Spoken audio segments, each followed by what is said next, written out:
Hello, hello. Hey guys.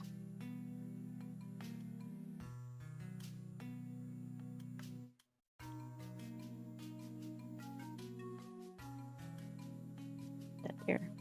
Yay. Water music. How's everybody doing?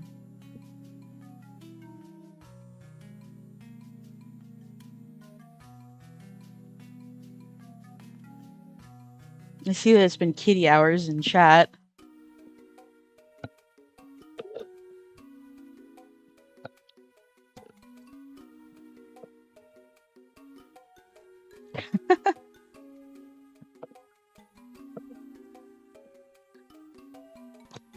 I think you've mistaken me, Minotaur, for a debate, bro.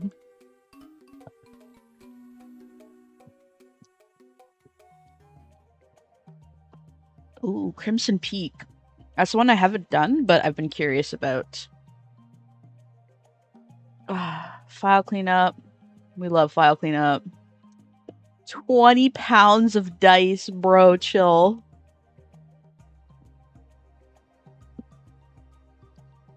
Okay.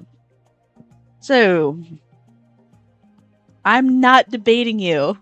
I don't debate. I'm not very good at it, for one thing. I will come clean and say that I am not a debate bro. I'm more of someone that likes writing essays, or just making my point, and then if someone wants to refute it, and I don't mind like coming up with a response, but I don't think I could do that in a debate format, like a live, like arguing back and forth. Like I'd want to research their point, get an understanding of where they're coming from, and then like formulate my response. Like I like the slow debate, like the back and forth kind of debate.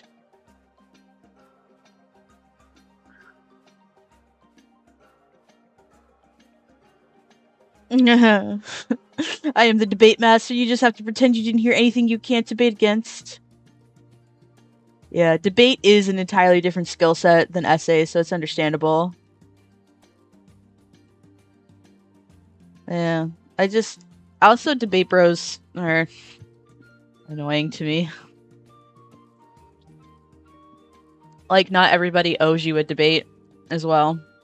Alright, music on. No more music. It's the day the music died. My what? Oh yeah, the right wing stuff. We're gonna keep discussion as usual in the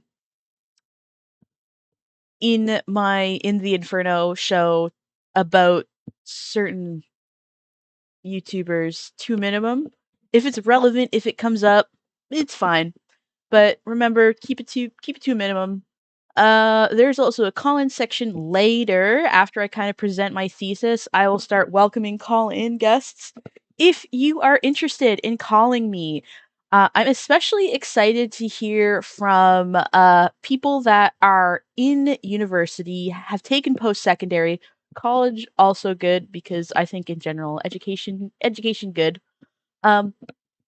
If that sounds like you, I especially want to hear from you. So if you're like, maybe I don't have anything to add to this conversation, if you've gone to university, absolutely, like, I want to hear from you. Please, please, please call in. I'd love to hear from you. Because I went to college, and I did learn a lot of useful things, and like that's part of why I wanted to talk about this. I went to college. I did learn a lot of useful things, but it wasn't university, so it's not quite the same. But even so. So that's a perspective that I can't offer is a university student or somebody that is entrenched in academia. So very excited to hear from those people.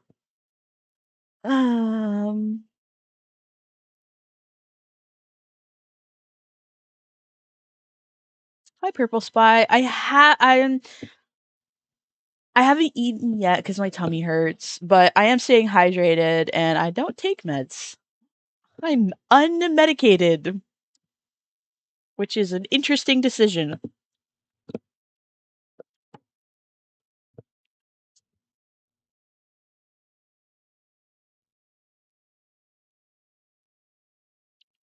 All right. So let's get into this. You'll see I have my handy dandy notepad out, which is always a sign that we're going to get into some real nerd shit. Okay. So the big thing that I wanted to talk about, it's spurned by a conversation actually I had about somebody making fun of me for having student loans. And it made me think about a lot of things. One, why are you making fun of a millennial for having student loans? Basically, all millennials are in my position. I don't even owe that much in the grand scheme of things.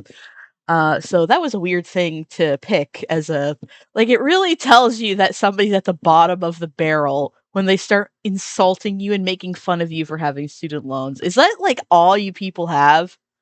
Incredible. Um Second, after I had processed the fact that somebody had just literally tried to insult me because I had student loans, my second thought was like, why are we at a stage? How did we get here? How do we get to a place where we're resenting academia and university and colleges? Um,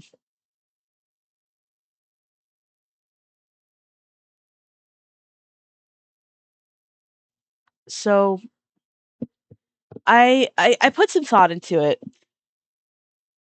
And I noticed that this happens across the political spectrum. It happens on the right and it happens on the left. Uh, Now, mind you, the reason the left has a problem with academia is a lot different than the right. And today, I'm going to focus more on the left wing side of things rather than the right, because that's the spaces that I tend to operate in is left wing. Um, so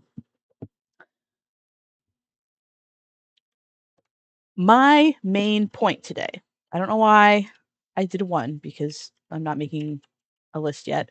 My thesis today is that the I'm really good at this is the increasing resistance to and negativity towards academia and intellectualism is not caused by any fundamental um issue with the post-secondary system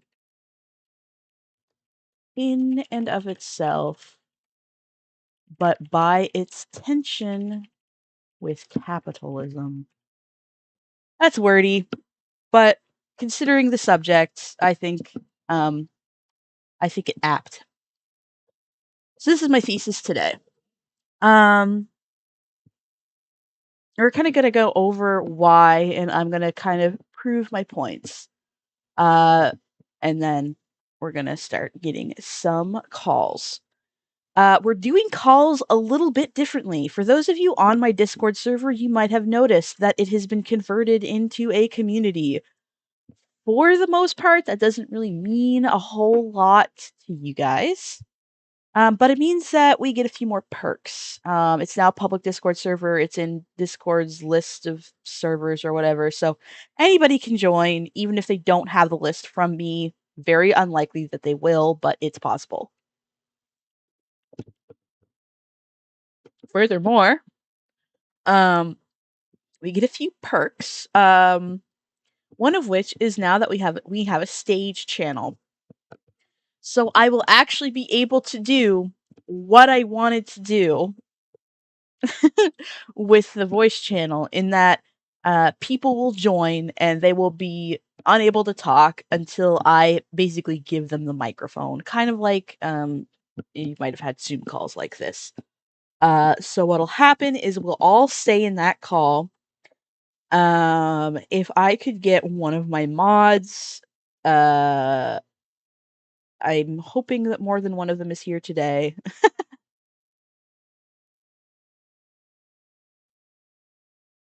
Listing is a separate thing that requires 7K members.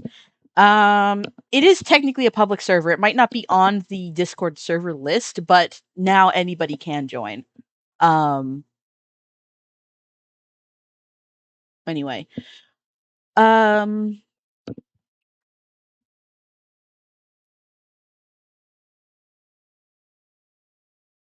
Yes, Sparrow's here. So I would ideally like one mod to be on YouTube chat, one mod to be in Discord. Nope, didn't mean to do that.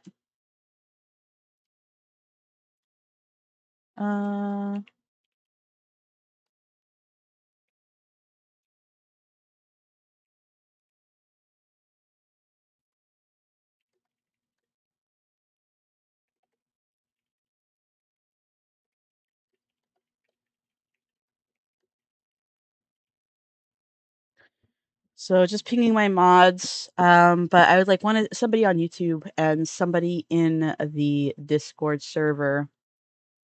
But yeah, there is now a section under events called call-ins. So if you are interested in calling in, join that stage. And when the time has come to talk to you, I will be in there and I will talk to you from there. You might have to mute the stream if you're in there just so that you don't have that sort of echo where you hear me talking to you live and then you hear also the stream. Mayhaps you can swap between both if necessary. Cool. That would be great. Sparrow, if you can handle that. Excuse me. My hydration method of today is Fresca, which is bubbly. I think it's a little bit harder for me to do it because I'm also talking and doing the live stream stuff.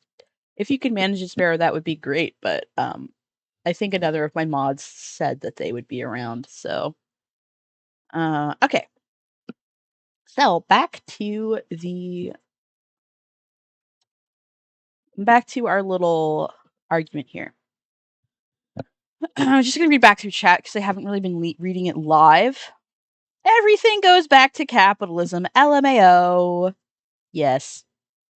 Weird how that works. Jocks rule, nerds drool. Nerds inherit the earth, my friend.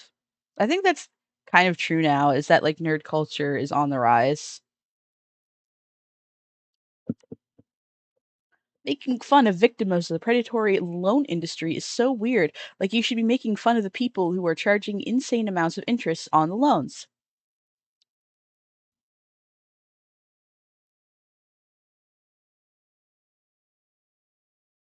Yes. Okay. All right. Bye, Zoe. Thank you for coming in for the very start.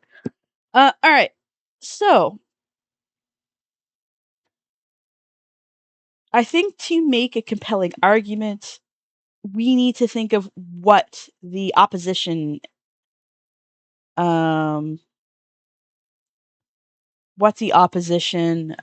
is kind of saying. And I feel like a lot of the argument against academia right now is that it's sort of exclusive. Exclusive and well, I don't know if I want to say it's exclusive. It's non-inclusive. Difficult to access and keeps information in one spot. And that is the argument against academia on the left. That's the big one, I think. It's not inclusive, it's difficult to access, and it keeps information in one spot. and regulated by a certain class of people.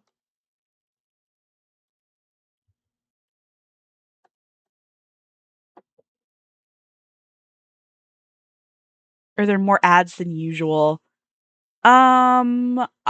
This is actually the first live stream that I've turned ads on. So I'm trying something new. I put them on at the lowest setting possible. I put them on conservative. Irony. I put them on to not roll very often, and YouTube's algorithm is kind of putting them in there. If they are insufferable, I'll see what I can do to turn them off. But I am trying this. I don't want to bog it down. What might happen if it's that bad? I might not enable them until after the live stream in the future. I honestly, I have a very supportive community, so I think I'll be fine if I don't have ads while this is live. So this is like a new thing I'm testing out, because I only just got monetized for AdSense very recently.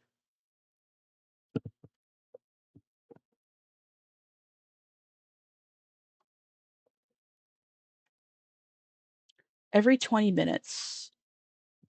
Interesting. Yeah.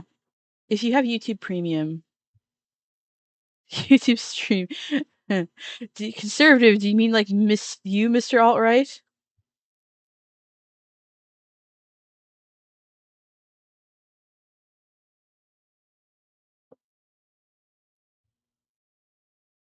All right. So, I think that this argument against academia that we see on the left wing is not, in and of itself, an argument against academia. I would argue that the actual argument is how academia operates within capitalism. Acamedia? Dyslexia moment. I did it again. Acamedia. What the hell is Acamedia? Okay, let's reel it in.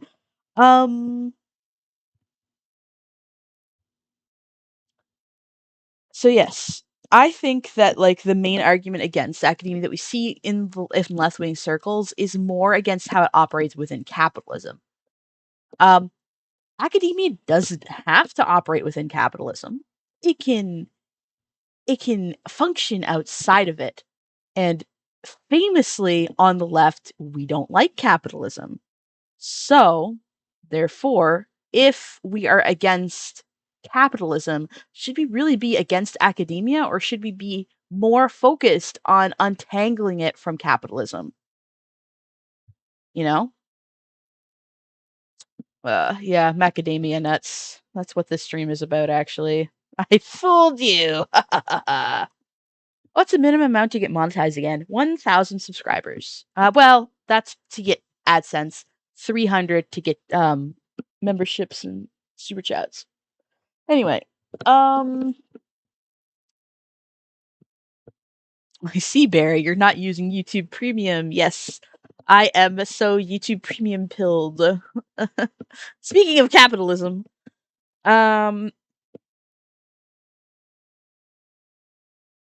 there's now reasons to check which journal you're using and pop size fundamental misunderstanding of it to translate it to the public. Yeah, primary sources. We are going to be talking about primary sources. Let me just talk about primary sources. We're going to be talking about that a little bit.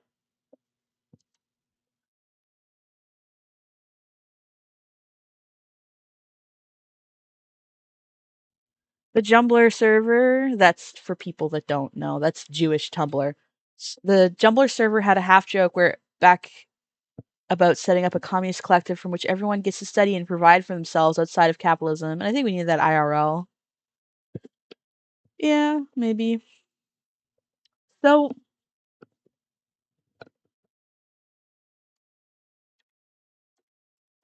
I have a very simple argument.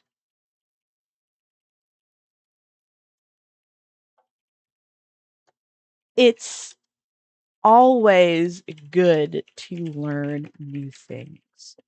It always makes you better and improves you as a person. I don't think there's ever been a situation where learning is bad. And it's a little wonker. A little wonk.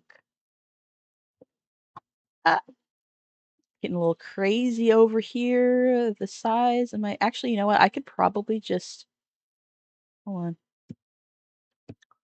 Hold on, guys. We're going stupid crazy with this. Whoa, a wide format for the little notepad? Crazy. Let's even put it in the middle-ish of the screen.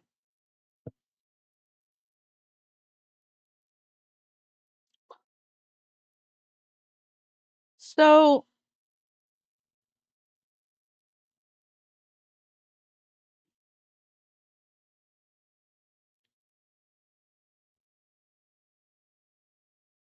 it's a very tumultuous time to be in academia. I'm sure it is. Um, something something that I would want to point out is that, like, if you're anti-academia, what is your goals? What are your goals if you're against academia? Are you wanting to dismantle it? If so, we have some problems there. No offense, I don't know about you guys, but I do not want a doctor operating on my body if they haven't gone to university for a very long time. That's just me though. Like, I don't really want that to happen. I don't want the building that I'm in to be built by somebody that didn't learn to be an architect at a university. Well, like designed, you know? Like, I also want the people that have physically built it, that have like nailed the boards, put down the foundation, and stuff. I want them to have gone to college. I want them to learn how to build houses. I want them to know carpentry. I want them to know. I want electricians to have been the ones that put the wires in my wall. Like, there are certain things that if you want to do them, you need to go away for a little while and really, really learn a lot about it before you go and you actually start implementing those things. And I don't think that that's I, I don't think that that's like a super controversial thing to say. There's so many things in our world that require an academic setting um, to exist. STEM is a big example, but also the humanities. Like, if we didn't have academia, um, we would lose so much historic art, music, um, information that would be gone because universities are the one who keep track of that sort of thing for the most part. You have like the museum circuit as well, but those are usually heavily tied to academia.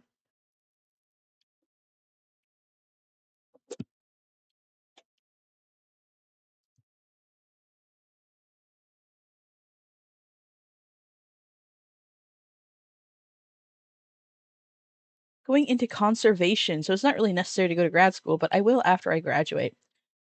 I mean, my mom was also in conservation. She took like a vet tech course, like an animal conservation, I should say. And she took like a tech course, so it was like semi-related. Um, but she didn't go to university for that.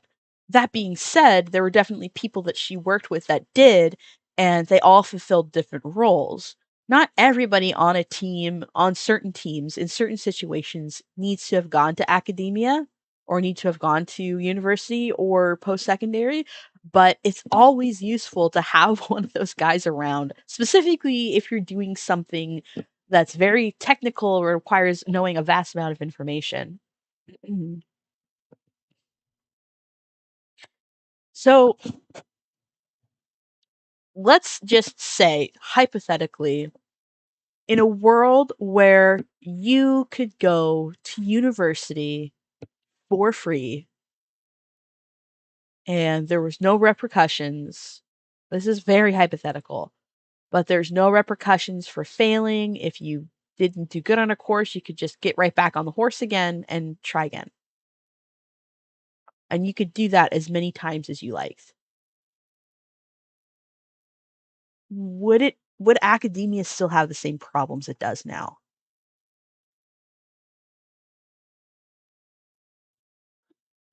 I would argue absolutely not. Because that starts non-inclusive.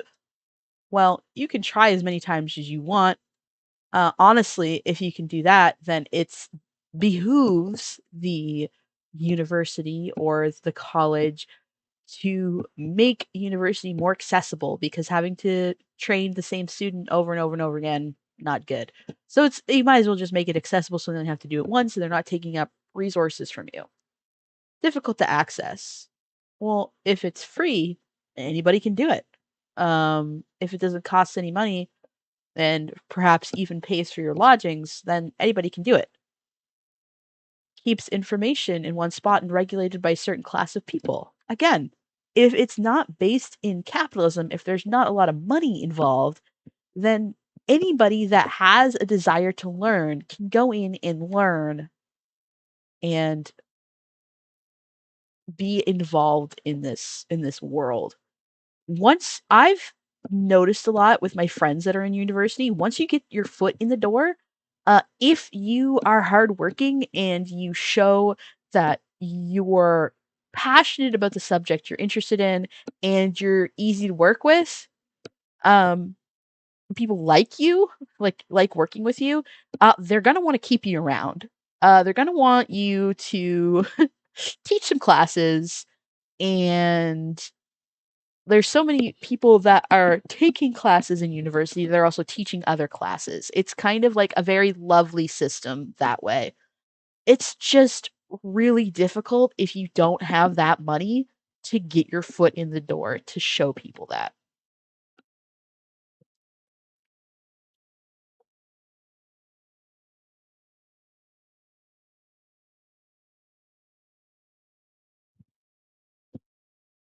Mm.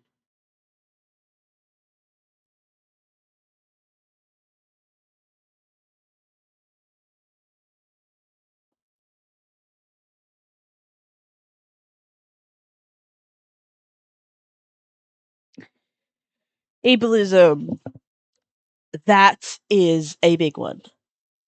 That is a big one, definitely for sure, is the ableism. But I would argue if it wasn't the thing is that ultimately capitalism is like kind of encourages people to not be accommodating or enables people to not be accommodating of others. Um and it's usually because it's too expensive. But if I, young Crim, have a learning disability and I go to university and I really want to learn this thing and I take this course and it's not accessible and I had to take the course again because I failed the first time, but I still want to learn it. Um, if I take the course again in my current situation, living as an individual in capitalism, that's on my own dime. If it's not a capitalist system, then the university has to eat that cost. So, therefore, they are basically encouraged to make their courses more accessible. That being said, being said, and this might get a little bit spicy, is that not every vocation is for everybody. Um, if you want to get into um, forensics, and you want to get into forensics, and go out in the field and um, let's just say forensic anthropology, for example. You want to get out in the fields, you want to dig around for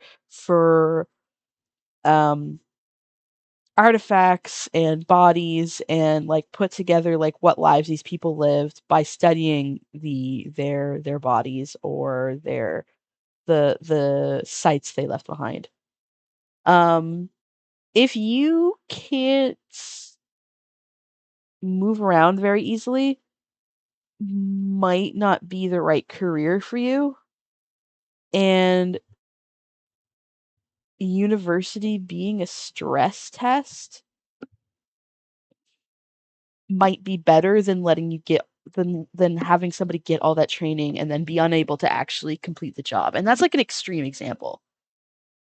Um yeah. There's also in general a problem with minorities as well.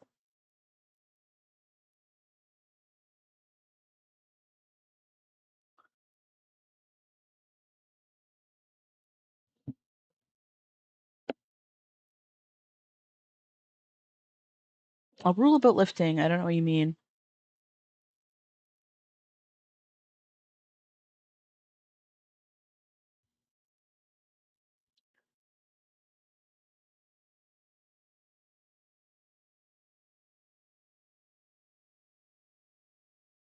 Yeah, field work, if you want to get into field work, you need to be able to perform to a certain ability.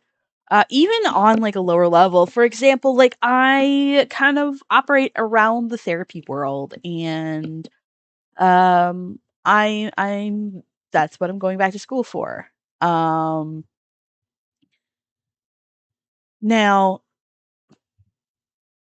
if I became a social worker, um, there are certain jobs that I could get that are basically accessible to everybody, that anybody can do, physically anyway. Like a lot of it requires sitting behind a desk, having meetings, etc., etc.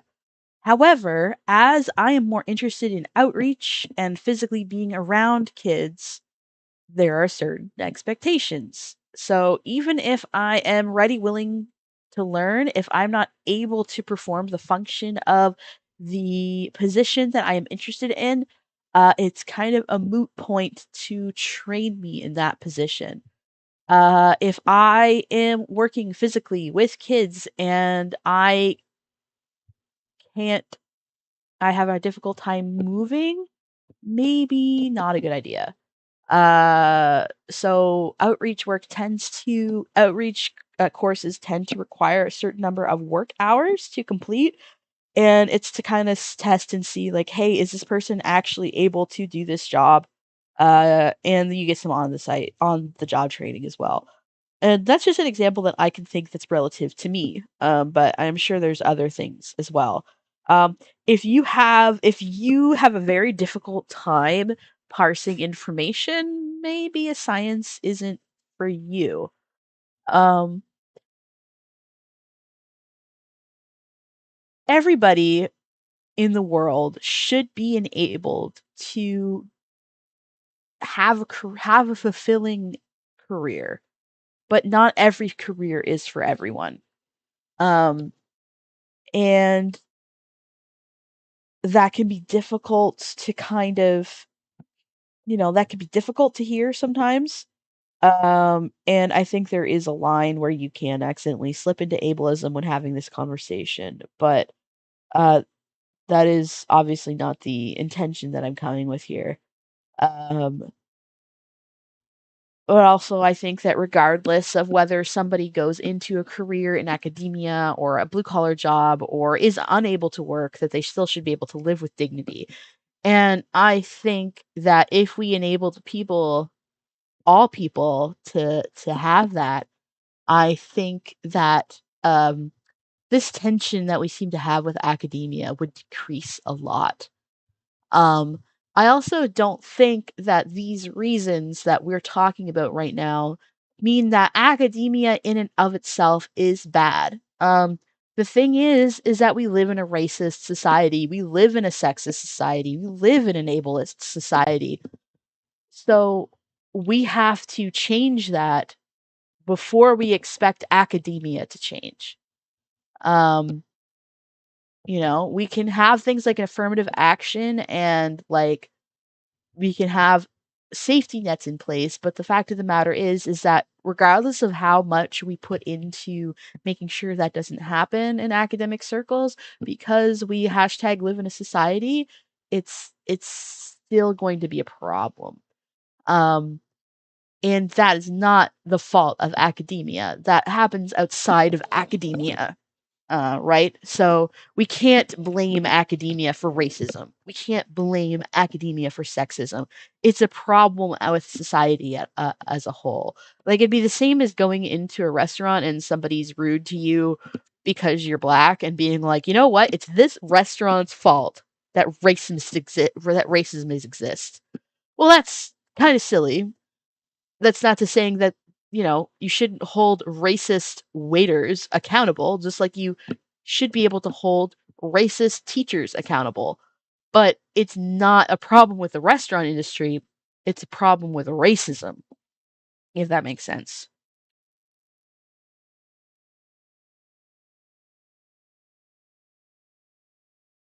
We do live in a society.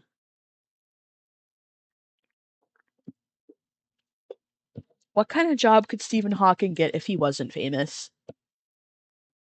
Desk job, I imagine. I'm not even sure what Stephen Hawking was doing at that stage in his life. Shall we check?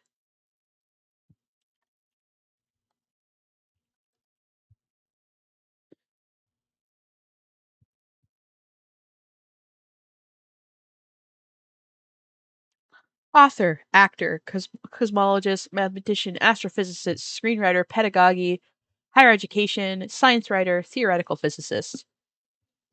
So that's a bunch of stuff that he was doing. He was working a lot, like, yes, author, actor, screenwriter. Those are things that he did with his fame. But cosmologist, mathematician, astrophysicist, pedagogy, higher education, science writer, theoretical physicist, that stuff is all stuff he did in the academic circle. So a lot of times, people who are in that sort of really high education stuff, like they'll continue working for universities, and I believe that's what Stephen Hawking was doing for the most part, outside of his stuff to do with fame. Hmm.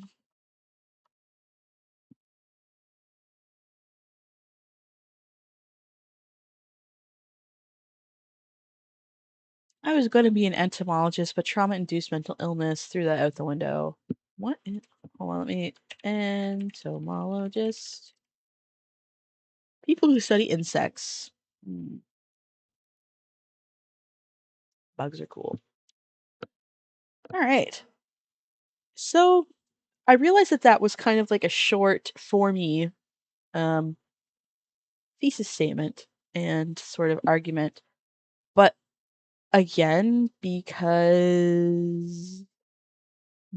just because of the nature of my experience with, or my lack thereof, with academia, that means that like I perhaps don't have as much to say as I would like. So I'm gonna start taking call-ins now. So if you wanna head over to my Discord, link is in the description.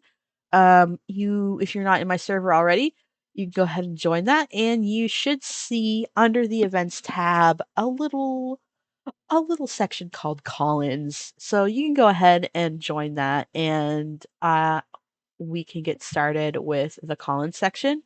I am going to go BRB while people filter that into that, and I'm gonna go grab a little snack.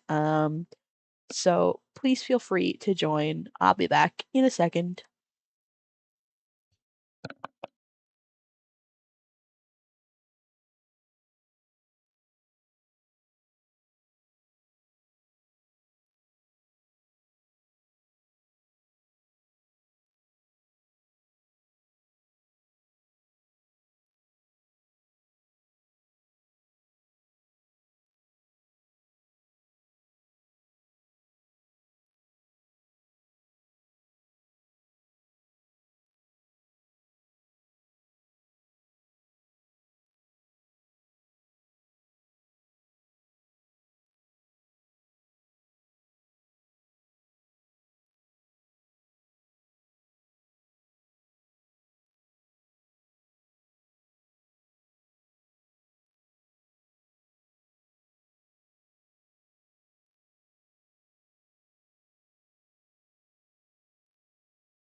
briefly back, I noticed the little pop-up on the page.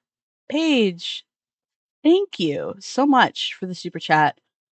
Crim hosting a banger stream when I'm out of town and can't watch is kind of problematic, not gonna lie.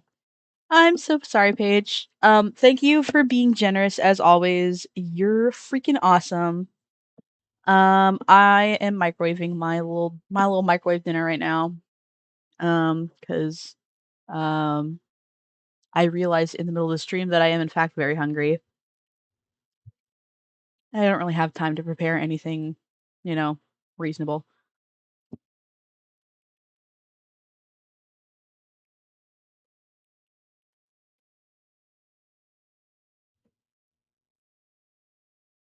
You are late, and you will not be forgiven.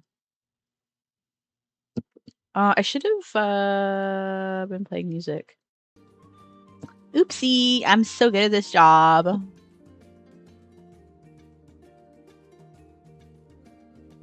Da-da-da-da-da-da.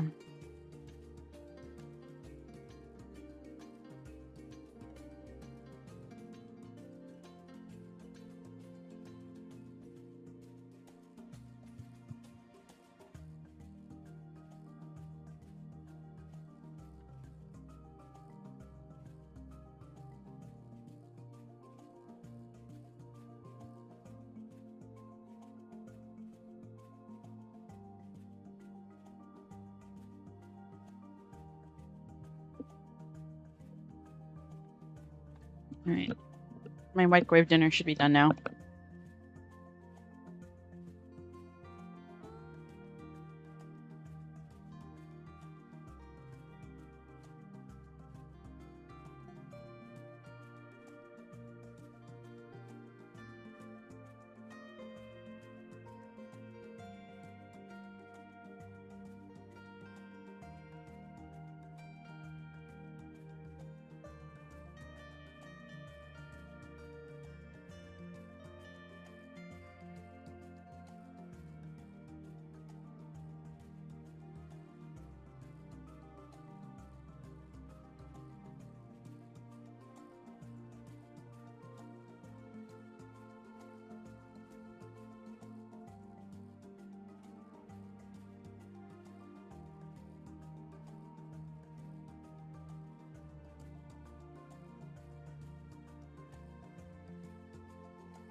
I return, for good this time, with my little snack.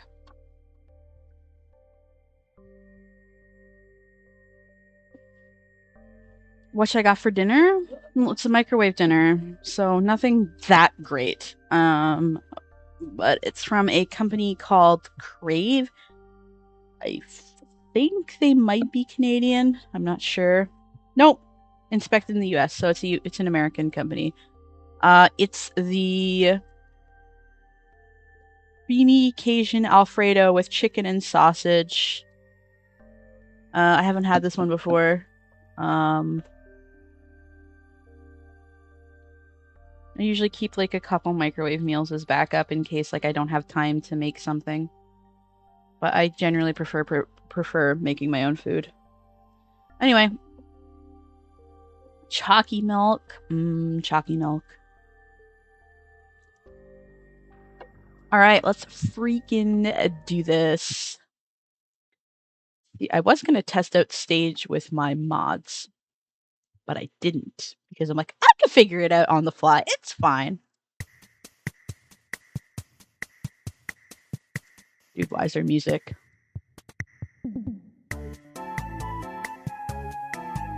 Why is there music?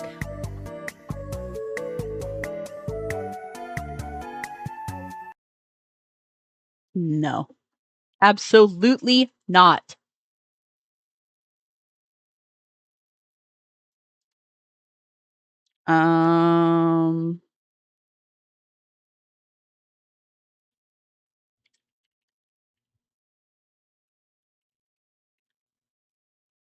Start stage. Okay. If you are in my stage, you might want to mute the stream.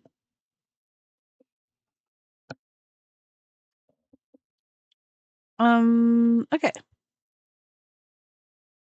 I'm going to start with somebody that I've asked specifically to come to the stream and talk. So I think I hope you're ready.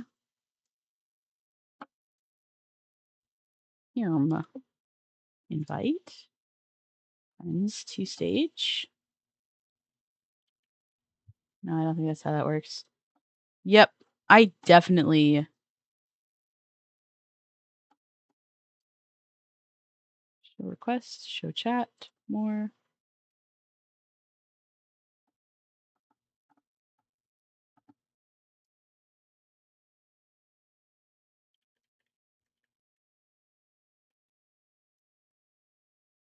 What the Sigma?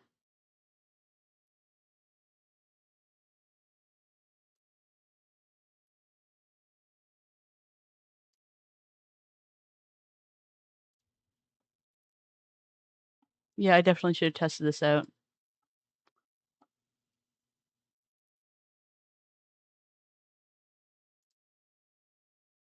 Stage moderator. Ooh, everything is okay. Everything is okay. I just don't really know what I'm doing. I assumed that I would just click on somebody and they would be added. But it does not seem to be that simple.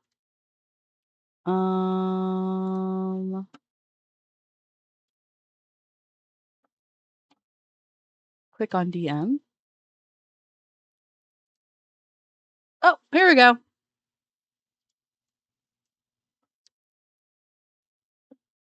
Okay. Looks like we need to request to speak first. We did it. So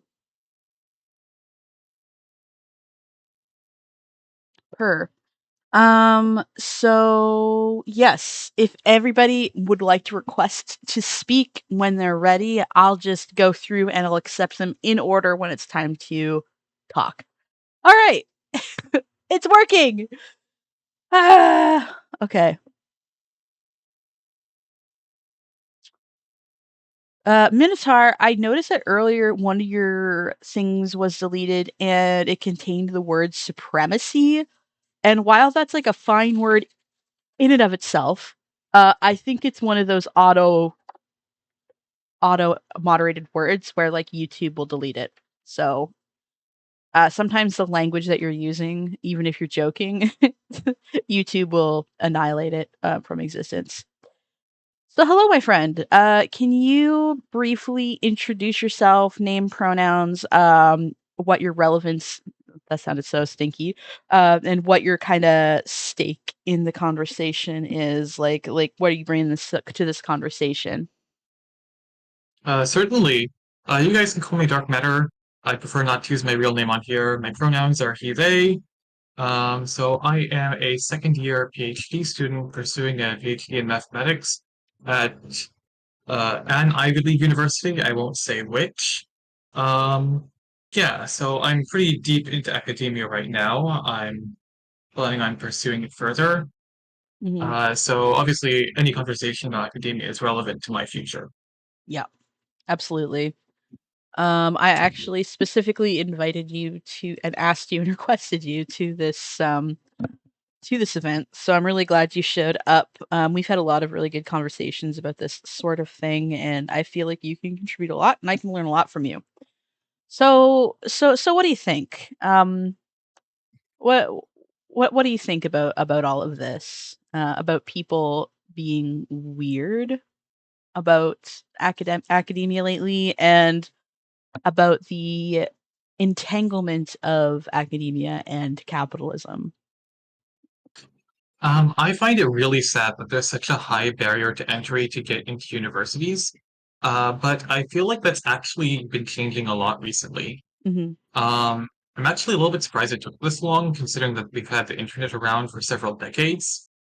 Um, but yeah, while traditional university is still prohibitively expensive for everyone who isn't at least upper middle class, for example, if you want to go to the university I work at, as an undergrad, you'd be paying 80,000 a year. Most families simply cannot afford that. Holy smokes! Um, but even the public university that I went to for undergrad, uh, my family was paying 8,000 a year, and that was after several discounts for being in-state, it was a state university, being child of employee, and all sorts of things like that. Hmm.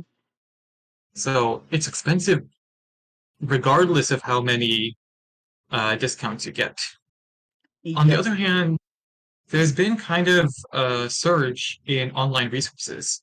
I think things like Coursera and edX started the thing where you could get access to university courses with exercises and grading and kind of a community online. And there's also MIT OpenCourseWare, which I'm going to recommend to everyone because it has the full materials of all kinds of different MIT courses, like for math, physics, humanities, all sorts of things. So it's not quite so cut and dry as like only the elite get to go to the university. Hmm. Sorry, eating my little. However, Go ahead. I will Sorry. say that there aren't really enough scholarships to go around for people who want to get the prestige of a university degree. Hmm. Yeah. Um. Would you say that the attitude within academic circles kind of aligns with you, where you're like, man, I wish that this was accessible to more people, or do you feel that it's kind of like an old boys club? Within academia itself, I think it's more aligned with me. A lot of academics, well, I can only really speak for like the STEM fields, math and physics and such, but a lot of them are just people who think that this stuff I'm studying is really cool. I want everyone else to see how cool it is, and I want more people to talk about it with. Yeah. So more people in the field is great. We love having more people to talk about math with. Yeah, I mean, like, that's my general experience, when I'm talking to academics, is that they really just want other people to be involved. They really love what they're doing, and there's a passion for it, and they want to share it for the world, and I think that's just a great attitude to have. I don't think it's very rare that I come across an academic that's like, "Oh, you wouldn't understand. You're just not smart enough." Usually the barrier to entry is more that like, "Hey, if I explain this to you right now, like I've been in university for this specific thing for several years. It's very complicated and it's not so much like a lack of intellect, but a lack of experience and like a lack of information that kind of is a barrier to conversations with academics. But I've had many good conversations with people that are educated, and I think it's so important to bring that sort of voice to certain conversations. Yeah. But the thing about the old boys club, it is really a thing at the undergraduate level, especially at the Ivy Leagues. Hmm. There's this real disconnect between the undergrad level and the graduate level, Yeah. I'd say. The undergrad level feels like a degree production line. Hmm. A lot of university, specifically in the US. In Europe, it's very different. I can talk about that a bit more because I know a lot of Europeans who went to university there. But yeah, in the US, it's just like a marker. Yeah. Like you put in your 4 years, you put in however many hundreds of thousands of dollars. Now you're ready to go get a good job instead of having to go work at Walmart or something. Yeah. Right.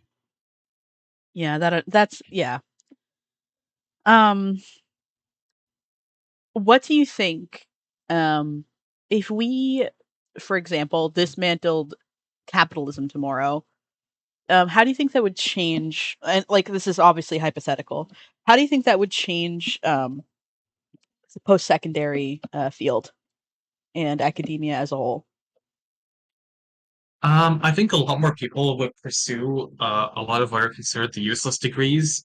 Like we'd see a lot more people getting into literature, we'd see more people into history, and I think that's an amazing thing because those fields are both very interesting and also underexplored. I think if we had more people in history, for example, the world would be a much better place.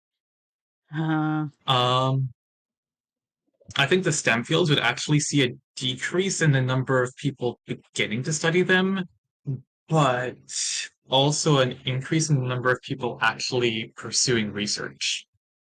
yeah, I feel like it would also become more refined because there'd be less people that get into it for the money, and more people get into it because it's what they're passionate about. I also think the classes would be a lot better to teach. Hmm. Um, because a lot of what I see when I'm teaching is a bunch of kids who just want the grade. They don't have much intellectual curiosity because they're just here to get their stamp that says you went to an Ivy League, so now you can get hired at some other rich guy's company. Hmm. But if there's no capitalism, then everyone who's in the class is someone who wants to be there because they're curious about subject material. And I think that would lead to a lot more interesting discussions and a lot more learning. Yeah, I definitely agree. Like you can see that just on the level, like on a much lower scale and a much lower level with kids doing school programs. It is insufferable to be running an extracurricular or a school program in a room full of kids that do not want to be there and they're only there because they have to be, versus when I was working at a drop-in center where kids could come and go as they please. Like it was a nonprofit, so like we weren't being paid to keep them there. Oh, it was a much better job. So I can imagine how that would scale up when you're looking at adults with their own autonomy, and their own money, and like how that would be so much different and in a lot of ways so much worse. So yeah, that would suck. I think another thing that would change is also the research meta. So there's kind of a meta game of research right Hmm. now.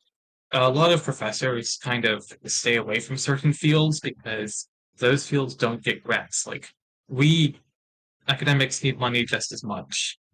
And so there's kind of a pull towards only doing certain types of research.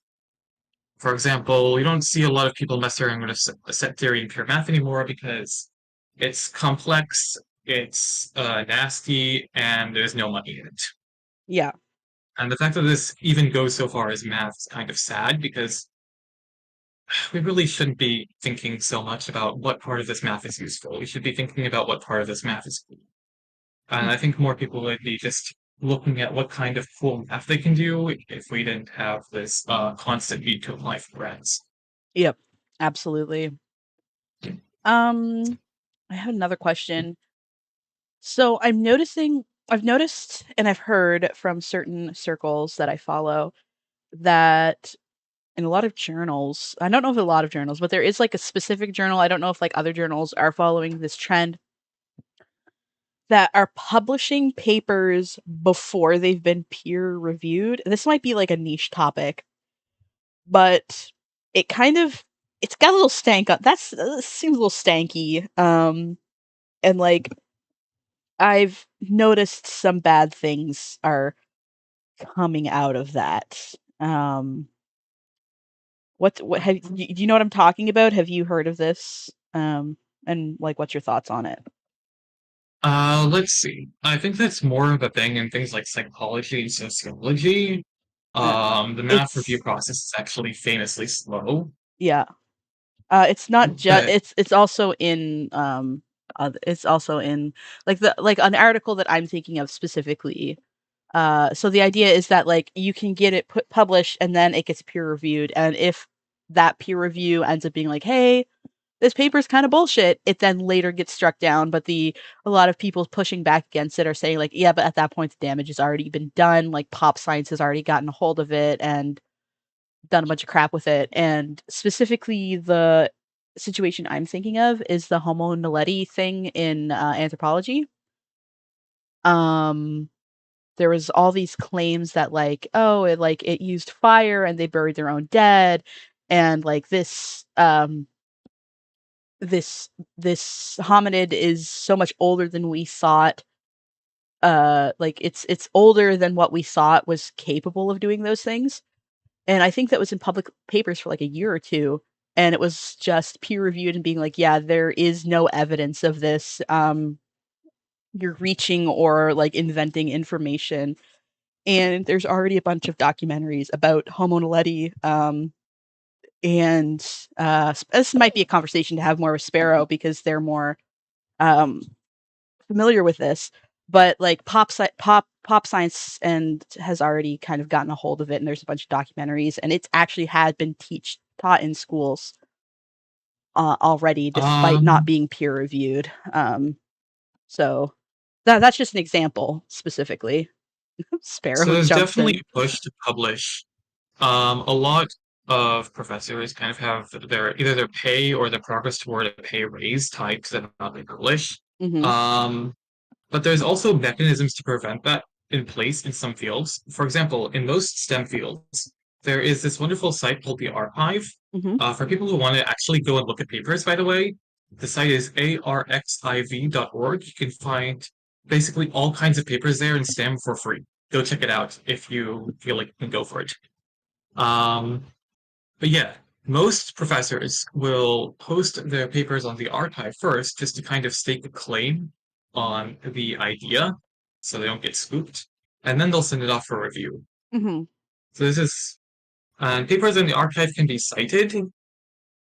People do read them and take them into account. But what's most important is that the pop science cannot get hold of them. Nothing in the archive is considered to be true. It's considered to be like Theory. sort of true. You Yeah. can use it, but it's a bit sus. Yep. Understandable.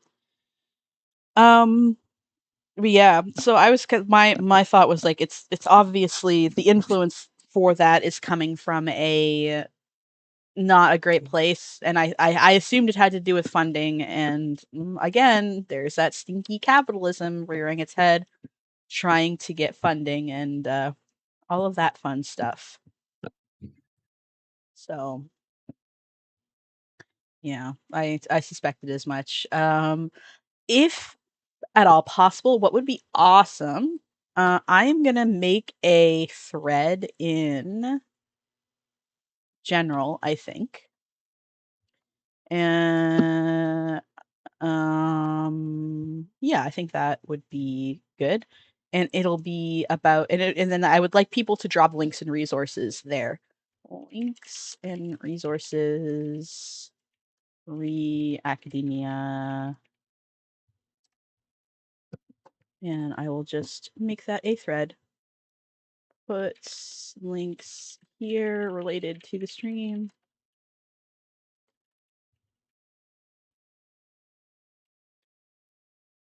Okay, so there's a little thread in general. If you could drop the links you were talking about in there, I think you mentioned a couple. That would be great. And then Yeah. People can check them out later. Definitely. Should I do it now or should I do it after the stream? Whatever you feel like. I'm not in any rush. All right. Now, one of my questions was, is there any online resources that you would suggest accessing uh, to that as kind of a primary resources and that sort of thing that we can kind of get a more academic understanding that's not littered with pop science too much. So yeah, MIT OpenCourseWare. It is amazing. It's literally just all the courses that you can find when you get to MIT, you can find them there. They have all the lectures, all the assignments, all the exams, they have solutions. I believe they might also have some discussion boards in some of the courses, although I'm not sure that might be a new thing. Uh-huh. There is also uh, online books like edX, Coursera, and Udacity. Some of them might be paid now. They used to be more free. They started making everything paid though, but it's still much cheaper than an actual college course. Hmm. And of course, if you want to go and read papers for free, archive.org is great, but do be warned that you're going to just be seeing papers here. Yeah. Yeah, this is primary sources, not so much pop science and like fun to read stuff. If you really like learning, you'll enjoy yourself, but um, if that's not your thing, you might not like it as much. Is there anything else that you wanted to talk about? That seems kind of final, but like I'm like the ball is in your court. If you there's something that you are really excited to talk about related to this, I'd love to hear from you. Um, So one thing that people bring up occasionally, but not nearly as much as they should, is textbooks.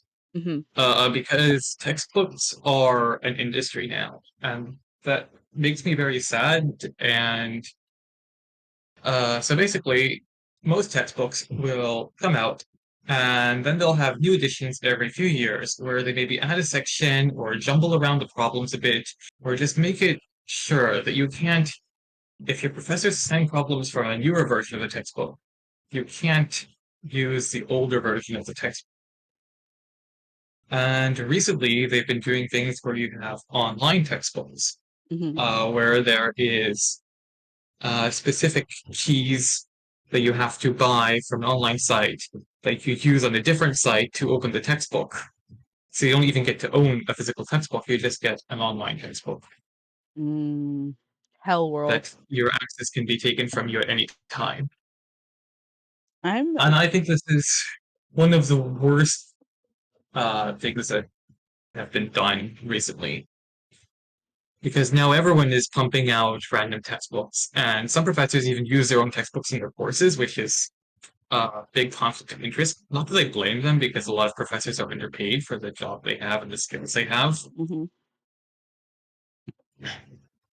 Yeah, it's frustrating. I'm so sorry. But again, it's also a massive pressure on undergrads, Yeah. as you can easily be dumping $500 per semester, this sort of thing, and it adds up. Oh, yeah, for sure. I think that I ended up having to defer my application to next fall just because I'm not ready financially for school. Um, but the textbook and supplies cost was more than my tuition. Mind you, I'm in community college taking a outreach course for something very specific and narrow, but the fact that the textbooks are more expensive than tuition is crazy to me. It's a big industry now. Yeah. Yeah.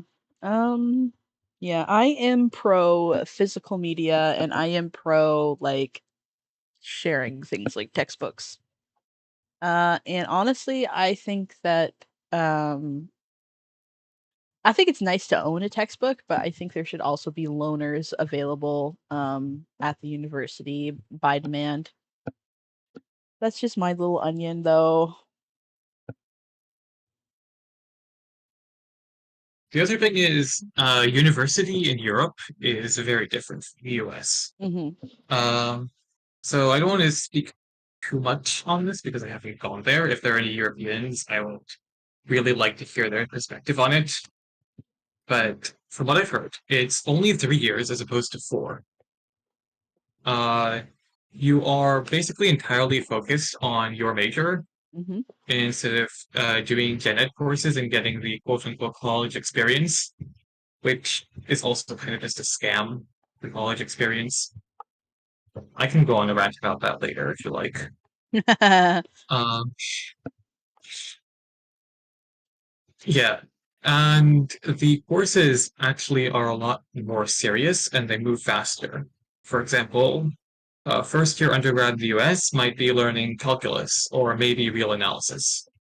First year undergrad in a European country would be learning measure theory and starting the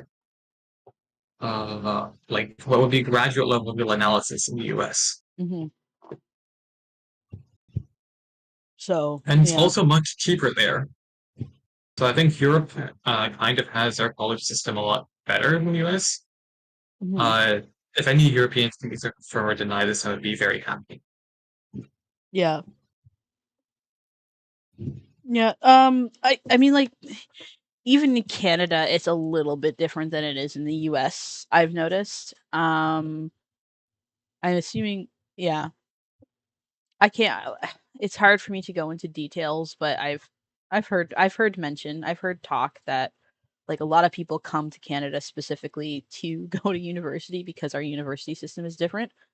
Um I also don't know about for the states, but I know that there's like a lot of grants and stuff based solely on the fact that hey, you live here and you intend to work here after you graduate. We're giving you a grant just for that. Um, Yeah, they kind of have to do that to keep the prices at yeah, least reasonable, yeah. quote No, unquote. yeah, but it gets a little crazy. Most of the students that I know right now are like mature students and returning students, so they're like my age in their 30s going back to school, so it's not as hard on them. Which brings me to one last thing. What's your thoughts on the pressure to go into post-secondary as soon as you graduate high school? Because I know that you took university when you were quite young. Can you kind of dig into that a little bit and like readiness to go to post-secondary and like how it impacted you being a young student? Yeah, so first off, every person's different. What works for one person is not necessarily going to work for another. Um, so I'll say things I observe in general, and then I'll talk about myself. In general, I think most undergrads aren't really ready for a rigorous college experience. I've taught a few calculus courses and tutored a bunch of freshmen, and for the most part, I've seen they don't really have the study skills and the independent time management to make it. Mhm. Um, a lot of the courses kind of uh, ensure hold the students' hands for the first year. There'll be like mandatory review sessions and extra help on the homework and a bunch of random little assignments, just kind of forcing you to read the textbook before you go to class, Mhm. which is something that I feel like they should know coming in. Yep. So in general, I think it's a good idea to take a year or two between high school and college, kind of just to figure out where you stand in the world, exactly what you're interested in, if college is even right for you. Because the other thing I see is undergrads who come in, they don't know what they want to do, and they change their major 5 times, and then they end up graduating with an econ degree. Yep. Yep. As for myself, so yeah, I went to college when I was quite young. Specifically, I started undergrad formally at 13, but I did 2 years of non-degree classes before that. So, yeah. Um, That's pretty young to be going to That's pretty young to be going to university. How old are you yeah, it right is now quite young. if you don't mind me asking? Um, Yeah, I guess I could say it. I'm 18 now. and you're teaching I still can't courses. drink. Still can't drink. My students are older than me. Uh, but it was definitely, I think, a good experience for me because I was interested in the subjects I was learning specifically. Like the math courses, I was eating that up. I wanted to be there. I wanted to learn the stuff. I was taking the notes. I was doing all the homework. I was doing all the reading. Not that it wasn't e- not that it wasn't difficult. Like college courses are still a pretty big jump from middle school. Um, and I definitely had some struggle just like growing up while I'm doing this rigorous coursework. Um, but overall, um, yeah, I think it was a good experience for me specific. Um, Well, what I liked ironically, about the courses is that in the upper levels, at least, like third year, fourth year, and grad courses, everyone is just very interested to discuss the stuff. And there's no like you're a nerd sort of attitude. Everyone there is kind of a nerd in some respect. uh-huh. I also like it's it's funny because at 13 you were probably more ready to be there than a lot of the people that are fresh out of high school because like you know what you wanted like you were good you weren't being pressured to go in because oh I just graduated so this is what I would have to do because you were kind of already off the beaten path um you could kind of yeah you were kind of you were the one driving the boat I guess. Yeah, I think there needs to be more flexibility in the schooling system in general. We would need to normalize skipping grades because it's just good for a lot of students to find something that intellectually challenges them. But Yeah, that's a discussion for another time, I'd say. yeah, I mean if I could touch on it for a second, I would say that people that can skip grades that don't, they get like I don't know what else to call it, but they get like this sort of intellectual rot. I was much I mean, like, I'm not saying that I should have skipped all the way to high school and graduated early and gone to college at 18 or at 13. That's what I'm saying. But I recall being very bored with the subject matter in elementary and middle school and early high school to the point that I didn't put the effort in because, like, I didn't have to study. I could just take an exam or a test and I would ace it and I wasn't interested in my homework. So like it can have like a really negative effect if they kind of just let you sit there stagnant because you're not interested in learning because everything they're trying to teach you that it's just information you internalize really easily and can then like put out again very easily and what ends up happening is by the time you're actually getting challenged, you've never developed the skills to learn or developed that passion to learn because everything's been too easy and boring. And that's kind of what happened to me is that like I I succeeded a lot in my early grades and then by the time I hit grade 10, I was like, "Oh, what the fuck? What is happening? You have to try for this shit?" Because I had never tried, I had never learned, because I had passed everything else so easily without barely lifting a finger. So, I'm the bad ending for someone who probably should have been skipped a few grades. Not a whole lot, Yeah, maybe like 2 or 3. I'm sorry that happened to you. I think this is actually a common among a lot of gifted kids. Like they ace everything and then they go off to college and then they have no idea what they're doing. Oh, yeah, college So was I guess hard for my me. final bottom line is if you're considering going to college or you're just not sure about it, try the free course resources. Just try out an actual college class. If you live in a town with university, a number of them might offer dual credit if you're in high school, which is another thing you should try out. Dual credit programs that are like you're going to high school most of the day, but sometimes you go off to college and you're just taking the course there and then you do the homework for it, which I really like those kinds of programs. Um, But yeah, see how you fare in the academic environment and then make an informed decision. Yeah. Don't just go off to college, have no idea how to study, and then start partying. Yeah.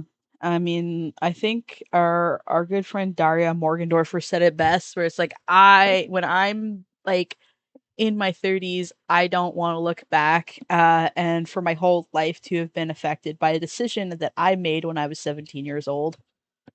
Um, I personally wish that I had waited, before going to college. I wish a lot of things had gone differently in my academic career, but it is what it is, I guess. Um, but anyway, yeah, is there anything else? Yeah, the last thing is, it's never too late to learn. It is, Don't feel ashamed yes. if you want to go and learn something new right now. If you want to go back to college, that's a good thing. Everyone should be learning something. My friend, he was it took him a while, I think, to buck up and bite the bullet, but he went back to university last year, and he's become like a different person. Um, and I'm like really proud of him. He's doing something that he loves. He's not beholden to the shitty dead end job that he was in before.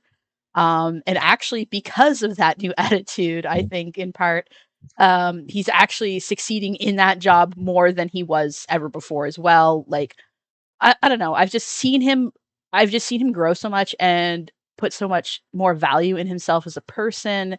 And like, again, learning something new is never a bad thing. It's only can be good.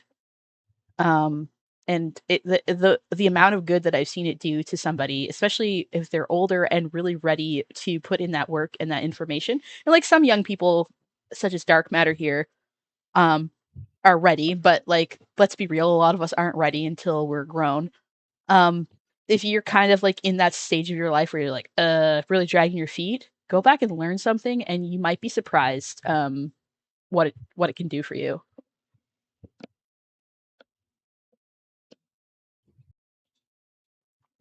Yeah. Anything else? Um, yeah, I think that's all I have to say right now. That's on topic. There's many off-topic rants I can go on, but I don't think that's a good place. Let's do it like afterward. Yeah, we can there will be a game night in the server after the stream, and we can kind of like shoot the shit then, I suppose. But thank you so much for coming and talking, Dark Matter. It's always really great to hear from you. And I feel like I have a lot to learn. You've got a lot to say, so thank you so much. Yeah, it was great to put my voice out there and just spread the message of curiosity to a lot of people. I think it's something people should hear. Yeah, I think I'll turn things over to Sparrow now. Yeah, thank you. All right.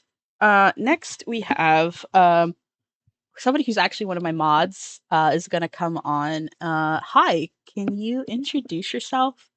And Hi, I'm Sparrow. You can refer to me by any pronouns. You cannot misgender me if you try. And uh, um, I s- I have a very interesting relationship with university.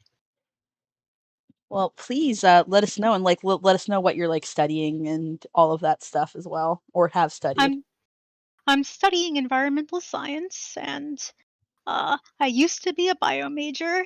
Um, But what happened? I started college age 17. I applied for colleges age 16. And, you know, he was talking about not being ready. I wasn't ready. I had undiagnosed mental illnesses and, like, that sort of stuff. I'm gonna keep my foul language to the minimum. That sort of stuff really like messes with your ability to like think academically, behave academically. It's rough on you. And I dropped out of college for 3 years and took community college for like as a part-time student for 3 years and came back to university as an environmental studies major. Wow, that's a pretty prolific career there. You've been in a Yeah. lot of spaces, you've had a lot of experience under your belt, and a lot of, maybe not all of those experiences were good. Yes. Uh, didn't help like getting sick the first semester with pneumonia, Ooh. but like I dropped out 3 semesters in at age 18. Like actually, yeah. Well, I stopped caring age 18. I turned 19, dropped out for brief moments. Well, brief, I mean 3 years. I Yep. had to rematriculate and go through a process, but like I failed all my classes. Mm-hmm. Well, that last semester I went to. Like I just wouldn't go to classes. I just checked out, left basically without telling them because like there's like a shame like Yeah. about struggling. I still feel the shame now. And like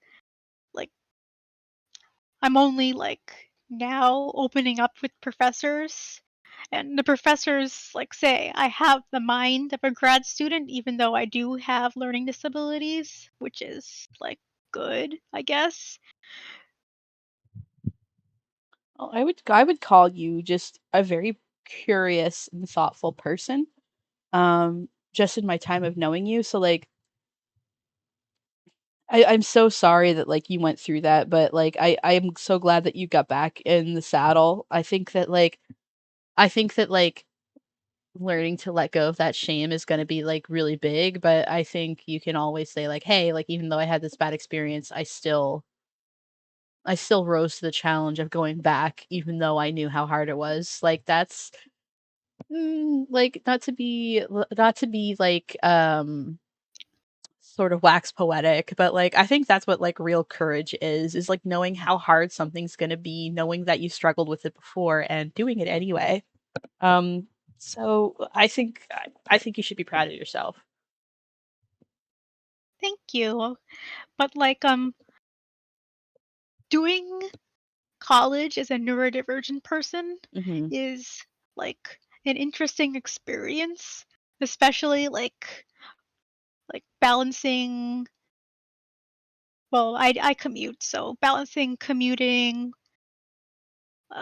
traveling, that's the same word, fuck, I'm sorry. It's okay. Uh, commuting and studying and doing homework, like, it's very draining, especially because my commute's, like, 2 hours. Mm. But, like, the thing is, like, I'm trying to formulate my words, properly. The Yeah. thing is, like, a lot of people, I've noticed this, have and I've talked to people about this, have undiagnosed mental illnesses, and they only rear their heads, or like they develop, in my case, when you're like 18, 19, around there, Mhm. because some mental illnesses only appear like once you're like past pubescence, like Yep. like like psychosis. Yeah. Yeah. And like I highly recommend anyone with the insurance to like check, because having psychosis can get you killed. Mhm. Yep. Well, there's also like certain stress factors that only come in that stage of your life as well. Like, yes, there's like a biological component to it, I think, but um as somebody that is in the therapy field, a lot of the reason that they rear their head in college and adulthood is because you're responsible for yourself at the first time. Because in ideal situations, if little Sparrow uh, encounters a stressful situation at home, in ideal situations, your parents would take care of it. But psychosis is exasperated by stress and anxiety and that sort of thing.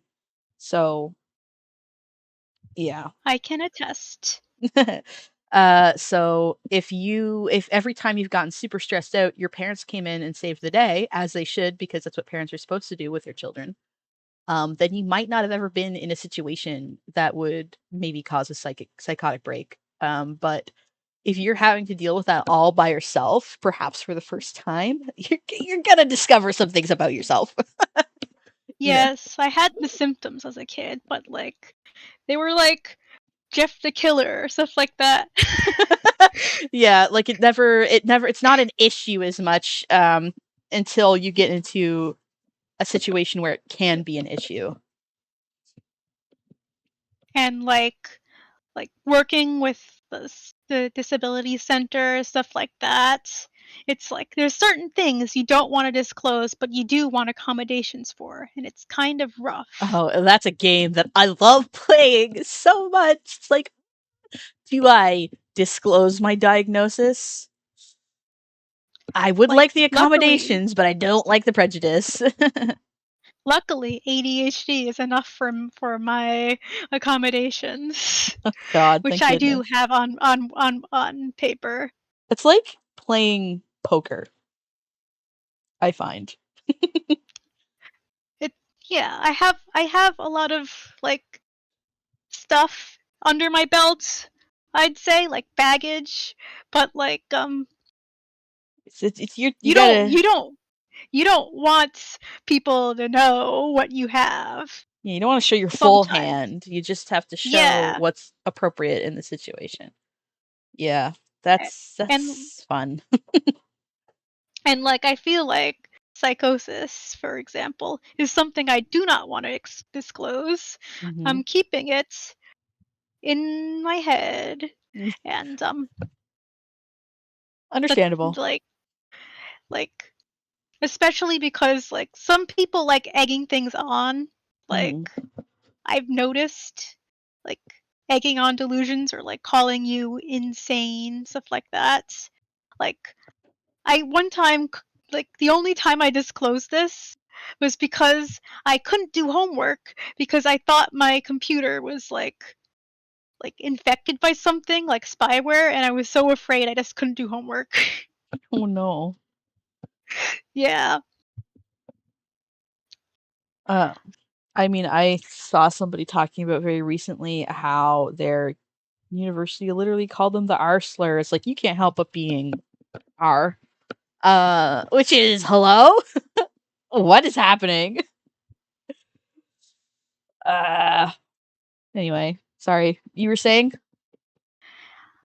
Also, I wanted to talk about the Homo naledi thing since we both watched Gutsick Gibbon, and also I took a bunch of anthropology classes as an undergrad. Yes. So, like, I feel like a lot of scientists, or like, in general, like, not all of them, but some of them want to tell a story, and they don't want to separate their story from their own work. Yeah. Which is unfortunate, and it sort of, in my opinion, parallels with the MMR scandal. Like he wanted to sell his separate vaccinations, which is what started the anti-vax movement. Yes. So, like, the person who brought out the Homo naledi story wanted to sell his story of humanity, like the origins of humanity, from this. I'm uncertain about the burial thing because it could have been just chucking in a pit sort of thing. But like there's no evidence either way. There's no evidence either way. And like saying and having a press conference on something that you're not certain about or don't have evidence for is something like a scientist shouldn't do. And you should, like, if you like, I like storytelling, and like I'm separating my storytelling, well, not really, but like I'm separating my storytelling from my own research, basically. Yeah, you gotta, like I use my knowledge of like science and stuff to shape my work, but I don't let my work shape my research. Yes, exactly. Yeah, I think there's somebody else in chat that is absolutely excited to talk about this too. Yeah, I think we're stuck in in biology major hell right now, which is honestly, I love this place. I was actually originally interested in anthropology, so that's like what I wanted to go into university for, but then when it was like, I don't know if I can afford university, I kind of had to reconfigure some things because I wasn't going to be able to go to university for the thing that I originally wanted. So I went to art school instead. um, so yeah, it's something that I'm very interested in, and biology related fields in general. So yeah, I'm glad we're here. um, yeah. One question I do have for you, or unless you had like more to say on this specific topic. Yes, one more thing. Yep. I was super skeptical in like my biological anthropology class about Homo naledi. I'm like trying to rationalize about, like, I was learning like it used fire, it used that because it was before the counter paper actually came out. But I was super skeptical and was trying to reason with like the professor, and like he said he's skeptical too, but that's what the paper says. It's like, so it's like, Could you, like, for the people that might not be in the know, briefly explain what Homo naledi is and what the paper was about? Do you think you would be able to do that? yeah, I can. Homo naledi is a hominid that's fairly recent for its brain casing size, which is very interesting. And a paper came out saying that Homo naledi buried its dead and used fire, and they used evidence that the Rising Star Cave, I think that's what it's called. Yep. Yep.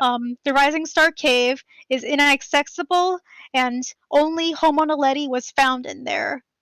So, like, yeah, that's a little weird, but also they just didn't have the evidence of like burial or fire, basically. Yeah. But Basically, one of our that's what I learned. Yeah. yeah, one of That our I sorry, go ahead. sorry. That's what I learned, that it used fire.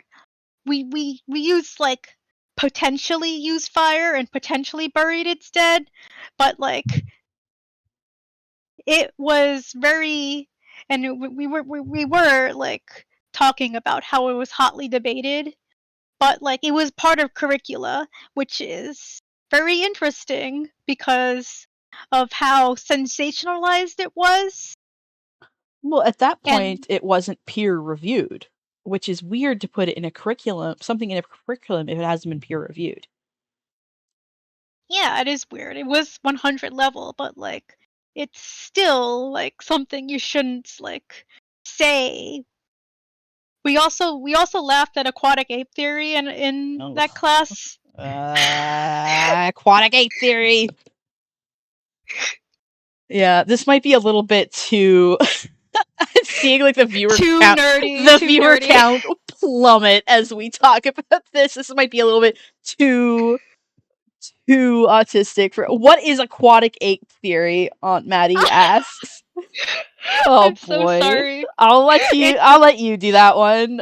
It's the theory that that human evolution evolved in the water based on pseudoscience, basically. There's no evidence that have we evolved in the water. It's like, and all the evidence that pointed is just general mammal stuff. yep. It's like, hey, we're kind of like our skin. It's like comparing humans to like Cetaceans. cetaceans, that's the word I was looking for, like, and like whales and seals and like manatees. Is like, hey, look how their skin developed and our skin kind of developed the same way. So maybe, like, it's silly nonsense. ignoring the fact that they have so much fat that like it's like They collapse it much in a more. yeah. It's much more than we have. Like seals can barely move on land. They kind of just bounce around, and whales collapse under their own weight on land because of how huge they are. So, Mm. yeah. I don't think that ever was taught in academic circles, though. I think it's just laughed at because We pop were just laughing at it. science betrays you. Go to primary sources and make sure those primary sources are peer reviewed. Mm-hmm. I like sometimes peer review is like a little elitist, but like I feel like it's the only necessary way It's to like like how do stuff, and else?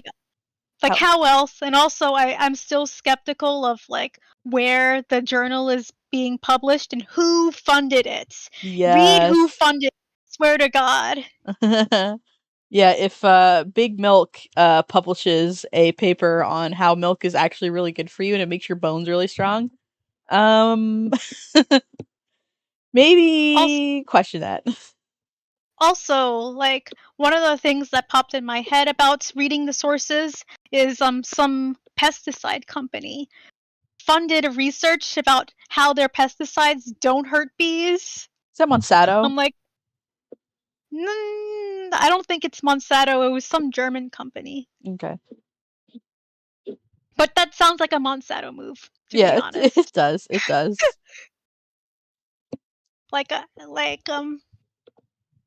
Do you have one more question for me? You said that? Yeah, I do have one more question for you.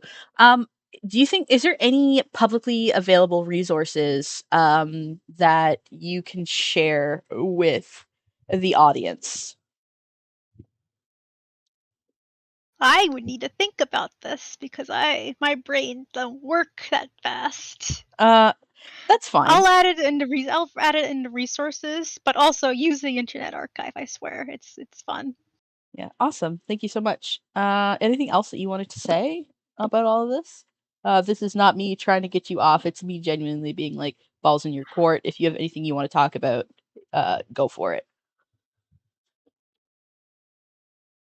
I'd like to say, like, if you have something you genuinely care about, I think you should pursue it. Like, Hmm. I know, like, for me, conservation isn't very a lucrative thing, but like, if you care about something, you can find a way. And and like, also, like, if you're in undergrad right now, wait before you go to grad school, because that's what my TA advised me. Like, see if like a STEM job, or for example, actually works for you. Because like once you get the degree and get the job, what if it just doesn't mesh with your like abilities or like thought process? Like sitting at like a lot of the times, what he said, like working in the lab is mostly at the computer doing data analysis, Hmm. and like You gotta field be, work is very sparse actually, yeah, like especially if you're like working with animals, for yeah, example. So like do what makes you happy, because like you're gonna have to be doing this for the rest of your life. yeah. I would also say that like there's this cool little hack in academia that if it's something where fieldwork is sparse, you can also just teach. Which gives maybe a little bit of a break from data analysis and stuff like that. Like if you work for a university, you can continue to teach that course, and that it can help. I think, from what I've heard. Hmm. Okay, I'm gonna leave the stage. All right, thank you. Apparently, I have like powers to jump on and off without Yeah, being invited. I didn't realize. Sorry. it's okay. It's okay. You skipped the queue, but it's fine. It's fine. I'll Okay. take on the next person then. Thank you so much, Sparrow. That was great. Bye-bye. Bye.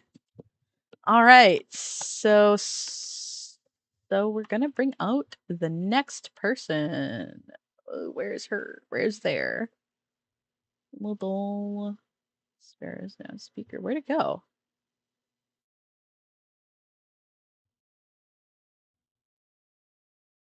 Da there. Might need to make a new request to be a speaker. Woohoo! Hello. Hello. Can you introduce Hi, can you hear yourself? me? I can hear you just fine. Can you hear me? Okay. I can hear you. I just want to make sure I'm coming in clear. Yes. Can you introduce yourself, Excellent. please? Yes, hello. I go by the handle Swampling Lover. That LVR at the end of my username is pronounced lover. um, I've been in your audience for a little while, Yeah. especially since before you got monetized. It's been great watching your journey as you've come into your own as a content creator. Thank And you. it's really lovely to speak to you for the first time. Yeah. So thank you very much for having me here. Yeah. Can you like talk about like what your experience is with academia and like what your thoughts are about this whole idea? Yes, I went into undergrad for college right after high school. I was 18 at the time because I was a year older than everyone else, and luckily there's a state university in my county, so commute was very convenient. And I was a bio major. I got my undergrad degree in bachelor's of science in biology, and the courses were extremely impacted. So unfortunately, it took me 6 years to get my bachelor's. um, but that kind of happens with STEM majors a lot, unfortunately. Mhm. And after I got my bachelor's, I took a year off to volunteer with Fish and Wildlife in my county. And it Ooh. was yeah, I thought maybe I could try to get a job in research with just a bachelor's degree, but unfortunately, that's just not the case. And while I was volunteering for that year, I realized that I really did want to just do research and lab work. And it was watching somebody's exit seminar from the Marine Labs University class. She was a doctorate student, and she'd already gotten her dissertation accepted, so this was just a seminar on her work. I realized, you know what?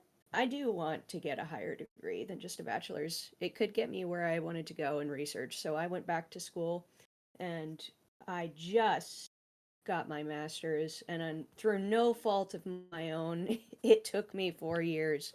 That was a combination of, because master's is supposed to only take 2 years. That was a combination of the COVID shutdowns, Mhm. and which, just put everything on hold. We weren't allowed to come in. We weren't allowed to do any kind of field work or lab work for at least a year. And then the other stuff was I had to take a lot of time off and on because of health issues. I'm immunocompromised, so I'm prone to health issues, unfortunately. Mhm. But I managed to. Luckily, I can say this, I'm in a very privileged position where I am able to I was able to fund my way through college. And a lot of people that they're like, I can't be in school for X more than X amount of time because I have to pay rent.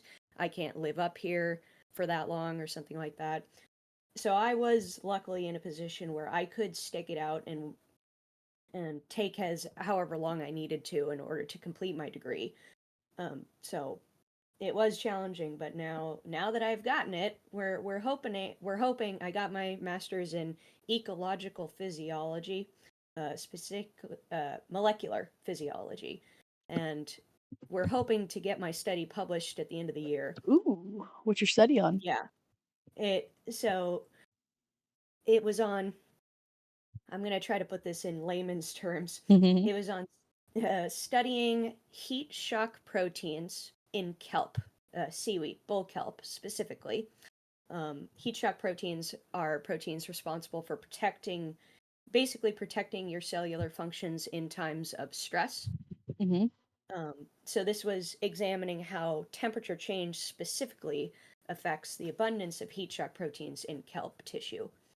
And the reason we thought we'd have to lump this together with my younger lab mates' study to make a full paper, but my committee was like, because I basically was able to not develop, but I found a method to do this that no one's done this kind of study in bull kelp before.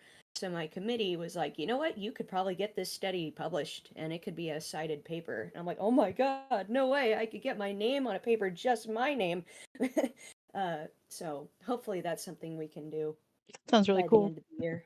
Uh, Yeah, I'm what really excited about it.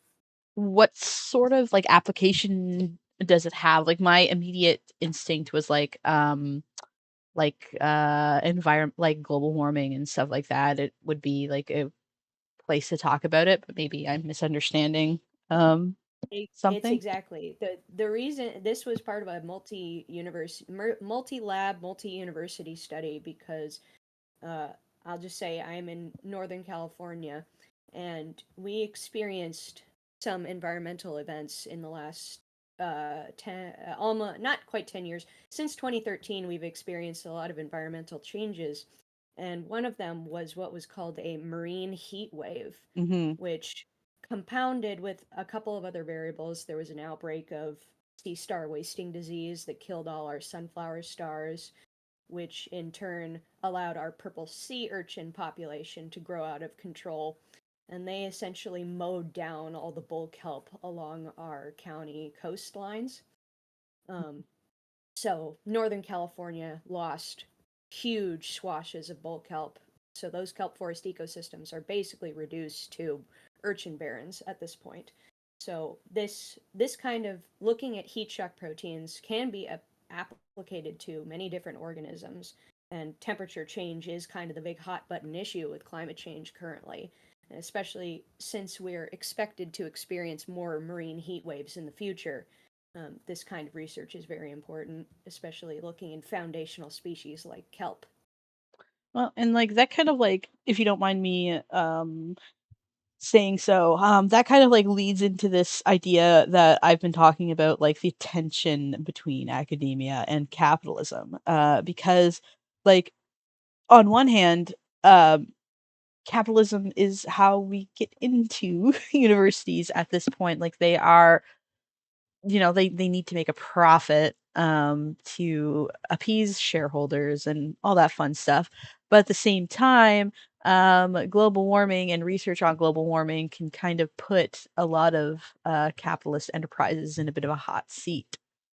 Um, so how do you find that works out? Like, do you find that there's like a lot of interest in um research that is related to global warming, and do you find that there's any sort of tension or resistance?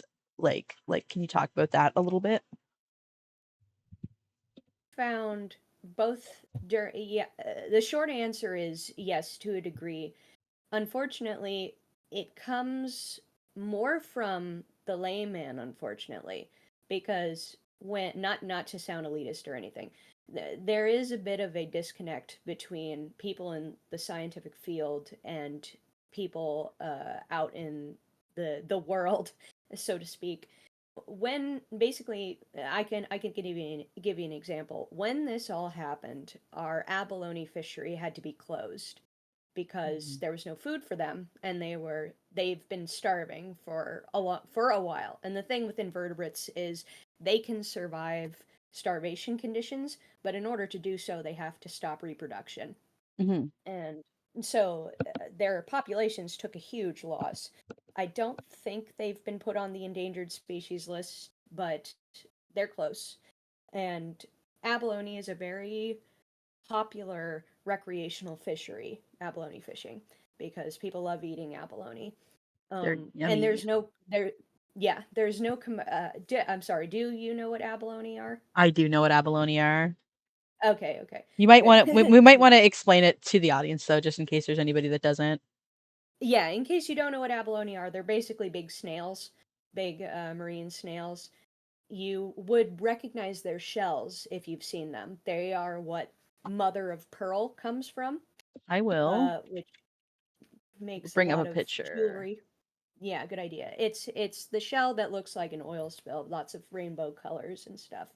Uh, But abalone are also yeah, go ahead. I can stop talking for a moment if you want me it's okay. to. Um, Um, oh, abalone are good eating. It's been a long time since I've eaten any, but they're very tasty. And when the fishery was closed, people were very upset. And fishermen, I know because I was raised by one, can be very obstinate when it comes to mhm. regulation. There you go. I see it on the screen. Yeah, I love abalone. I got to work with some when I was some red abalone. This was red abalone fishery specifically that got affected by this event. I got to work with some at the lab I was volunteering at, and they're just adorable. I think they have cute puppy faces, uh, but that's because I'm a weirdo who loves snails. Uh, so a lot of abalone fishers were divers were like, when's the season gonna open? This isn't fair. It's our right to harvest these animals. And you know, Fish and Wildlife is like, well, we can't let you do that because there aren't any abalone for you to fish, and those that are there are really they're all shriveled up and scrawny and starving. When they're starving, they shrink and they lose weight. So there's not Most much meat on them anyway. most invertebrates tend to do that. Yeah, I mean, like most Yeah, animals in general do, but yeah, and again, they drop their gonads, so they're not reproducing at all. They're just hunkering down and surviving. Um, so some people where yeah, Sparrow put it in the chat. There is a lot of poaching, especially around abalone. Unfortunately, it's difficult to regulate, and so when the fishery closed, there was a lot of uproar, and people were like, "Well, when is it going to come back?" The problem is, abalone are very slow to recover from this kind of stress. I saw it in the time I was volunteering. An example is purple urchins. The animals, purple urchins are what you see there in that picture next to that abalone. That there's that one abalone on that piece of rock in that picture you have pulled up, and the urchins are all around them. They're the ones that are eating the kelp. They can grow their gonads back after starvation in like 2 weeks if they're introduced to food again. Whereas abalone, it takes them upwards of 2 years to grow their gonads back. Um, I helped out with a starvation experiment with the abalone. They couldn't eat even after they'd been starved purposefully for a while to see how they would be able to recover after being introduced food. They couldn't eat for another 2 weeks. Like those that tried to eat too soon, they actually died because they couldn't process the nutrition. Jesus, So, yeah, delicate yeah, it's creatures. they're very delicate, and they're all hemophiliacs, unfortunately, so you have to be very careful when handling them because they have no clotting factor. uh, so a lot there was a lot of back and forth between Fish and Wildlife and uh, fisheries, like clubs, diving clubs, or local businesses and stuff like that. They're like they would say things like, well, maybe we should reintroduce sea otters back up here. And you can't just reintroduce a predator back into an ecosystem where it's been removed because where I am in California, we don't have sea otters anymore. So the primary urchin predator were sunflower stars. And they're all gone So as that well. and they're all gone as well. And you can't just reintroduce a predator that's been removed from that food web because the ecosystem can't sustain it, or they would possibly overpredate on other animals because they like abalone too. So Um, yeah. I do have a question. Hmm. Because this is related to my experience with fisheries. What's the relationship that your field has with like indigenous and native populations? Like, do you have one? That's that is so. I can only speak of what I learned from the Fish and Wildlife people I volunteered with. There is there is a lot of communication with local tribal, I'm Pop- sorry, Try. councils. Yeah, that's probably a good word for it. Yeah, tribal councils, especially in this area, that they take an active role in defining marine protected area boundary lines. Hmm. So they're like, this is the part of, if you look at a map, I wouldn't know where to look, but there are a lot on Fish and Wildlife. Uh, they help draw lines of, okay, this should be a marine protected area. There's different degrees of marine protected areas. There are ones that are no take at all, so you don't harvest anything in that area. And that kind of can be important for population replenishing. Like, that's where organisms will go to reproduce, Hmm. and the larval stages will develop in those areas, and then they'll move out of that area, Hmm. so they can supply the local areas. There are protected areas where you have much more. You can have take, but they are very limited. Hmm. So the normal limits might be reduced. And then you have areas that aren't protected, or they are seasonally protected. Yep. And a lot of tribal councils in the area do weigh in on these. So there's a lot of, because there's also a matter of, there are certain areas where only tribal members can take from. Yep. Tribal communities have full access, but some other, like commercial or other recreational fisheries, aren't allowed to. So there has to be a lot of coordination on that front, which is obviously it's a good thing. And they know how to manage fishery take from legacy uh, information. God, my brain. It's okay. Practices, old Yeah. practices That of regulation. I realize that's I'm springing that one on you, but yeah, that's been my experience too, is that like it seems like a lot of indigenous populations are, at least these days, maybe not in the past, but it's gotten so much better, are in communication and get along fairly well with academic circles. And there seems to be like a lot of mutual respect there because like in a way, it's people that have like information that they are then communicating to one another. Because the reason that we do look to indigenous populations is because they've been here for so long, they've gathered so much information that they're almost their own academic circle in and of themselves. It's just in a slightly different way. Yeah, like in a another aspect of that, there is at least one lab in my college's department. They do a lot of research on wildfire stuff having to do with forest management, Hmm. and they're in contact with local tribes as far as fire control and controlled burns and stuff, because Yes. because the tribes in these counties have been working with and living with fire for X number of, years, hundreds, centuries, millennia. So there have been, public events hosted by a combination of the tribal leadership and some people from our bio department, for burn events. Basically, they get volunteers to come in and start controlled burns in specific areas in order to get rid of excess underbrush, or during fires, they help implement. I don't know what the word is, but it's when you start a fire to stop a fire, if that makes any Yeah, sense. no, I can't remember what it's called either, but I know what you're talking about. Mm-hmm. Yeah. Um, So there is a lot of ooh, coordination like that, especially with scientists, and it has to be with Fish and Wildlife because they make all the regulatory decisions. But being that go between the public, the general public, and regulatory stuff is kind of what a scientist ends up doing, you know? yeah, I actually controlled burns is like an interesting topic because when I was younger, there was like a controlled burns happened all the time. And it would be fine.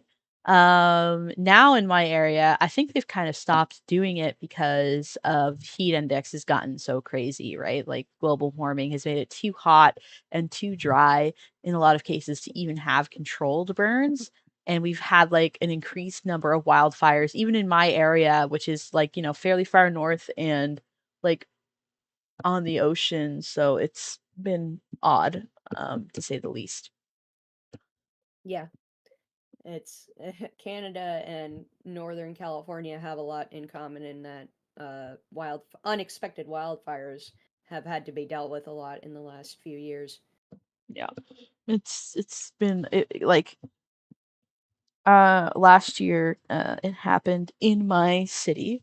Mhm. And like you could like there was smog everywhere. Even I was downtown and we were like, "Oh, if it's it's getting towards like the old district, like if that goes up, it's going to go up like paper and then like it's going to get downtown."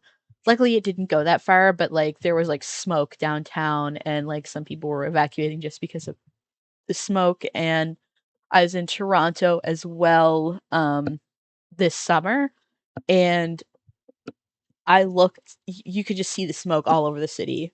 Like it wasn't smog, like there was smoke that had filtered in through the wildfires. It was really scary.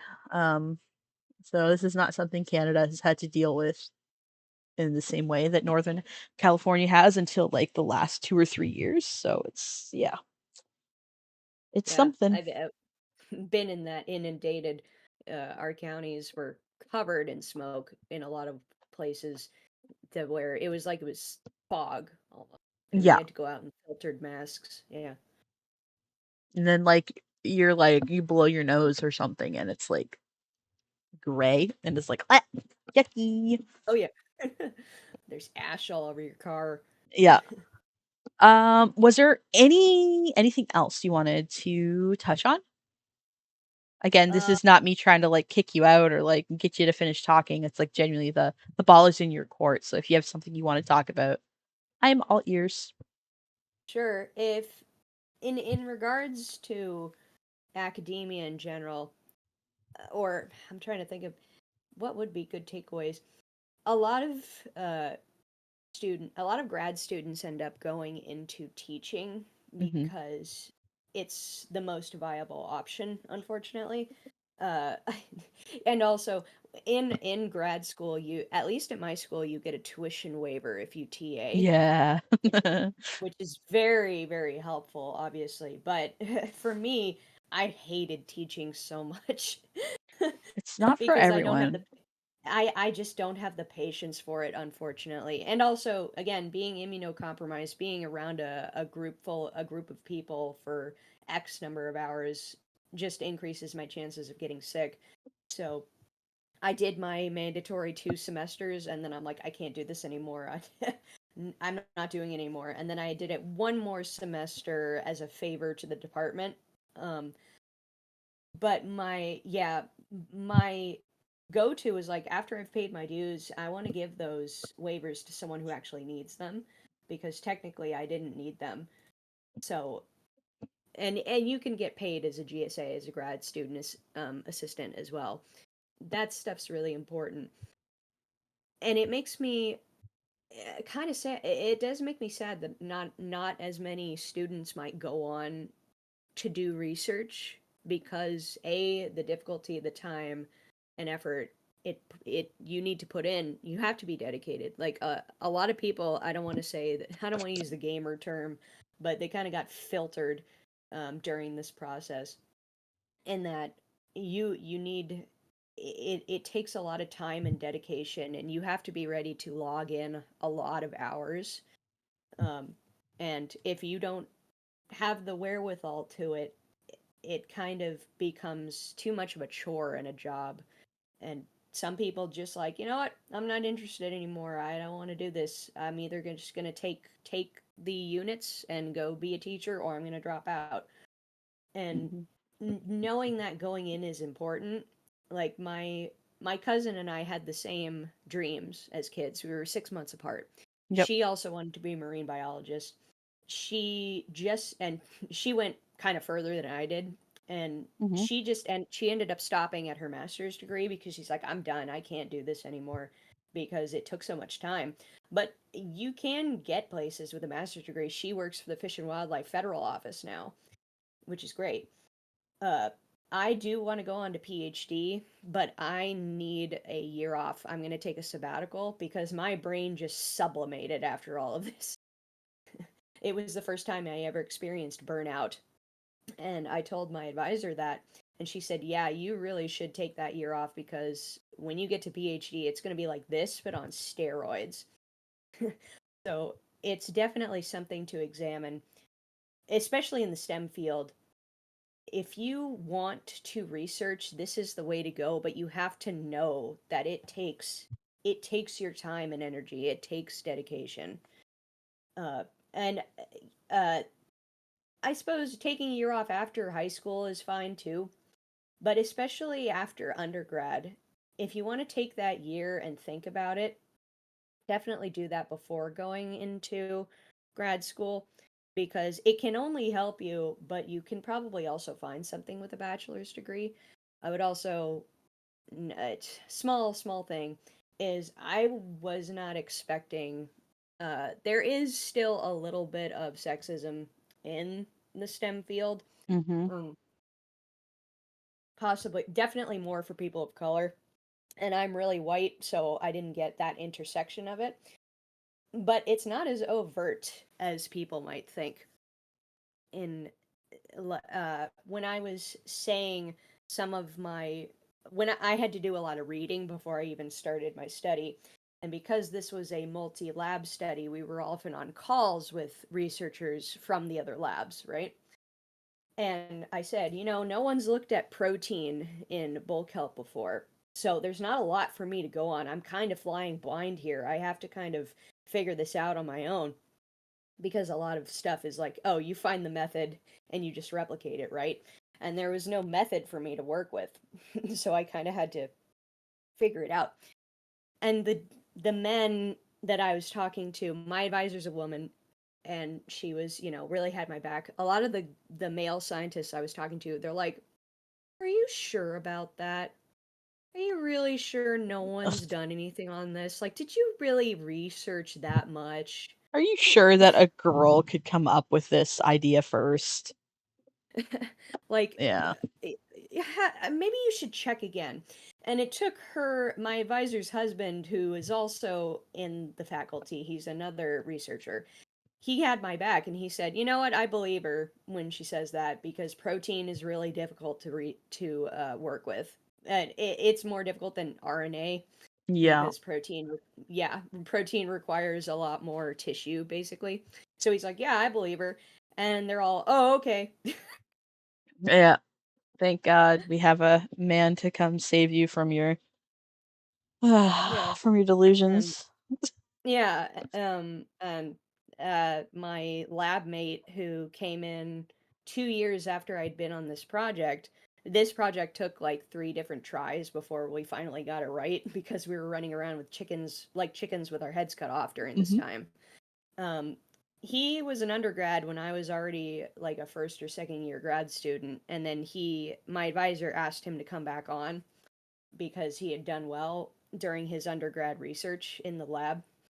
When he came back in, even though I was the senior and technically I was tasked with getting this project done, he kind of took over and started delegating everything and dictating things. Uh, Partially, I think it was a bit my fault because I was being pretty. I was trying to be like, what time period works for everybody? Like we have to go out and do field work. We have to go out and collect. What time works for everybody? When should we meet? I was trying to make sure everybody was on the same page. And I guess because I was so lackadaisy about it, he's like, he just starts telling me what to do and thinks he's in charge. And it got to the point where we were doing uh, a lab procedure. One of the important parts of the study was the heat shock, where we subjected the kelp tissue to those increased temperatures. Um, I unfortunately ran teeny bit late because I was having health issues. Yeah, I've got to get up early so I'm able to get out the door on time. So I was like 10 minutes late, right? And this again, remember, this guy's like 2 or 3 years behind me, right? Mhm. I get there. I'm like, "Sorry, I'm late. Let's do this." And he's like, you know what? If you want to be a part of this project, you have to be on time. And I'm like, if Um, wasn't it your my advisor project? was, yeah, my advisor wasn't there. We were doing this on our own because she was out of town, so we had to do this part ourselves. Mhm. And I'm like, I'm sorry. Why do you think you get to make that decision as to whether or not I'm on this project? You know? I So it was stuff like that. I had a very good advice that I got from a friend who is like in teaching actually. And she told me that like when you're trying to figure out when and where and what to do, and like when you're trying to get everybody on the same page, the best thing to do is as a leader is to assert something. Mm-hmm. And if people can, they will agree with you. And if somebody has like, and like, oh, I'm actually not available on Wednesdays, they'll say something. Yeah. I think that women often get trained to check in with like make sure and like accommodate and capitulate to everyone, and they're never kind of trained to be the one to step forward and take charge and be like, nope, this is what we're doing. And like it's really scary. I mean, like my situation, like I'm a trans man, so it's a little bit different, but like definitely something that was trained into me as well. And taking that step to be like, hey, no, this is what we're doing, and I'm going Mm. here and I'm doing it now. And people tend to kind of just fall in line if you make an assertion, because nobody wants to nobody wants to be the one figuring that stuff out. And if it doesn't work Yeah. for somebody, they will say something. And it's like I think that's something that like really applies in academia, especially when you're a woman, and but it can apply basically anywhere, I think. Um Yeah. Sometimes you just gotta, yeah, but Yeah. It doesn't help that, I mean, again, I guess I should say technically I'm gender and not, what's the word? Gender ambivalent? What's the word that Courtney says it? um It's where gen you don't care. yeah, Yeah. it's gender, I don't remember the word, but I know what you're talking about. It's yeah. It's Uh yeah. but like I'm female and I look female. I'm very cis passing mostly because I wear my hair long. If I wore my hair short, people probably wouldn't know what the hell to do with me. Uh, um, and I'm tiny, and I have a baby face, so I look like I'm way younger than I actually am. So Yeah. it is difficult for people to take me seriously because of that. And you're right. I should have like if I had been more assertive, I'm sure it wouldn't have been like that. Like the yeah, there we go. Person in the chat, agnostic. That's funny.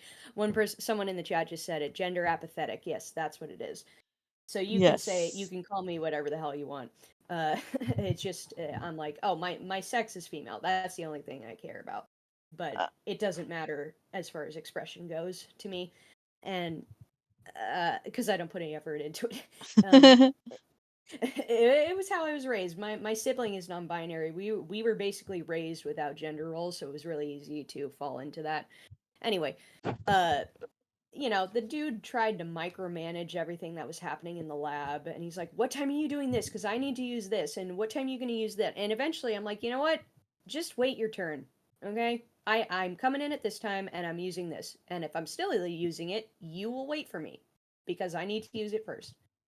So yeah. you're right. People, Being decisive is more useful than trying to be accommodating, unfortunately. yeah. And like I think we all, especially people that were assigned female at birth that were kind of trained not to do this, we need to Mm-hmm. get a lot more comfortable with inconveniencing other people, because at the end of the Mm-hmm. day, it's not a big fucking deal. It's not like a hate crime. It's they'll live, but Yeah.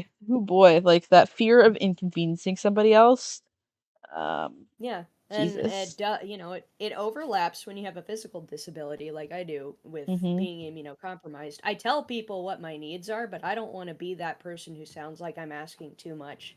But I need to say things like, I do taekwondo and I'm like, don't hit me here. It's important. That's where my transplant kidney is. You cannot hit me here.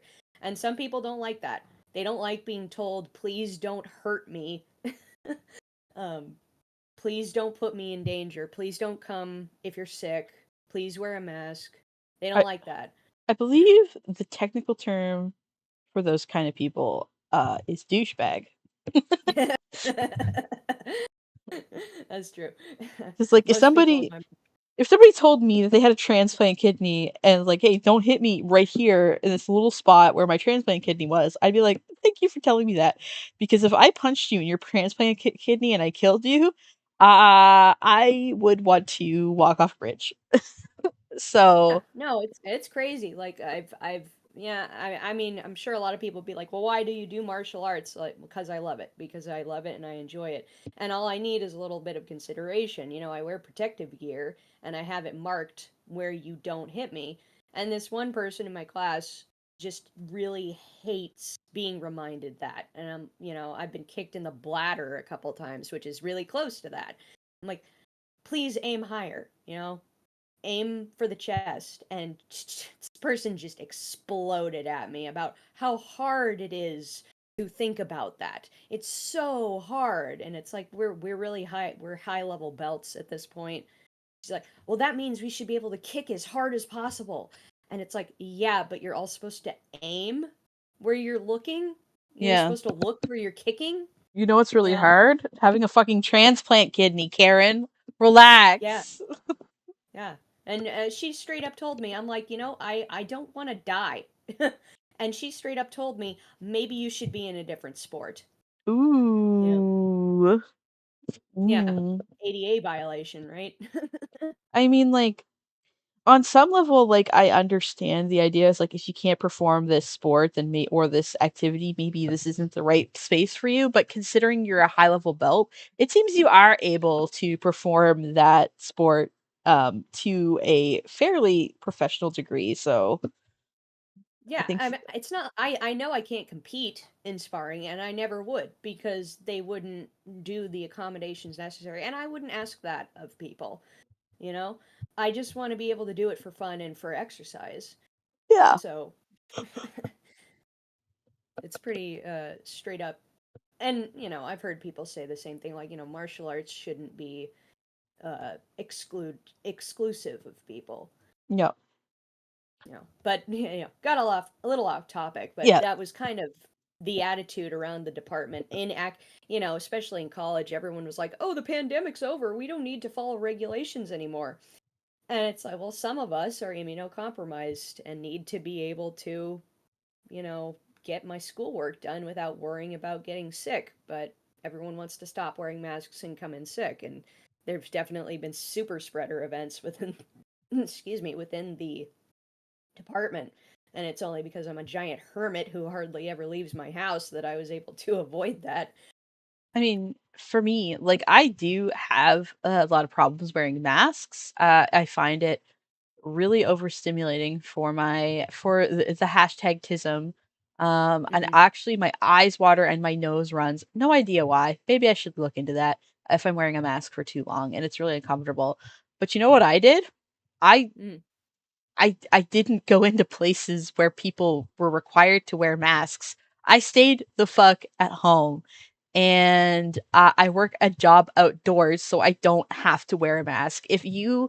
The whole mask thing, like if you're unable to wear a mask, then I think that like for other people with disabilities and such, we expect them to do some work and on their own and accommodate themselves as much as they can.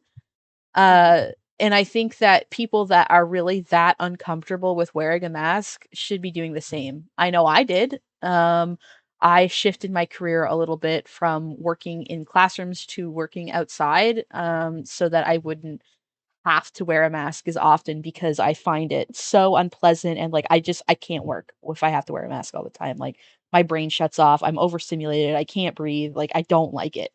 Um, Hmm. but I have to come up with that accommodation or stay home. Like that's not for someone like you um to have to absorb that. Um you know what I mean? Yeah. No, I mean, I do the thing where I just wear a mask by default at this point. Yeah. You know, It's just like I know not as many people are gonna do it, and I'm like, you know what? I'll bite the bullet. And I got used to it anyway because I used to have to wear a mask when I would fly on planes because planes are Mhm. petri dishes, Oh yeah. And I don't fly anymore anyway because of that. If I ever have to go to sea overseas, I will, but I won't anymore. It's unnecessary. But yeah, no, I mean, I get that point. Uh, it's just a matter of sometimes people think, immunocompromised people, they hear those disclaimers like this can only affect people if you are old or young or immunocompromised, and they hear immunocompromised like, oh, that's not real. Yeah. Like I said, like despite me not liking it, I still recognize that wearing a mask is a good thing. So, especially if I'm in a place like a hospital, I will wear a mask. I will grin and bear it. But while I'm working, I don't want to wear one. So I work in jobs where I don't have to wear one because I'm outside and you don't have to wear a mask outside, for example. Yeah, Yeah, yeah, there's anyway. yeah. No, you're right. Doing what you need to do. I always say that you can say that in academia, in life, in healthcare. You always got to do what you got to do, and sometimes people take that for granted. Yeah. You know. Or they expect the world to, like, a lot of disabled people have learned that the world will not capitulate to them, Hmm. unfortunately, and they have to do a lot of work to get accommodations. And I just think there's certain things, such as being uncomfortable wearing a mask. Hmm. For starters, I think that people are overblowing their discomfort most of the time, but I do know, like, from personal experience, I know that there are people out there, such as myself, that it is really inhibiting. Um, Hmm. and we need to also, like, acknowledge that that's kind of maybe a limitation on our parts, and we have to put some work into accommodating that ourselves and start treating it not as the norm, but as something, something that we need to think about instead of like expecting everybody else to think about it for us, if that makes sense. Like disabled people already have to do that for themselves, so I think you should have to do that in those situations as well. I don't know if I'm Sure. explaining myself correctly, but No, yeah. I get it. Yeah, Um, I'm not on the spectrum, so I don't know that kind of sensation, but I can I do understand how that would work. yeah. So I get it. Well, overstimulation is like physically painful. Like if Oh yeah, I'm wearing the wrong texture of clothing, like my whole body's in pain. sure. Because of how overstimulating it is, for example. But anyway, that's not the Uh, topic today. yeah, we uh, went on a bit of a tangent, we went on a bit a of a couple tangent, tangents. but it's okay. It's okay. Are there any publicly available resources that you would like to plug? If you are learning anything in the STEM field, I would definitely look up Khan Academy.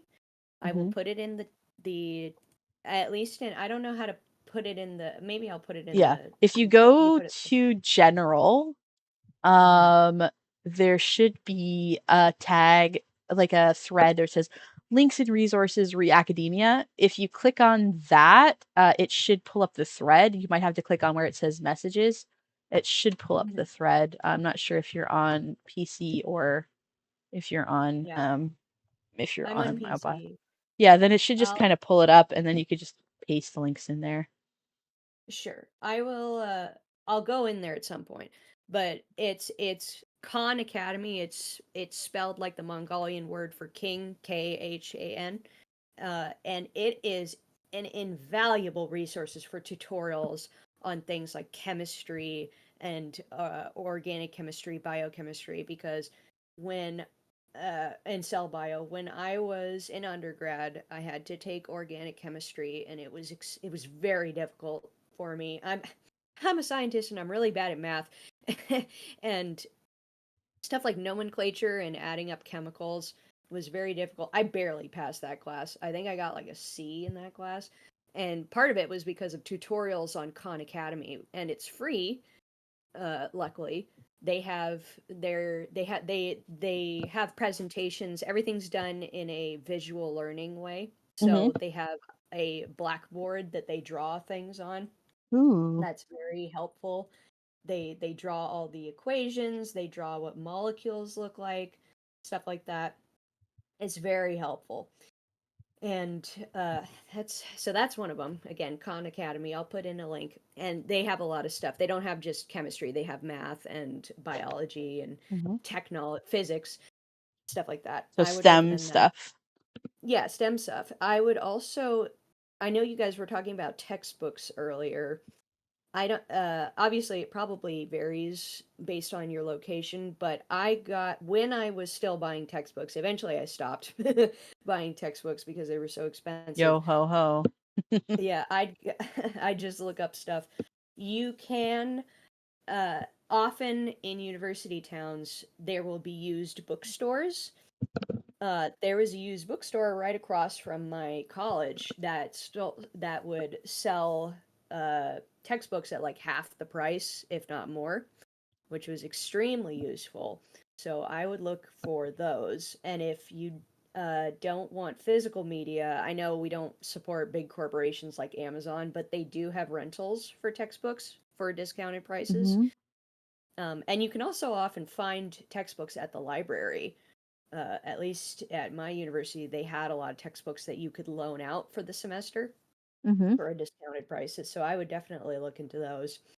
But yeah, my biggest one, if you're a STEM major, is Khan Academy because they're extremely helpful with those kinds of topics. At least that's the one I can think of. Awesome. If you think of any more, please put them also in the thread. That would be great. Yeah, for sure. Was there anything else? Only yeah, no. I all I could do is talk about my research, and uh, I could go on, but I don't want to bore anybody. I don't think it's not boring, but it might be above some people's heads a little bit. It Yeah, is. getting into I maths. I find this very interesting. I can follow this a little bit more than the pure math stuff that Dark sometimes talks about.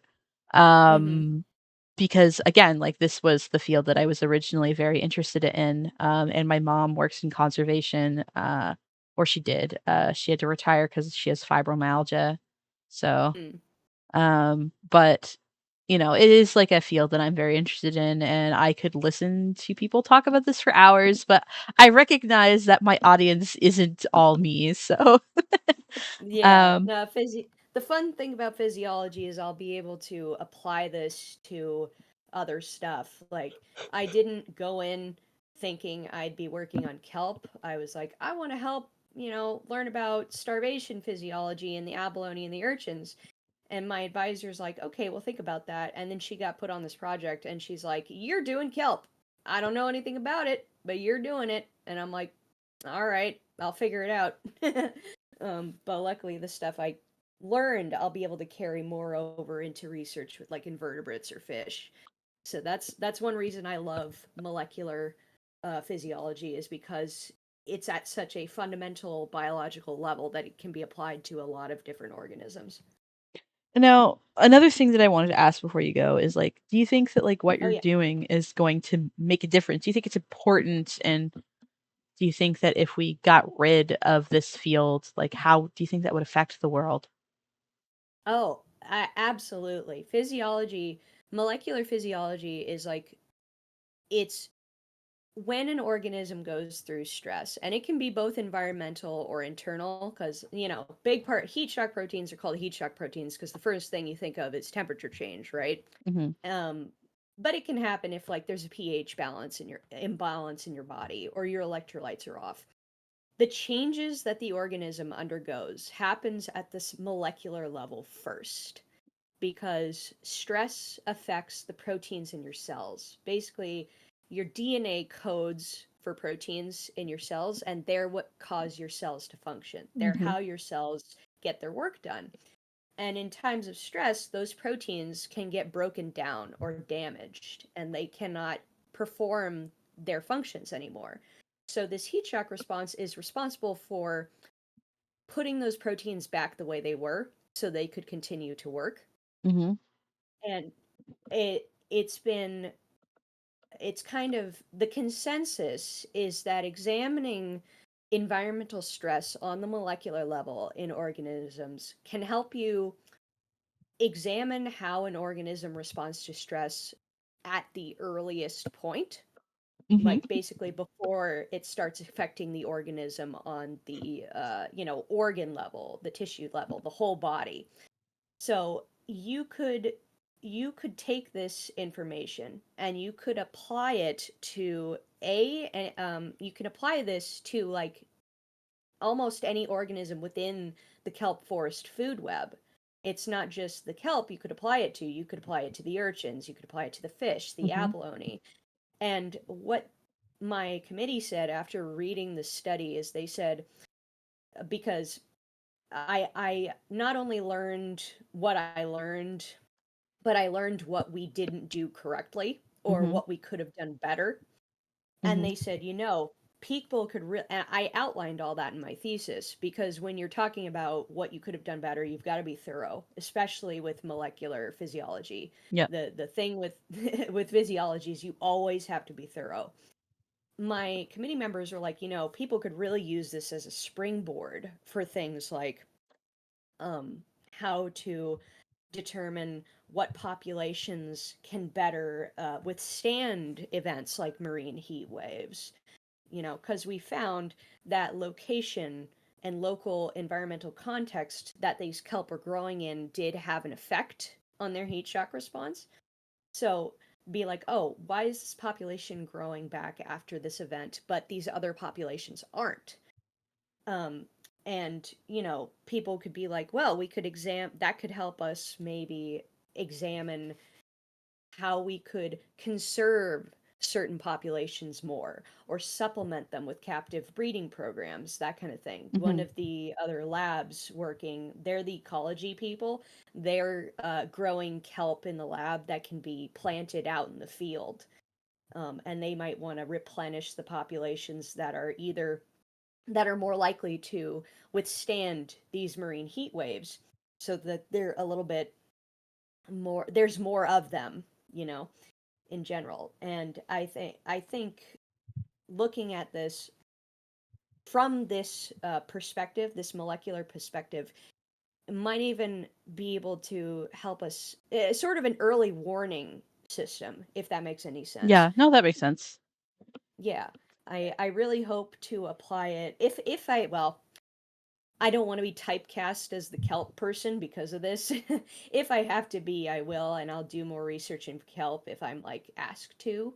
But I'm also hoping maybe, like, I do have a hope that I can do this research in abalone, and maybe this can help us figure out how to better manage that fishery, in a way that we can better determine how long it'll take for our abalone fishery to come back, or how we can help it recover, you know?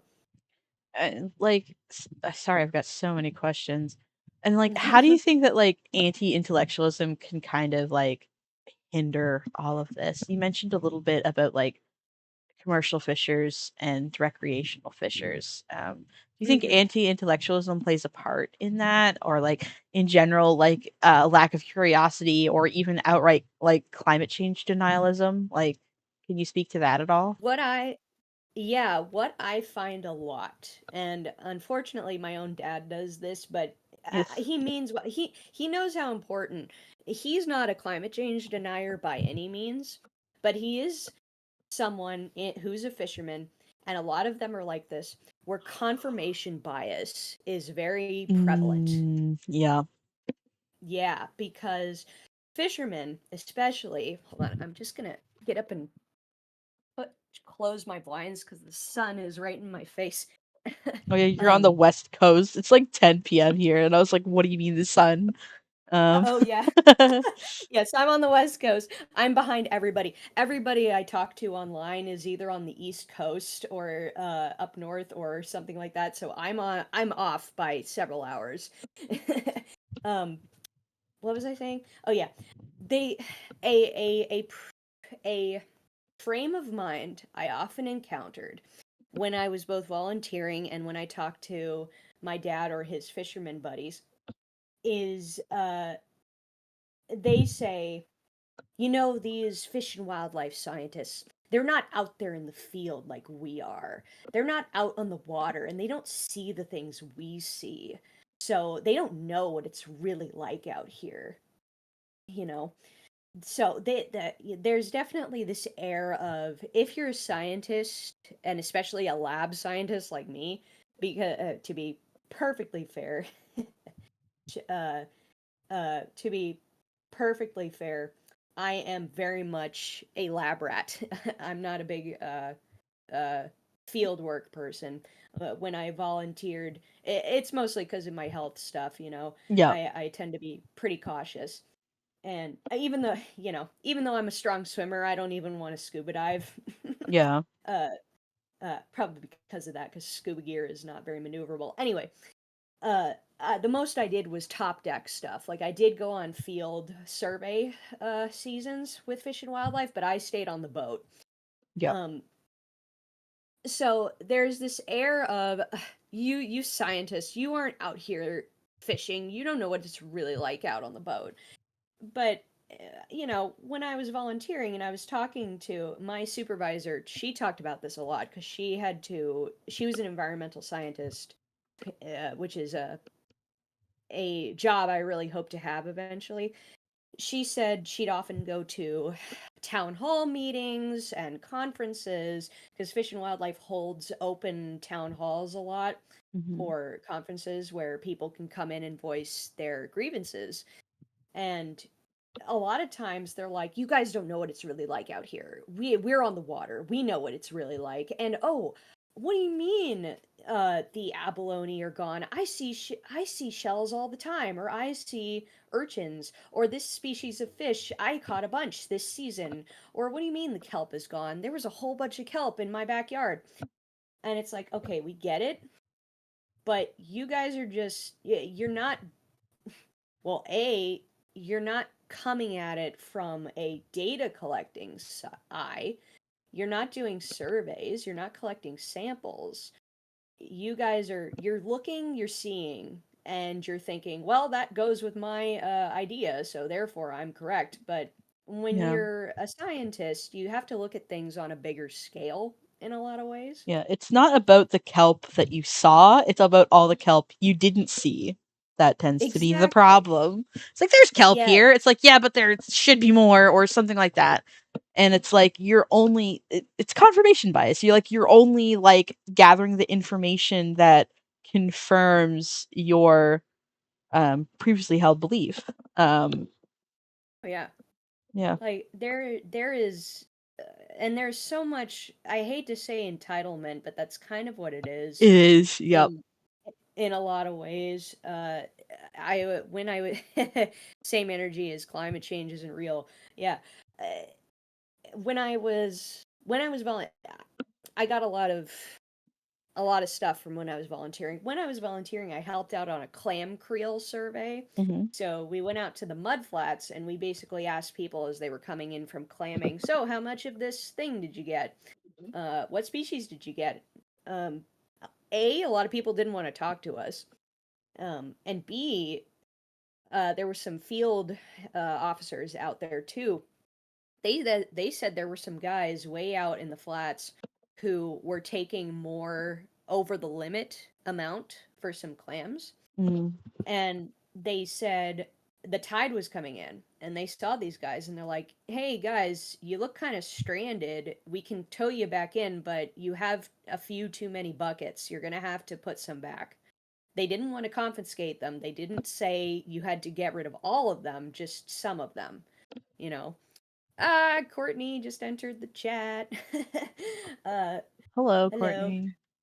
I'm a fan. Sorry, I couldn't resist. Anyway, they said to these guys, you're gonna have to leave some of these clams behind, because, take limits are important, because the population can't just be, you can't just fish the population until it's gone, Yeah. because you need individuals to resupply it. So, they weren't gonna arrest them, they weren't gonna give them a ticket. They just said, you need to leave X number of clams. Yep. And they didn't want to. They didn't want to leave their clams, and the tide was coming in, and they didn't have a way to get out. So they're like, we don't want to leave you guys, but you are going to have to leave those clams. And they were like, no, we'll figure out a way out. Like, they were willing to risk possibly drowning than not take the allowed amount of Jesus. clams. Kind of Yeah. reminds me of like this. This is more of like an East Coast thing, but you might have heard of it. Sure. It was a couple years ago. So Nova Scotia and Newfoundland and the surrounding area, really well known for our lobster, our wild lobster. Mhm. Love And lobster. I I love love it. lobster too. They're cool animals and they're also tasty. They're like multifunctional. Oh Sorry, that yeah, that they're was that was I don't know if that's okay to say. Um multifunctional. I like that. They're basically immortal. They can like shed their. They can go through molts forever, and they just get bigger and bigger and more reproductive, and they just don't die from old age. New York lobster population crashed. Yeah, I think that's why there's a lot of focus up here in Nova Scotia and Newfoundland, because we have the Mhm. Northumberland Strait, which is very cold because it's like basically like a stream of water, like the current comes down from the Arctic Circle, so it's very cold. So it's still like a very healthy fishing area. Mhm. So we have like quite a sizable lobster population in the Northumberland Strait, where Newfoundland, between Newfoundland and Nova Scotia, New Brunswick, that sort of strip of water. If I could, boop, I'll pull up a quaint little map. Um, Quaint little map right here. Sure, this one's good. Yeah, the lobsters on the East Coast are what everyone pictures when they think lobsters because they have the big claws. Whereas West Coast lobsters over here, spiny lobsters, we call them bugs because they look like big old cockroaches. Yeah, but like you come in down and through here, and you get like there's some really good fishing like through here, like in this big area, and also here, and then like as well, like this is around where New York is, but up in the Bay of Fundy, up here. So, we also have we have fishing seasons. Obviously, Yeah. most people do have fishing seasons, but also we've got indigenous people, the Mi'kmaq, that fish here, and their fishing season is a little bit different. They get to go out before the commercial fisheries. And there's an issue. Courtney honestly might remember this because it was big local news. Where there was some contention between indigenous fishers and commercial fishers, where it's like it's not fair that they get to go out first, yada yada yada. It's like, well, okay, so they have like 12 boats in total, the entire nation. And these boats are much smaller than your boats. You guys have a whole goddamn fleet. And you fish for longer, you take bigger catches. Um and so it's not the same thing. Also, they have historically been keeping track of lobster populations for thousands of years. Maybe they know what they're talking about. It's never been an issue before. Um, what ended up happening is it got violent. And there was instead of like obviously at this point it's not about the fucking lobster. Yeah. It's fueled by like ignorance and racism and capitalism, because what they ended up doing is they broke into where like the caught lobster, they had already been caught, like they were already fished, they were already called for, as I recall. They went in and they dumped bleach over all of the lobsters, ruining them, killing them, and ruining Oh. them. And it was like so senseless. They burned down a bunch of the boats. Like it was ridiculous. Like um Oh God, that's horrible. uh That's we have a that's hideous. it is hideous. And it's fueled by this sort of the capitalist greed and this ignorance and this refusal to like acknowledge that like maybe these people know better, and maybe they're saying that you need to follow these regulations for a reason. But it has a good ending. Um Hmm. so all of the various tribal councils slash bands in Canada groups together, funded this movement to buy the fucking commercial company, and now it's owned by indigenous bands. So it has a good ending. Has a good ending. Out of pure spite, and I don't know about spite, but like it's like okay, you want to play the whole commercial fishery game? All right, let's ball, and we keep winning. Oh, that's Um, crazy. yeah, but anyway, That's great. I that was mean, just like that was like because it's related to I don't know. oh I yeah, felt it was a bit related to what we were talking about. So we have yeah. our struggles here over on the East Coast, but we're also fighting back. So it's Oh kind of yeah. sus why Newfoundland didn't want to give Canada control over fishing grounds. Yup, understandable. Anyway, Yeah, no, it's a bit of an hot take.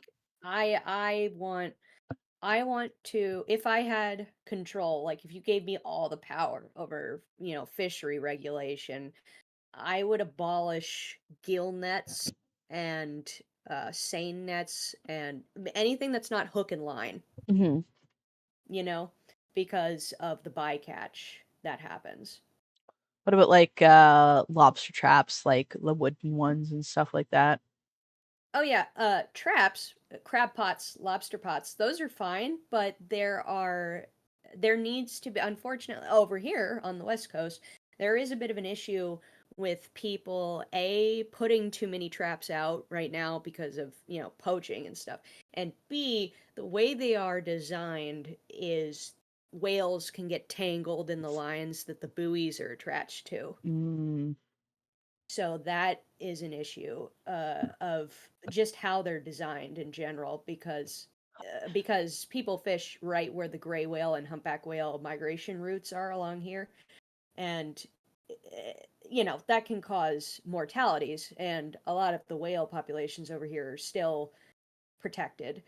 So there's an issue with figuring out that, but I mean, that's just an engineering issue that needs to be solved. we live in like such a wonderful technological age. I'm sure there's things that we can come up with regarding like drones and like digital footprints and Hmm. GPS, where we wouldn't have to rely so much on the lines and stuff. And like hypothetically, I got a little lobster like slash crab pot down. It's pretty far down, maybe a little bit too far down for me to comfortably dive down and grab them all or whatever you want to say. Maybe I have a little device, a buoy, perhaps a wireless buoy that like it can connect to this crab pot and pull it up using some sort of like wireless technology, or maybe it extends a hook, like like there are engineers I'm sure that could work on this, but like we live in an age where like we can work on those solutions instead of like and that I guess that's kind of what frustrates me on like things like littering and stuff is that like we're so focused on the easy solutions like oh we're going to switch to paper straws now when it's like there's so much more we could be doing and so much interesting technology and ways of life that we could be living that we just uh anyway sorry that's a Yeah. whole other thing. I agree with you, though. I do think there could be a way to make lobster pots that don't require a line buoy. I think you're right. I think there is a way to make basically radio signals where you put them in the pot and you keep a GPS tracker on them, and then you just follow them to the location, because there is a little bit of drift. Mhm, But the fact that yes. we can put yeah, the fact that we can put tags on elephant seals is a big deal. So we I could put think tags I think we're in there crab pots. technologically. We're there that we can start doing that. Yeah, all you got to do is drop a long enough gaff in the water where it says, and you just pull the pots back up. Yeah. Yeah. But people are, obviously, this kind of people are like very set in their ways as far as And fishing goes. So As Sparrow says, tags are expensive. That's the issue. that's true. That's true. And making things a bit more available for, Subsidizing perhaps as well. yeah, yeah. Especially like, commercial fisheries tend to get more subsidies than recreational fisheries do, but I feel Mhm. like you could subsidize recreational fisheries more. I am a recreational fisher myself. It's been a little while. I was thinking about getting my fishing license this year, but it just didn't pan out that Oh, way. same. But Oh yeah.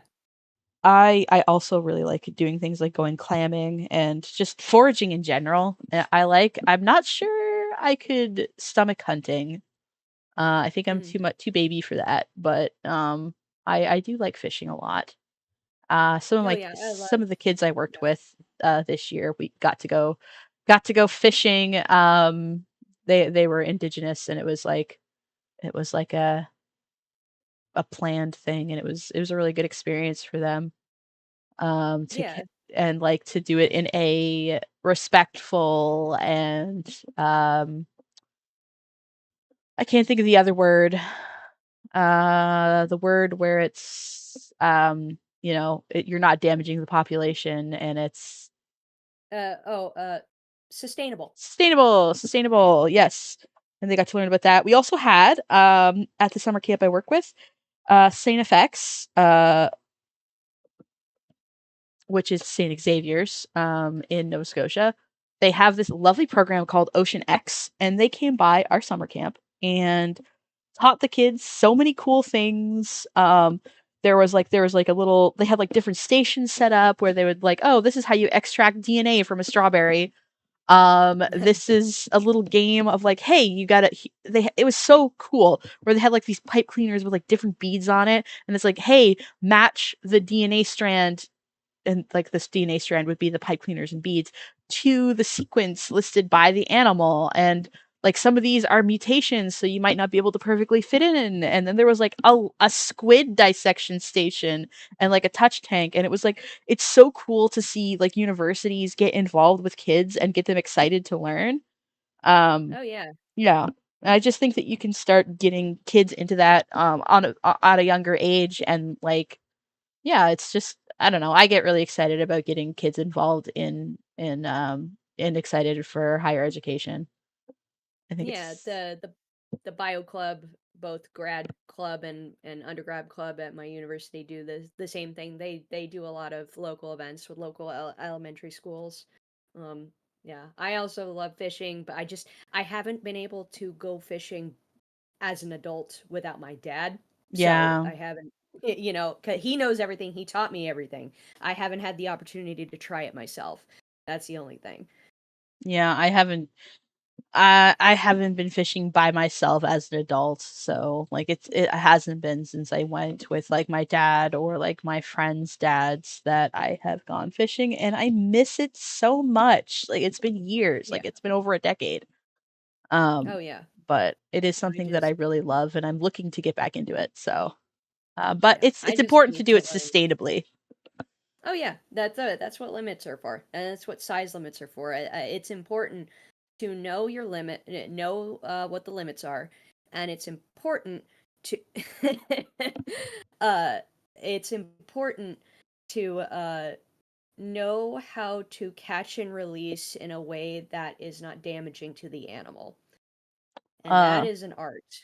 It is an art and it is a science because if a fish fights really hard and you don't uh, get the hook out and get them back in the water ASAP and revive them. Some of them are basically unconscious by the time you get them. You got to revive them. They'll die of lactic acidosis. So mhm. it's a very delicate balance that requires a lot of practice and a lot of finesse. And I haven't had the opportunity to do that yet. Plus, I don't know how to kill them yet. Like, you hit them on the head, but I'm worried that I don't have the physical strength to do it. You can either hit them on the head or you can like slit the back of their Yeah, head, cut the brain stem, that's what that I've kind of thing. done. The cutting Yeah, is not so much hitting. yeah. The cutting is more precise and you're more sure that you got them. Oh yeah. Uh, I just need practice. So. I'm gonna read out a super chat. Thank you Mhm. so much for the super chat page. If Krim brings out the YouTube camera while catch and release fishing out on the river, would that be a live stream? So funny. So funny. I think there's an Animal Crossing character dedicated just to that joke. So, thank you, Paige. I have been thinking about doing like walks in nature as part of my live streaming. I wouldn't be on camera, I don't think, but I think that would be a fun live stream. I don't know if I could manage to do fishing and live streaming at the same time. That would be Uh, difficult. You'd have to have one hell of a GoPro. yeah, bow fishing makes me violent. I don't know. I feel like there's certain cultures where bow fishing, like, I don't know. I need to be more educated on the matter, I think, but like I know that like it's like the way that some like indigenous fishers have been fishing for a really long time. Sparrow will talk to Mhm. me later about this. Yeah, this is a There is touch grass stream there is exactly.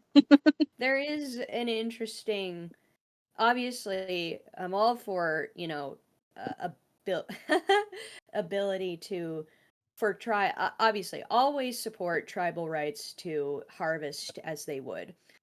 In some instances, there are times when some people will use new technology to kind of go overboard, unfortunately. Yeah, absolutely. Where, yeah, there was a study done recently in like the past 5 or 7 years, at least within the last decade, of tribes on these very isolated islands in the Pacific. I can't remember what they're called, but it was on an atoll, right?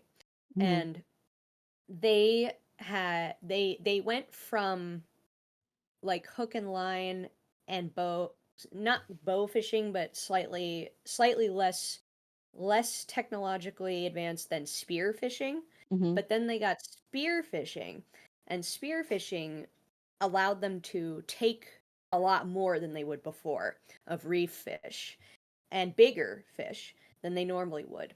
And unfortunately, what happened was they took a lot of reef fish that were herbivores that would graze algae off of the coral.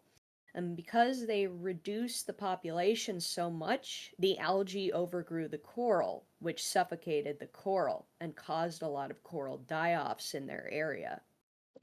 Well, there's also like an issue of like certain technologies enable people that aren't educated as they should be to go fishing and hunting, and that's definitely a problem. It's something I'm passionate about because my whole family has hunted. I guess not like the younger generations. Like my mom doesn't hunt, but my uncle does. My grandfather does. Like on both sides of my family, and my grandfather, my white grandfather on my mom's side, is a bow hunter. Mm-hmm. And he instructs people like to get their license to bow hunt.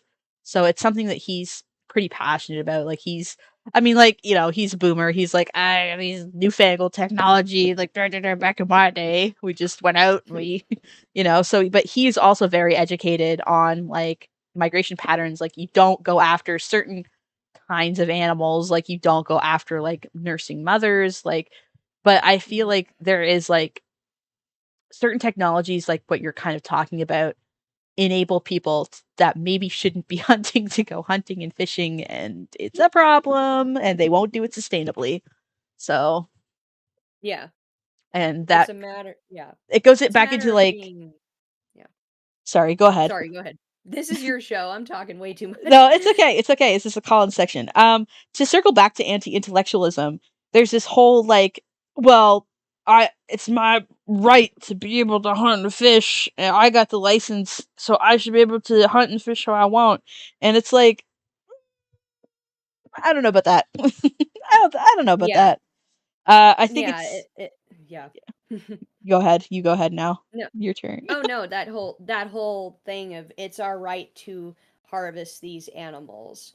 And I understand that again, indigenous people it's a bit different because this is what they've been doing and a lot of them this is their source of food. Um but you got to be again, you got to be sustainable. It's like if you want this animal to be around for you to harvest, you can't just take all of it. Yup. Was there anything else you wanted to talk about? Goodness. I already said a lot. I think I've taken up enough of your time already. Uh I if you ever want a scientist on to chat, I'm here, but I don't want to take up your whole time, but yeah, there's a lot, especially in the STEM field, when it comes to you can butt heads with people within your field, Hmm. and oh, especially, I did want to say one thing is there is a bit of a discrepancy between older scientists and younger scientists as Hmm. far as what is best practice or new stuff. I We were saying earlier about what was it? What was the anthropology stuff that Sparrow was talking about? Homo naledi. Um, yeah, there's something like that in paleontology where you've got two camps. This is not my field, but I took a dino bio class in undergrad Uh, with this. Yeah, can I make it it's aside first?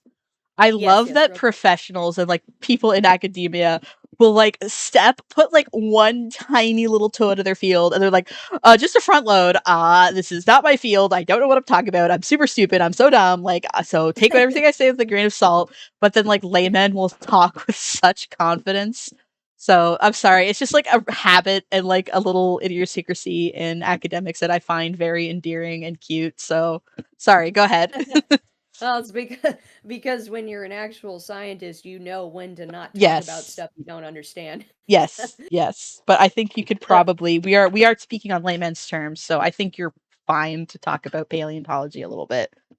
okay. Yeah, I took a dino bio class in I want to say it was undergrad. It probably was, but I also took a seminar with this guy. He's cool. He's a herpetologist. He took us Ooh. when I was in undergrad. He took us on a trip to the Mojave for the bio club.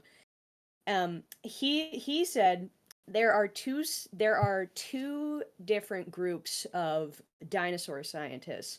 There are the birds are dinosaurs scientists and the birds are not dinosaurs scientists. The I'm a Yeah. I mean like I guess you could say that I'm a layman, but I'm a nesting egg kind of in that camp. But Uh-huh. In which one? in like the birds are dinosaurs. Like they're Yeah. avian dinosaurs. What are you, would you say? You don't mind me. Well, what this one professor does is he likes to present this argument. He's deep in it. Like he Yeah. did his thesis stuff on dinosaurs. He's just the biggest dinosaur nerd there is. Um he likes to present his argument with evidence basically. Yeah.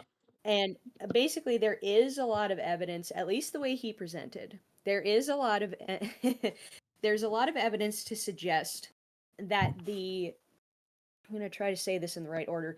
The evidence that supports the birds are dinosaurs camp is ha there's reason to believe that the evidence has been fudged because it's very Mm. clean. Yeah, it's a very clean timeline and it suggests that birds happen because dinosaurs basically flapped their arms and grew wings, right? Yeah, sort And of. I think that's yeah, dumbing it down a little bit, but and yes. yeah, it is dumbing it down a lot. I totally understand. Uh, the clincher of it is Archaeopteryx, right? The dinosaur with feathers that looks like a bird, All right. basically. I'll pull it up. Yeah, My well, if you can spelling, find Archaeopteryx, uh ooh, remind me of the spelling of that one. it's arc like ARCH, um, E. Let's see, Archeo EOP Okay, let's hope Archeo that there we go. T. I got it. Yeah, I got it. This guy. because yeah, Sparrow just put it in the chat too. There we go. This guy. Okay. Yeah, that guy. It's so that's like, oh, look at that. That is clearly a the in between stage between birds and dinosaurs, right? Hmm. I mean, yeah, The sort of. yeah, and that's well not at least to most people. Yeah. Page I just got the student Pokemon Go. Yes, that's Arcan or Archea God, I can't. Yeah, they made an Archaeopteryx Pokemon. Uh so the fossil timeline and carbon dating evidence suggests that Archaeopteryx doesn't fit in the timeline where those scientists say that it did. Okay. That Well, it actually happened much earlier than what we thought. and this was the one where we got the impressions, right? Yeah, here they are. Yes. Yeah, we have that It very very nice. clearly has feathers. Yeah, yeah. Like, there's no doubt in that. But carbon dating puts Archaeopteryx somewhere else in the timeline. I can't remember exactly where, but the evidence suggests that it was actually happening like alongside a lot of the dinosaurs they purport led to it, Mm-hmm. basically. Um, and there are a lot of other early birds that I'm trying to remember all the points this guy makes. From a morphological standpoint, he says it makes a little more sense for birds to have evolved from a tree down direction, Mm-hmm. meaning they were little animals that climbed trees and used their feathers to glide from tree to tree. I I mean, yeah. Forgive me if You I'm know? stepping on toes or perhaps speaking out of line, but it's kind of like the argument. And it's so frustrating because evolution continues to get contested by the general public that we can't have nuanced discussions about it. But it's kind of like Sure. how people say that, like, oh, well, humans are more evolved versions of chimps. And it's like, Hmm. that's not how that works. Also, No. it seems as if like our actually, sorry to spurg a little bit about anthropology and like ape biology and stuff like that, but it actually seems that chimps are more derived from our common ancestry than we are. So Yeah. technically speaking, they quote unquote evolved quote unquote more. So it might be that sort of. I think I feel like that's probably what you're kind of leading to, is it's more that direction where it's like it's evolved from dinosaurs, it's Well, kind of yeah, obviously it's not like this one dinosaur became this bird. That it's more like he's saying, and I'm just saying what I was taught in this yeah, class. yeah. Um, basically, again, I don't remember the exact timeline, but a lot of carbon dating puts Archaeopteryx a little too early in that evolutionary timeline, Hmm. if that makes any sense. And then there's two more pieces of evidence. One was that there was a dinosaur that had I don't remember what it was called, but it was a theropod, so two legs. Hmm. Um, that had another really nice impression, a fossil impression, and they looked at its skin impressions, and they said that those are feathers. Those are obviously feathers on it. But what they do look, at least what this guy says, is they look a little more like what collagen looks like when it fossilizes. Interesting. So he would bring up preserved, fossilized dolphins, basically, and said, "Look at the collagen impression left behind from the dolphin tissue.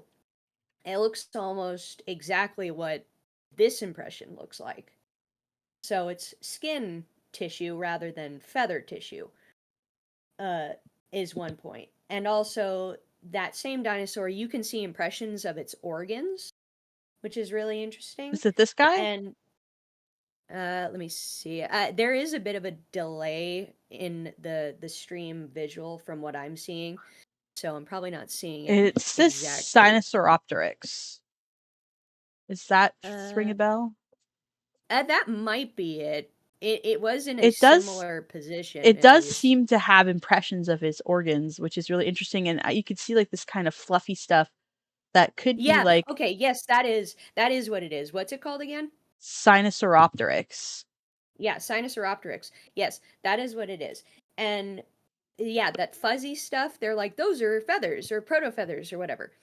And the professor, he said those look a little more like collagen fibers. And Interesting. the organs, yeah, the organs, again, this guy's a vertebrate morphologist, so he's been studying vertebrate evolution a long time.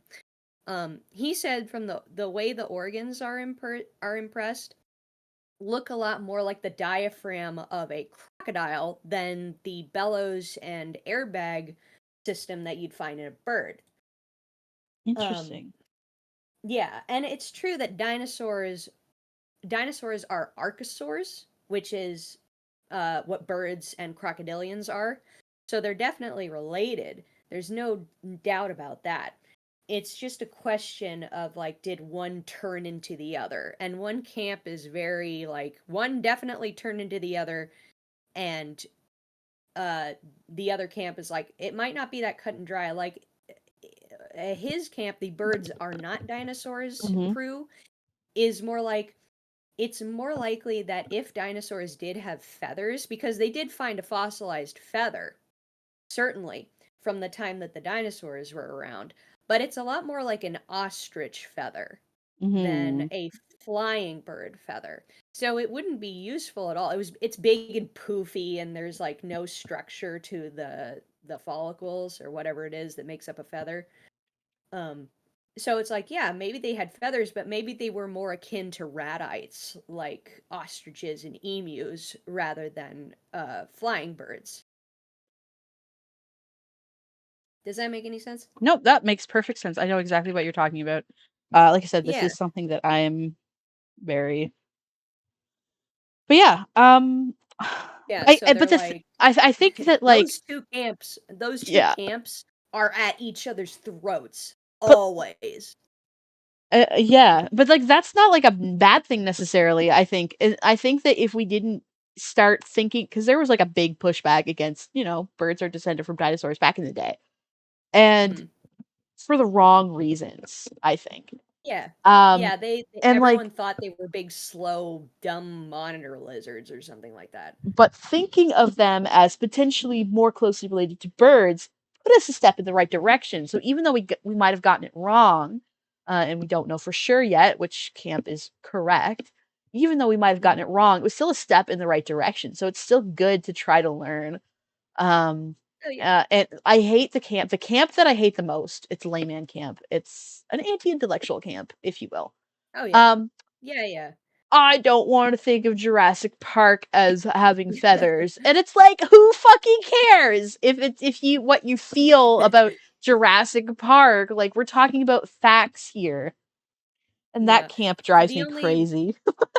Yeah, no, the only time that thing is a problem is when it determines who gets the funding Yeah, exactly. for research. Yeah, so it's like um if oh god, I watched that latest Walking with Dinosaurs, and like they make the dinosaurs look like owls and penguins and stuff, which is really funny. But it's a matter of like, some research doesn't end up getting funded, so we're getting less information in general Mm, because they're like, oh, that's science, that camp isn't as sexy or whatever. yeah. There's also like again to tie this back to capitalism and anti-intellectualism. Hmm. I know that like in actual real academic circles it's not a hotly debated topic, but I feel like the capitulation to like fundamentalist religions right now is also like a big problem for STEM fields. And I'm sure that that's affecting funding and stuff as well. But I know that that's not even something that's up for discussion. Like you fucking have somebody like what's that guy's name? Tucker Carlson being like, "Oh, evolution isn't really even an accepted thing anymore." And it's like, what planet are you living on, sir? And Oh then god, I that mean, gets on that that goes to was the on whole. a Joe Rogan podcast, which Joe Rogan is one of the most famous podcasters in the world right now. And like, Jesus Christ, like that's so damaging. Oh god, I mean, it's like the whole, oh, it's just a theory. Don't That's not what say theory that to means. me. That's not That's what not what theory theory means. means. That's a hypothesis is something that has not been proven. A theory has been proven many times, and even then, it can change. Yes, but it has been proven so many times that we're pretty sure it's correct. My favorite allegory for this kind of thing is if I'm putting a puzzle together and I find a box and it's like, hey, you know what? I think this is a puzzle of a rhino. And Mhm. maybe I'm missing maybe it's a 100-piece puzzle and I'm missing 10 pieces. I could still make a pretty educated guess that based on the pieces that I have, especially as I put it together, that's probably a rhino. Even if I'm missing half the pieces, I can make an educated guess that this puzzle is going to come together and it's going to be a rhino, even if it's a little harder to put together and I'm missing more of a big picture. Maybe I'm missing enough, perhaps, that I miss the trunk and it's actually an elephant, not a rhino. But it's probably not a Christmas scene with a bunch of elves. I can probably say that with a with fair certainty. That's the allegory that I like to use. Is we have all these Yeah. pieces of the puzzle. We can make an educated guess. There might be some parts that we don't have, but it doesn't mean that the big picture is wrong just because there's little No. pieces that are missing. It's like in the marine biofield, people are like, "You're hiding the fact that megalodon is still a thing." Oh no! Nope, No! Are you nope, fucking that's kidding me? impossible. Are you No, kidding we're me? not. Oh I mean, a lot. no. I mean, hell, like kind of touching on what I was talking about earlier, is sometimes the fishermen would be like, "You're lying about how the abalone population is doing. You just don't want us to fish." It's like, believe me, if they were okay, we'd be okay with this. But why would we lie about trying to preserve a population? You know? Good lord. That hurt my brain. Yeah. Like that, you're wrong. The people who study this, the people who are out there collecting the data, and diving and taking samples. I've cut open those urchins. I've seen that they have no gonads. They are starving. I dissected urchin jaws at the height of this marine heat wave kelp forest loss.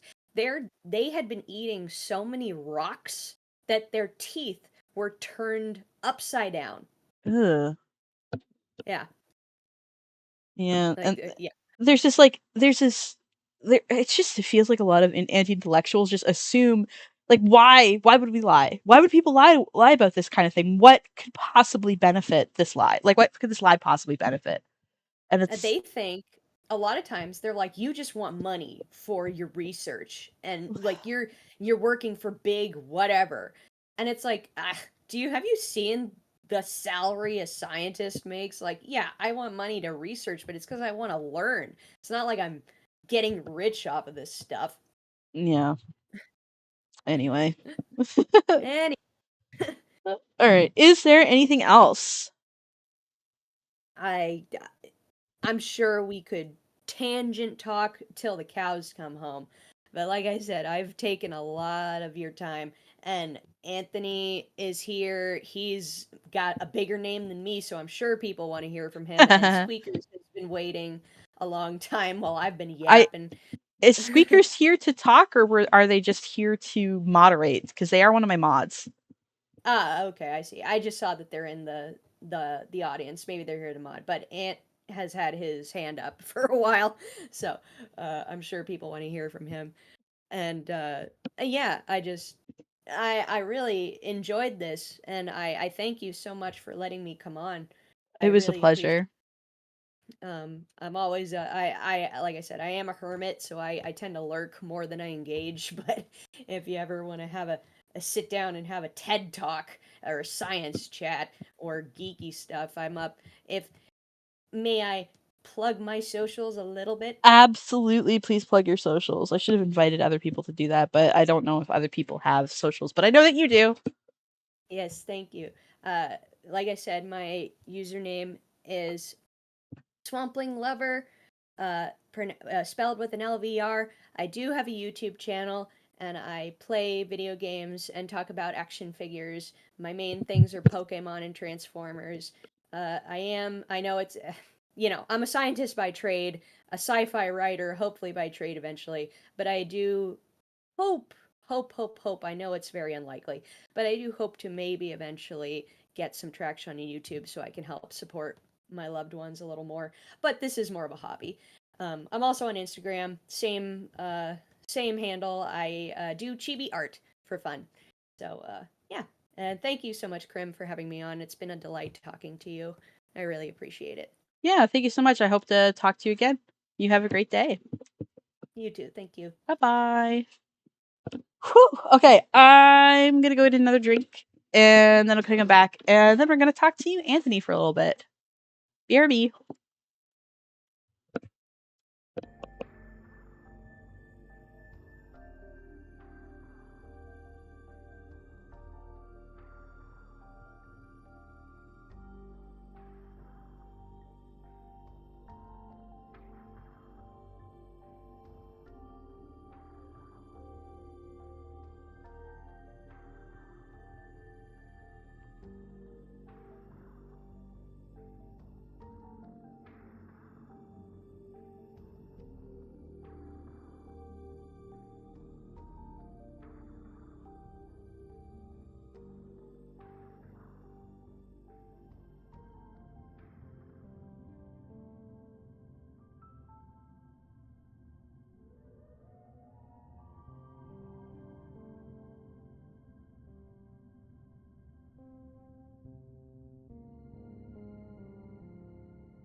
Howdy doody. We're back.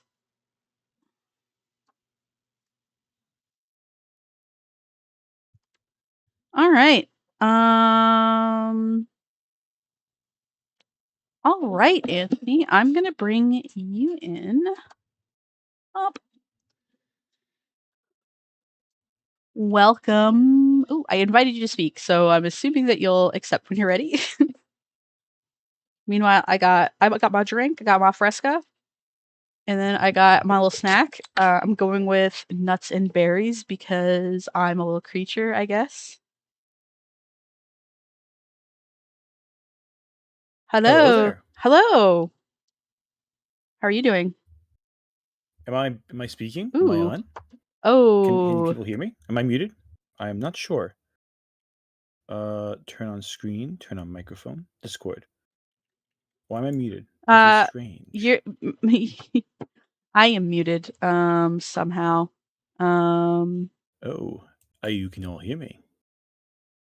I cannot hear anyone else.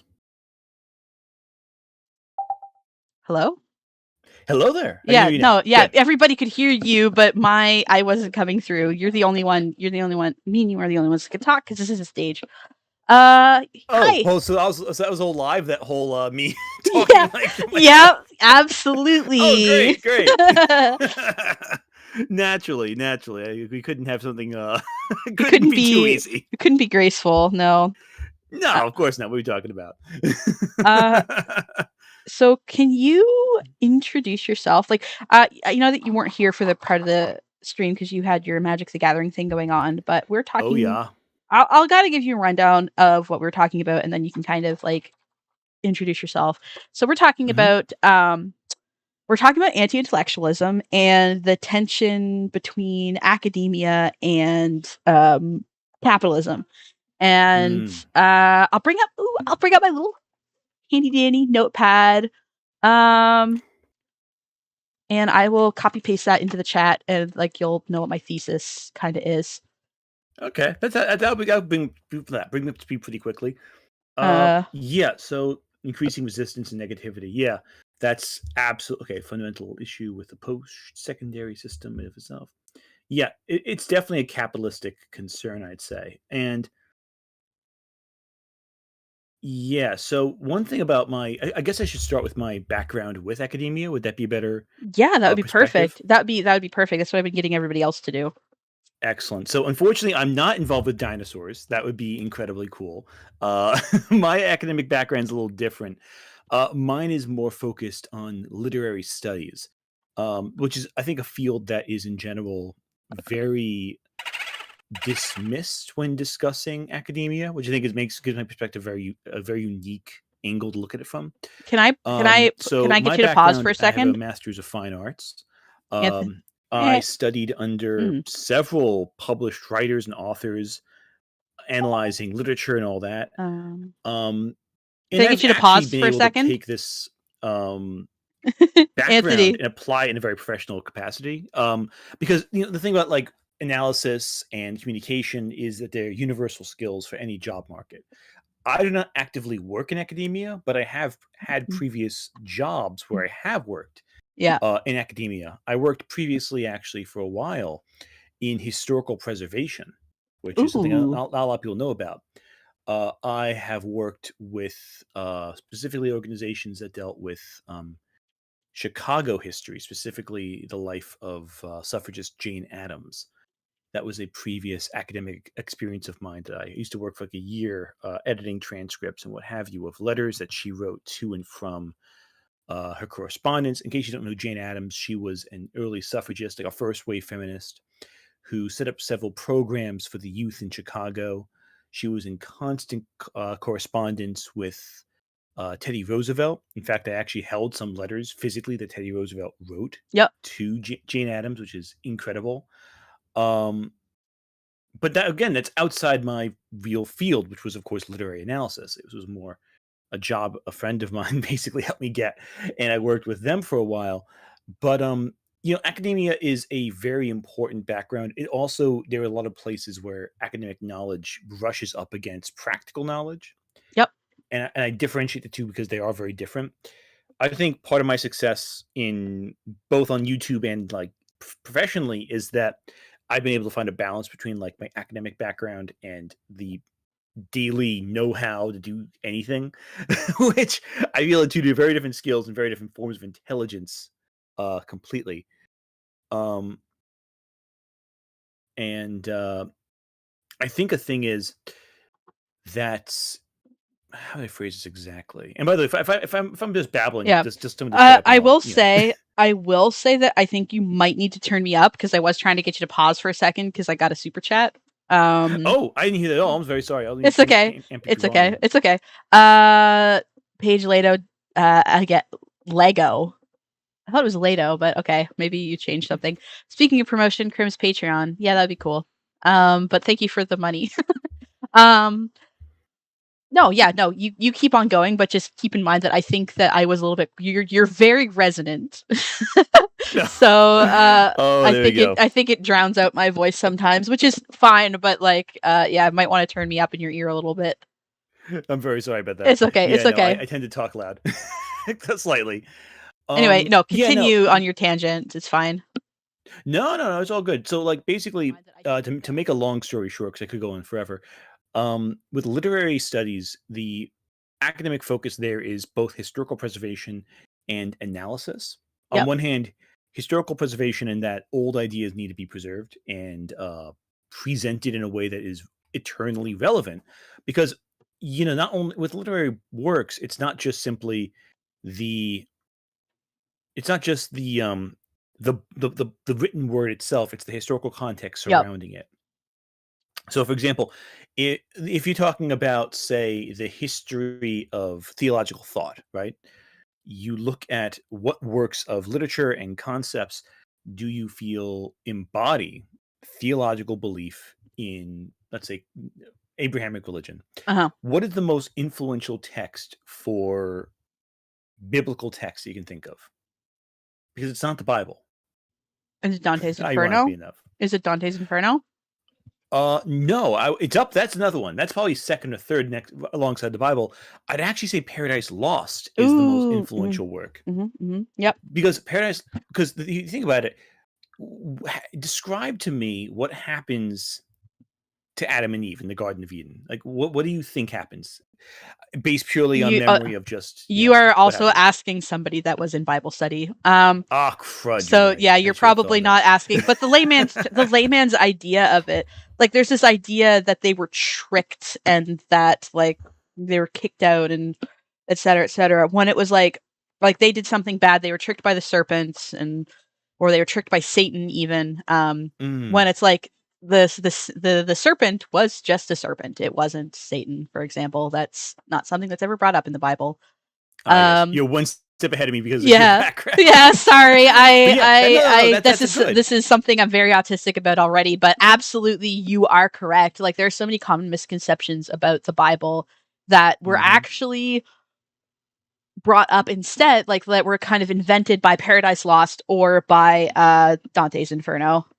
And John Milton and Dante Alighieri, of course, had their own biases when writing. And so with literary analysis, you have to kind of look at it through that perspective. You have to look at a text going, okay, so we have the work itself. We have the work as it stands. We also have the author. And there is the discussion between Watsonian and Doyleist interpretation of literature. And, that goes on, and people can conflate the two so often. So for those who don't know, Watsonian and Doyleist, and I might get these terms mixed up because they are so similar, but the Watsonian explanation is why, and of course is a reference to Sir Arthur Conan Doyle and Sherlock Holmes and Watson. So the Watsonian explanation is the interpretation of the text through the text itself. So why does an event happen in the text? Whereas the Doyleist perspective is why does the author write that text? So, for example, let's use John Milton again. So we have the idea, why does Satan in Paradise Lost seduce Adam and Eve using the apples and the whole fruit of knowledge? Well, his explanation is he wants to, attack God through his creation, through humanity. He wants to because he's so arrogant and he's, feels like he's been hurt by God and what have you. He feels wounded at the idea that God would make anything better than him. So that's the Watsonian explanation. That is his motivation. But the Doyleist explanation is that John Milton wanted to try to show a perspective of Satan, to show people why someone would fall for temptation, for sin, and why that action would be ultimately destructive. He wanted to try adding context to his own religious belief, but also tell an epic in the style of the ancient Greeks, but in English. And Paradise Lost is just as important, not just as a work of literature for the Bible, but also as a work of literature for the English language, because it is the first major. It's not the first epic, but it's the first good epic in English that was ever written. And he wrote it while blind. Let's be honest. He wrote it while blind. He had no he prescribed he basically detailed what he wanted written to a scribe, and the scribe physically wrote it down, but he conceptualized the language of it.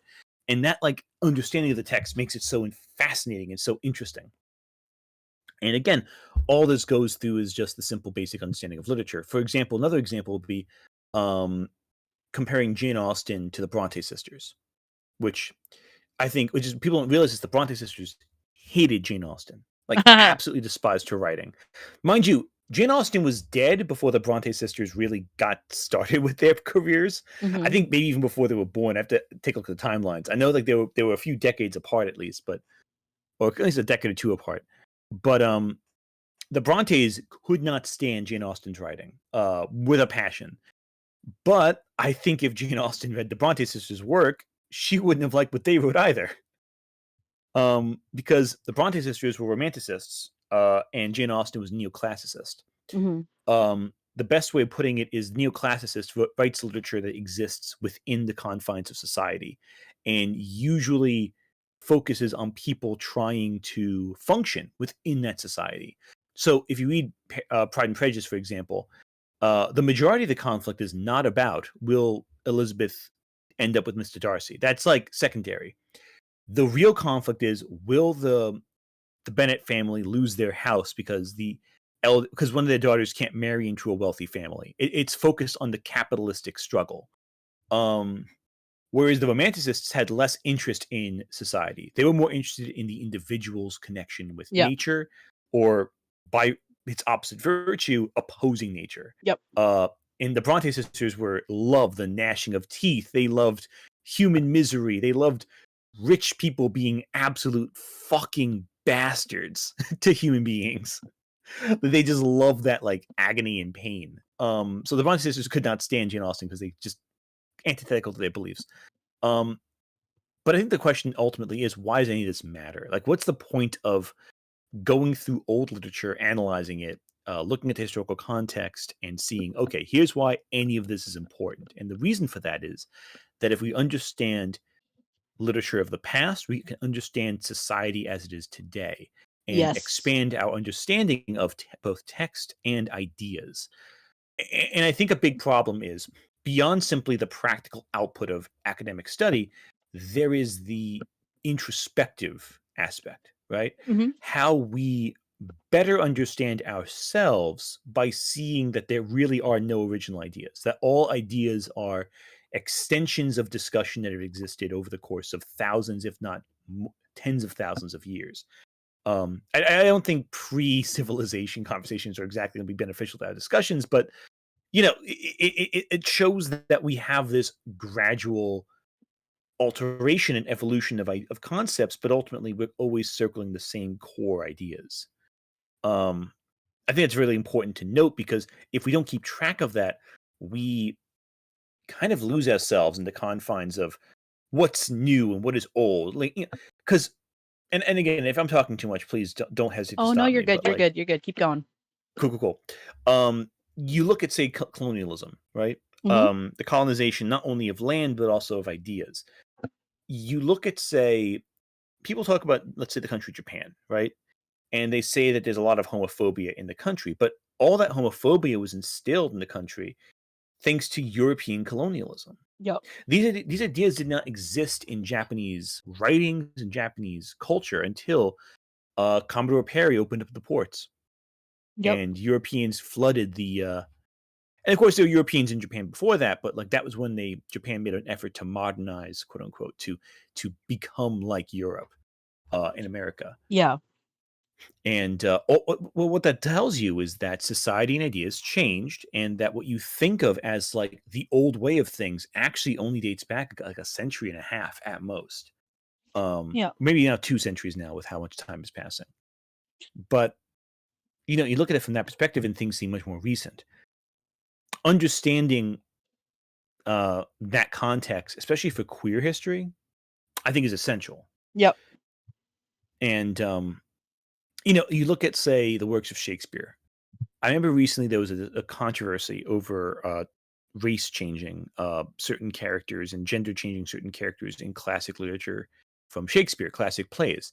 Performances of Shakespeare have been performed with different people, different gendered people playing different characters, like since its Yeah. inception. Yep. When Shakespeare put up his plays, they were all the roles were played by men, even the women.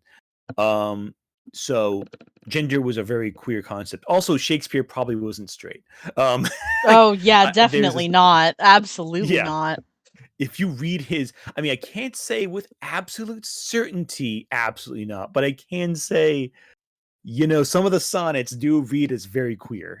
Yeah. I'm just saying, like very, very queer. And even stuff like Twelfth Night or Merchant of Venice plays with gender constantly. Yep. Now, the other thing also is, so anyone who complains about modern Shakespeare doing anything particularly strange that's very short-sighted. But also, we've been changing characters' races in performances for decades in the wrong way. I'll ask you a question. I'm not asking you what the first performance. So are you familiar with the play Othello? Yeah. Okay, so you know the character of Othello was black. Yes, I did know that. Okay.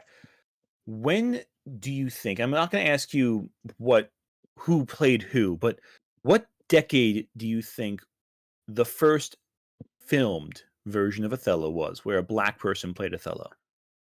You know what? I wouldn't be surprised if it was this decade. It's not this decade, Was it the but keep in mind, 2010s? 2010s? no, actually it was 1990s. That's still pretty bad. Oh yeah, it was horrendous. And the actor who played him on film for the first time was Lawrence Fishburne. Oh, I think I knew that. So, oh yeah. It's a cool, and that was like controversial when it happened.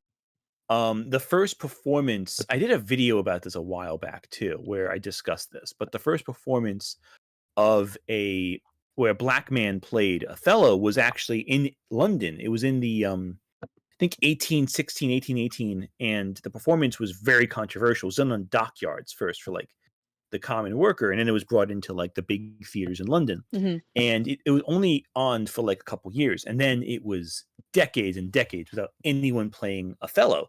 I think the next big performance of a black man playing Othello was the 70s on stage, and that was with this obscure actor you probably never heard of him named James Earl Jones. I know, Uh-huh. very obscure name. And that was a Shakespeare in the Park performance, basically. Again, not in the main theaters of the Academia. It was on the outskirts, and it became so popular because it was different that it became the mainstream after a while. Mhm. And this is Shakespeare. This is a character who Shakespeare wrote to be black.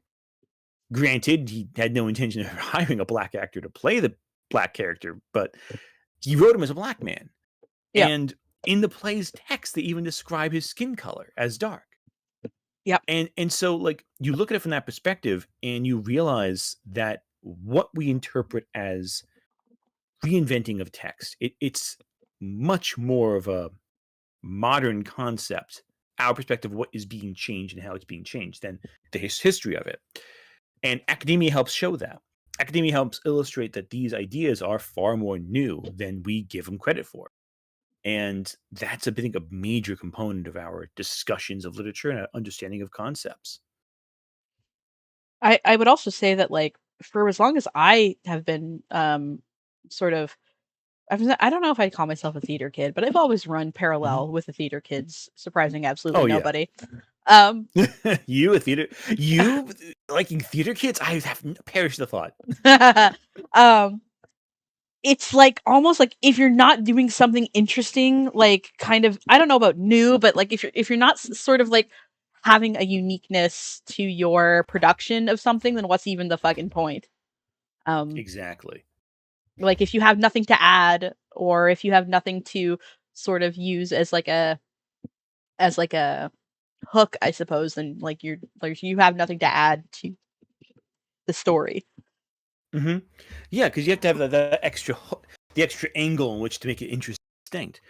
Like that's like with even like the big 80s mega musicals that reinterpreted like major works of literature through a new lens. Mm-hmm. Like again, the Les Mises, the Phantom of the Operas, those plays. They took old literature and reinvented them in a way that was interesting. And now we have, again, gigantic performances of these plays that are like, of these musicals that have to draw in an audience. I feel those kind of haven't changed too much, I would say. But again, you see that same concept present there as well, just as much as in the past. I would Now, say anyway. I have a question. Go for it. Where do you think anti-intellectualism gets its start? Okay, so I think there's a few angles from this. I think that on one hand, there are people who feel threatened by intellectualism, and I feel like some of them have a reason to feel threatened. Mm-hmm. There is the image of the. So on one hand, and I think this is again a multifaceted answer, but Mm-hmm. many people have the idea that there is a smart person, quote unquote, out there who is going to destroy a person's way of life or way of looking at things. I think so. So to an extent, some people don't like being challenged, I feel, but some people actively fear that challenging will destroy something dear to them. Yes. That by virtue of discussion or debate, that they're going to lose something that they feel is a core part of themselves. For a while, there was the stereotype of the scientist who tries finding a rational explanation for the supernatural. And why would someone be afraid of someone? It's like, let's say there's a draft in the house, and that's causing the sounds you hear overnight. That's why the door keeps closing.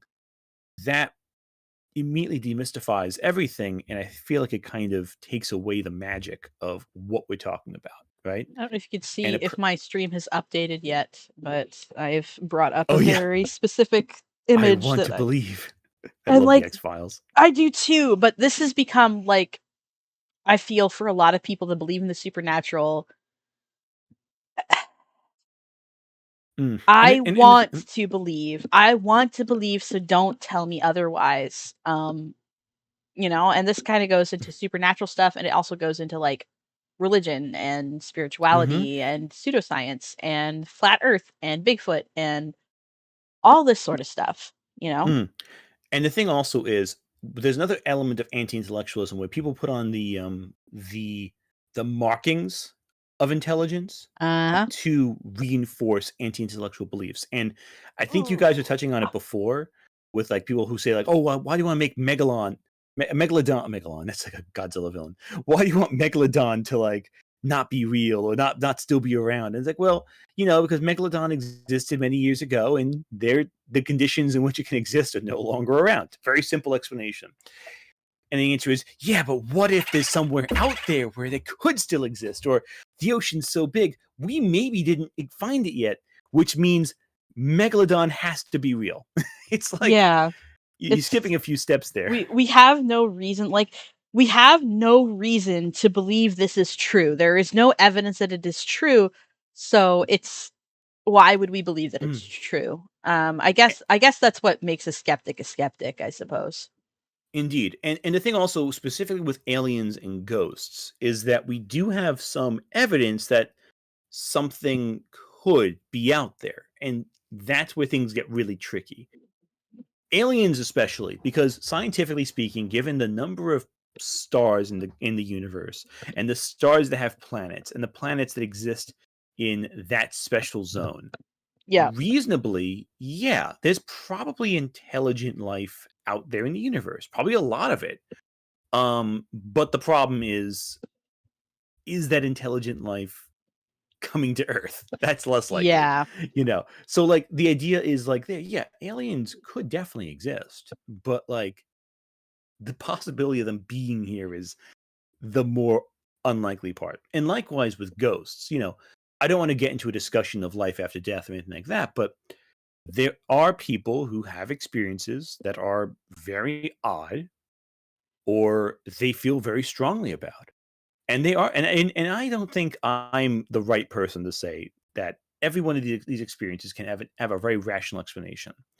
And I'm also feel very justified in saying that a lot of people who claim very loudly to have these explanations and happen to get book deals, oddly enough, as they're trying to push that ghosts were involved in some way in their lives. That's where things get a little hokey. But like, there are a lot of people who just genuinely believe that they experience something supernatural. And I don't want to be the person to say, hey, you're wrong because I don't believe you. I mean, you know, I do. I mean, that's fair. That's fair. But I don't want to like, you know, the thing is like, who am I to say like, without any evidence to the contrary, that what they experienced was wrong?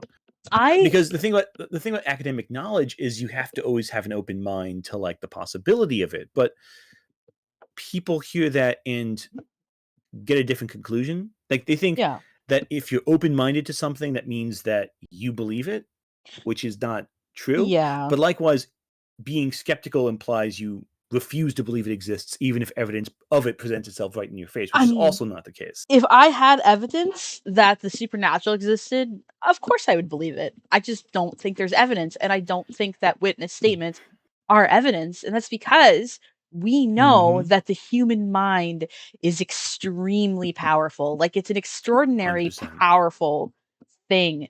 The way that we can conjure up images, the way that we can like placebo affect ourselves into getting better in some cases.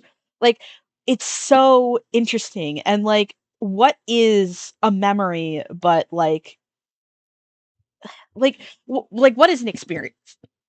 Excuse me. well, Like if you mhm. experience something, you're receiving certain sensations, and like that's all that an experience is. Mhm. And a memory Well, is just you're refiring that experience. So like, you know. 100% agree. And I got an example much like this. I think you're going to find very interesting. And Mhm. and for all I know, you might even know the same study we're going to refer to right now. There was a study of I think like 15 years ago where they took a bunch of people who had claimed to have been abducted by aliens. And the first step of what they were doing was they were taking everyone Mhm. and asking them questions about their experience. Like, oh, what was it like? When did it happen? And they all had very similar experiences. They were laying in bed one night and they heard something outside. It was like a sensation or some light or something. And they all woke up and found themselves unable to move in bed. Mhm. And they were aware of someone else in the space with them. And then they were lifted up and brought into this like very dark chamber where they were experimented on by these aliens who would poke them and prod them. But one thing that stood out to all the scientists who were talking to these people were they all described their experience as they were lying in bed and couldn't move. And if you know anything about a certain condition that people have when they're lying in bed and you know what I'm going with this, but Yep. but humor me for a second. Yep. They then set them up in a room where they triggered sleep paralysis in these individuals using like these little sensors on the brain to trigger the right sensation that would correlate to sleep paralysis. Yep. And every single one of them said, "Oh my god, I was just abducted." So Yep. what was happening was they weren't being abducted. They weren't even leaving their beds. They're having sleep paralysis. Those are very reasonable. Granted, it's a horrifying experience and also terrible, but like they were having reoccurring violent sleep paralysis where they were having what they perceived the darkness as aliens, and their minds filled in the rest because some people when having sleep paralysis they're still the parts of their brain that create dreams they're firing off still, Yep. so you start hallucinating like sometimes very horrifyingly. And these people weren't being abducted, they were having a very well-known condition that is, granted they really can't help them out too much with that, but still it's grounded in something real. So again, very often supernatural, and the thing a lot of people also bring up is that very often they are cases where there is an unexplainable thing that's happening and an explanation is found, and once that explanation is found it's no longer mystical, it's just mundane. A great example of this would be how back in the 1800s, explorers were describing finding dragons on islands, Mhm. like these titanic reptilian monsters who could like take entire cows and kill them with a bite, who who were like the most dangerous, like the biggest lizard they ever saw in their life. And years later, nature, explorers found these dragons. We now call them the Komodo dragon. Yep. you know in the when the French, the Dutch were going through the Congo, they described these ape men, these colossal powerful creatures with backs that were covered in silver markings and hair all over their chests, who were strong enough to throw trees like, and eventually we found out they were talking about what we now know to be silverback gorillas. So like, but no one would say, oh, you found dragons on the island of Komodo, that's supernatural. They'd say, no, you found Komodo dragons. They're just a normal thing. We all know what they are now. Mhm. And there's tons of creatures like that. There was a species of fish that was believed to be extinct for tens of millions of years. Coelacanth, isn't it? Yep. That's exactly it. And they just found it washed up on shore one day. And they call these living fossils. Obviously the coelacanth is a good example of it, but there are other creatures like it. Oh, That's how it's pronounced. coelacanth. It pronounced coelacanth. Coelacanth? Yeah. Oh, cool. Oh, yep, you're right. Coelacanth. There you go. I don't know pronunciation. I can't pronounce words in English correct, let alone other words correct, which begs the question why I chose the field of English to study, but, there you go. But there's other creatures like it, too. There's a whole list of animals like this, and not just plants, fungi, vertebrates. Even the aardvark is kind of that, considered. And when you do all this, you look at it and go, okay, these are things that should not exist but do, and we are trying to comprehend them. And a lot of literature is written from anti-intellectualism too, in a lot of cases. Do you A know what lot of a literature is what? you know what a cameo leopard is? What? Do you know what a Say cameo again? leopard is?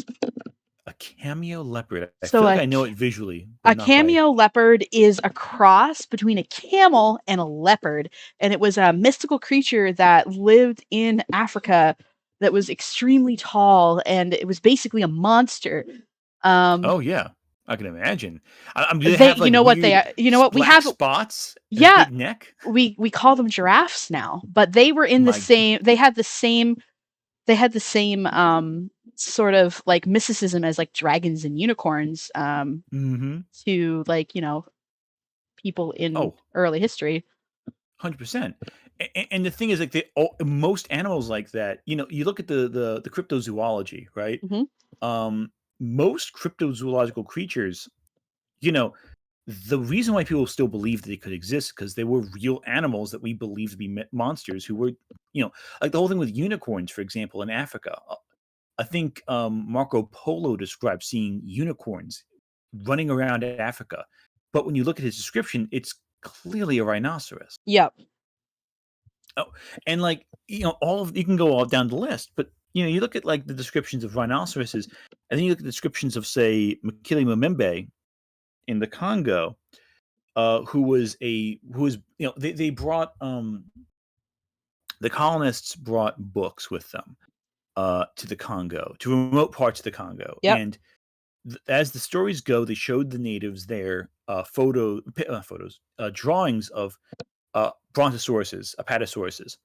And all the natives went, "Oh, I know that. It's Mokele Mbembe. It lives in the lake, in this one very remote lake." And all these colonists would go, and they never saw anything. All they saw were rhinos that they passed by, and logs on the surface of the water, which told them we aren't looking hard enough. Let's keep looking. And thankfully, this part of the Congo is very remote. Even now, it's still mostly untouched, but for like decades they were like National Geographic documentary crews and tons of people who'd go over there trying to get any information they could on this mystical dinosaur, when in actuality they probably were just talking about rhinoceroses or something else that with a big long stalk that looked like a neck, or they were just screwing with the colonists. One of the two. But then you get stuff like where it gets more complicated, like where it intersects with belief. There are certain creatures in Native American folklore who are treated like cryptids, when in actuality they're very sacred creatures in folklore and belief. Creatures whose names I will not repeat out of respect for the belief systems of the natives, but you know what they are. Yeah, I know what they are. Yeah, and certain ones of them, if they're not taken by J.K. Rowling and said, "Oh, they were actually were just wizards who were just, something like that," they're taken by cheap horror movies or by Video people who want to be games. or video games. Honestly, that one game was pretty good, though. I will give them that. Yeah, it was. Until Dawn's pretty good. Until Dawn was honestly, it was pretty. I wouldn't say that it's an interesting way to kind of perhaps give a scientific explanation to a phenomenon, and there was like the themes of it were, I would say, it was a little appropriatey, but like I don't hate it, but also like I'm not of like it's a different nation than mine, so exactly. And the thing also is, and again, if I overstep anything, let me know, because I'm not native. But like as I understand it, with literature, these entities have been culturally where I think originally presented as a moral lesson too. Yeah, like, exactly. There's a cultural lesson to be told through these creatures, and again, that's the thing too that a lot of this anti-intellectualism ignores. A lot of folklore exists on two levels. Again, we come back to the Watsonian versus Doyleist explanations. The Watsonian explanation here is it's an entity that can harm you, and saying its name might hurt you, and and trivializing it might make you vulnerable to its dangers. But the Doyleist explanation is this is a cultural warning. Don't eat people. Yeah, Don't be a cannibal. Don't dwell on it, because it could put you in the thought. Like if you're dwelling on that when in the middle of the winter when you're starving and hungry, then you might kind of like warm up to this idea. And there's like a lot of reasons, like sociologically, don't eat people, idiots. But also like it's not hygienic. You can get prion disease. That can make you sicker, and it can make you like unwell enough to the point that you might do it again. So like there is that Watsonian versus Doyleist argument, and I love talking about both of them and how oftentimes they can inform one another. 100%. They are the thing with this explanation is that people tend to use one explanation to silence the other. Yeah. But like they are interconnected. They are two even in academic spaces, I find people kind of acting like one has to be the more important explanation than the other. But no, they're both interconnected. They're both in conjunction with each other. Yeah. But I think the thing also is we have to also admit that a lot of people are very trivialize these very real beliefs, often either A, to sell something, or B, to boil down something complex into something very understandable and attainable. In the case of this specific entity, I've seen it. I was watching a document. Let me rephrase that. I was watching a dumb show on Tubi. A documentary is not the right word. Where they were like, here are all the most amazing cryptids in the North American region. Number 10. The Jersey Devil. It was one of those shows. And the number one that they had, number one was the Sasquatch. So, the Bigfoot. Number 2 was this. And it felt so disrespectful to put Sasquatch, and who again also is a figure in folklore, but I feel like is a very different role. My number one cryptid is Jesus. Oh my god! But like, no, that's kind of sorry. That's kind of what it's saying, though, right? It kind of. I'm also joking. He's my most hated cryptid. Sorry, we have beef. No. Anyway, no.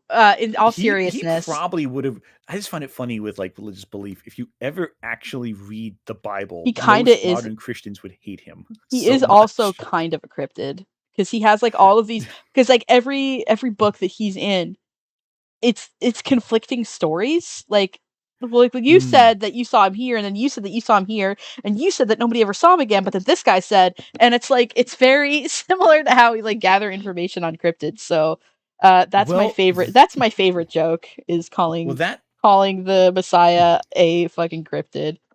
Well, Krim, when books are written a century after a person dies, no fucking and none kidding, of the people writing them ever knew him, that's what happens. No kidding. But the point is, like, it honestly, even saying that is pretty much on point with what people feel very comfortable doing to other belief systems constantly without any consequence. People get so upset if you just look at the reaction to the Olympics, the Olympic show that incorporated imagery from the Last Supper as part of a tribute to Dionysus. Oh boy. There were so many, and mind you, it was a bunch of heavy metal people and basically art nerds trying to recreate the traditional tribute to Dionysus, because the Olympics existed as a tribute to Dionysus, and the Feast of Dionysus was how the Olympic Games started off. And they used imagery that would be relevant to a modern audience to relay this, including at one point using imagery similar to the painting The Last Supper by Da Vinci, which itself by Da Vinci, which itself is only 500 years old and is not it's a depiction of a religious event. But if you think the Last Supper that Jesus went to really looked like that, you may need to reconsider a few things. There is just no conceivable way the Last Supper that Jesus actually went to looked even remotely like the painting The Last Supper. I think Like, that if the idea is that it would probably come here. Probably yeah, would have like, looked more like this because that's what people did. It was like on the ground. You kind of lounged. Yeah, mm-hmm, it's like 100% more like that. this is very European. Exactly. It's a European visual, and even the goblets that they have. It's like, I always think back to Indiana Jones and the Last Crusade, right? Where the joke is that in the movie they ask, choose the last the holy grail that Jesus drank from. It's right here. And it's a room filled with cups, and they just ask you, just choose the right cup. And everyone goes like, oh, it's the one with all the gold and the sparkles. When the real one, it's like a little wooden cup that was carved, crudely, Yeah. because he was a carpenter and they couldn't afford metal, let alone even they couldn't afford porcelain. So of course it was made of wood. That interpretation. So already you're looking at an interpretation that's very far from the truth, and you're upset that they're using that imagery. One of the most widely satirized images in all of human culture. Like and then that's not even getting into the transphobia with their reaction too, which is a whole other thing. So the point is, people feel very compelled to defend Christian imagery, but these same people are very okay with appropriating imagery from cultures unlike themselves Mm-hmm. because they deem it as lesser. And that's the other issue with, I think, academic thought people are afraid of too. Decentralizing their worldview. Uh-huh. Because, and it's especially in regards to culture and in regards to literature, because people tend to act as though their culture and their literature is somehow better than everyone else's. A great example of this would be Chinua Achebe's response and the reaction to his response to Hearts of Darkness by Conrad. You've mentioned that Do you know before. Yeah, I mentioned him a few times. I find his work very fascinating. So Chinua Achebe, he wrote an essay responding to the book Hearts of Darkness, in correlation with his publication of another book called Things Fall Apart. Now, in case you're not aware, Hearts of Darkness is have you ever read Hearts of Darkness? I have not. Okay, so the basic concept is it's about the horrifying experiences colonists have going to the Congo. I believe it's the Congo. And basically how their experiences there are like horrifying. They feel like they've stepped into another world. And in part, it's meant to show it is a work that is in theory meant to say colonizing is bad. Yeah. That's the intent. But the way it goes about this is it says colonization is bad because the people who go to colonize these dark worlds come back as monsters. Mm. And Achepe was like, that's kind of screwed up, actually, because you're demonizing the cultures that exist, treating them as like these like horrifying things to centralize the pain of white people when your actions are causing irreparable harm to the cultures and people currently living here before you even started here. And yes, I see in the comments people are saying this. Heart of Darkness is the book that was adapted by Francis Ford Coppola when he made Apocalypse Now. But they took a lot of deviations, but the core of the story is the same, but with a lot of historical deviations taken. Things Fall Apart, by contrast, is a work that analyzes colonization from the perspective of the people being colonized. Yeah. Exactly. And it's a great, great tragedy where the characters do have arcs independent of the colonization, but their arcs are exacerbated and made worse by the colonist interferences. And we see how all this human suffering is boiled down by the colonists when they try to understand something that they don't care enough to really understand it on its own terms, but they think they care. And because of that, they turn it into this kind of intellectualized, but not very intellectual readings of what happened. As it's like, oh, that's horrible. That's so tragic. I'm going to write a book about the pains of, and it'll use like some racial slur in the book title and go, I'm really smart. That's Well, the kind of summation of something of it all. issues with Lovecraft in the same way, where it's like, isn't it scary to be in this village with a bunch of fucking fish freaks and like lip, and like clearly comparing like, hold on, let me think. What's the town called? Innsmouth. Innsmouth. Shadows over Innsmouth. Shadows over Innsmouth. And there have been responses to that work where it's from the perspective of the people of Innsmouth, and even if it's not like a direct, like it's not in the same universe as the Lovecraft stuff, it's like clearly takes big inspiration from Innsmouth, where it's about the group of people that were living there, and then this freaking guy comes around, and like the big horror of Innsmouth is eventually he discovers that he's descended from the people of Innsmouth, and he begins to make the change into a fish person. Because to Lovecraft, the most horrifying thing that he could imagine being is a person of color. So because in case you didn't pick up on in case anyone didn't pick up on it, the fish people are supposed to be black people. Yeah. That's the whole book's about interracial marriage and people being afraid of it, which is so funny because his wife was Jewish. Yeah, didn't he look back into his genealogy and find that he had like a black ancestor, and that's why he wrote Innsmouth? I'm not sure. That would surprise me. Again, Lovecraft, it's funny because a lot of what we know about Lovecraft is so self-contradictory. Even what Lovecraft knew about Lovecraft is messy. And it's funny too because Innsmouth shows that Lovecraft is trying to. There are parts in the book where he goes on diatribes where it sounds like he's trying to show he's learned something, but then like doubles down on something else that's awful. Yeah, he did that a few times in his letters and stuff too. Oh yeah, no, 100%. And like Lovecraft, it's interesting because you see someone who is so overtly bigoted, like overtly so. Like even for his day, he was racist. But like there's so many contradictions in his beliefs. He knew someone who told him in his letters he was gay. Yep. Like he knew at least one gay person who was overtly gay, who was outright gay. And Lovecraft seemed to have this conditional acceptance of him because he knew the guy. Yep. Like he was a very and he never like spoke ill about it to him, but it's funny because he clearly would have if he never met this person. Yeah. So he's a figure of like real self-contradiction. And Lovecraft himself is a great example of this anti-intellectual discussion that you're discussing, because he was afraid of scientific progress. He didn't have the constitution for math. The idea of the air conditioner frightened him.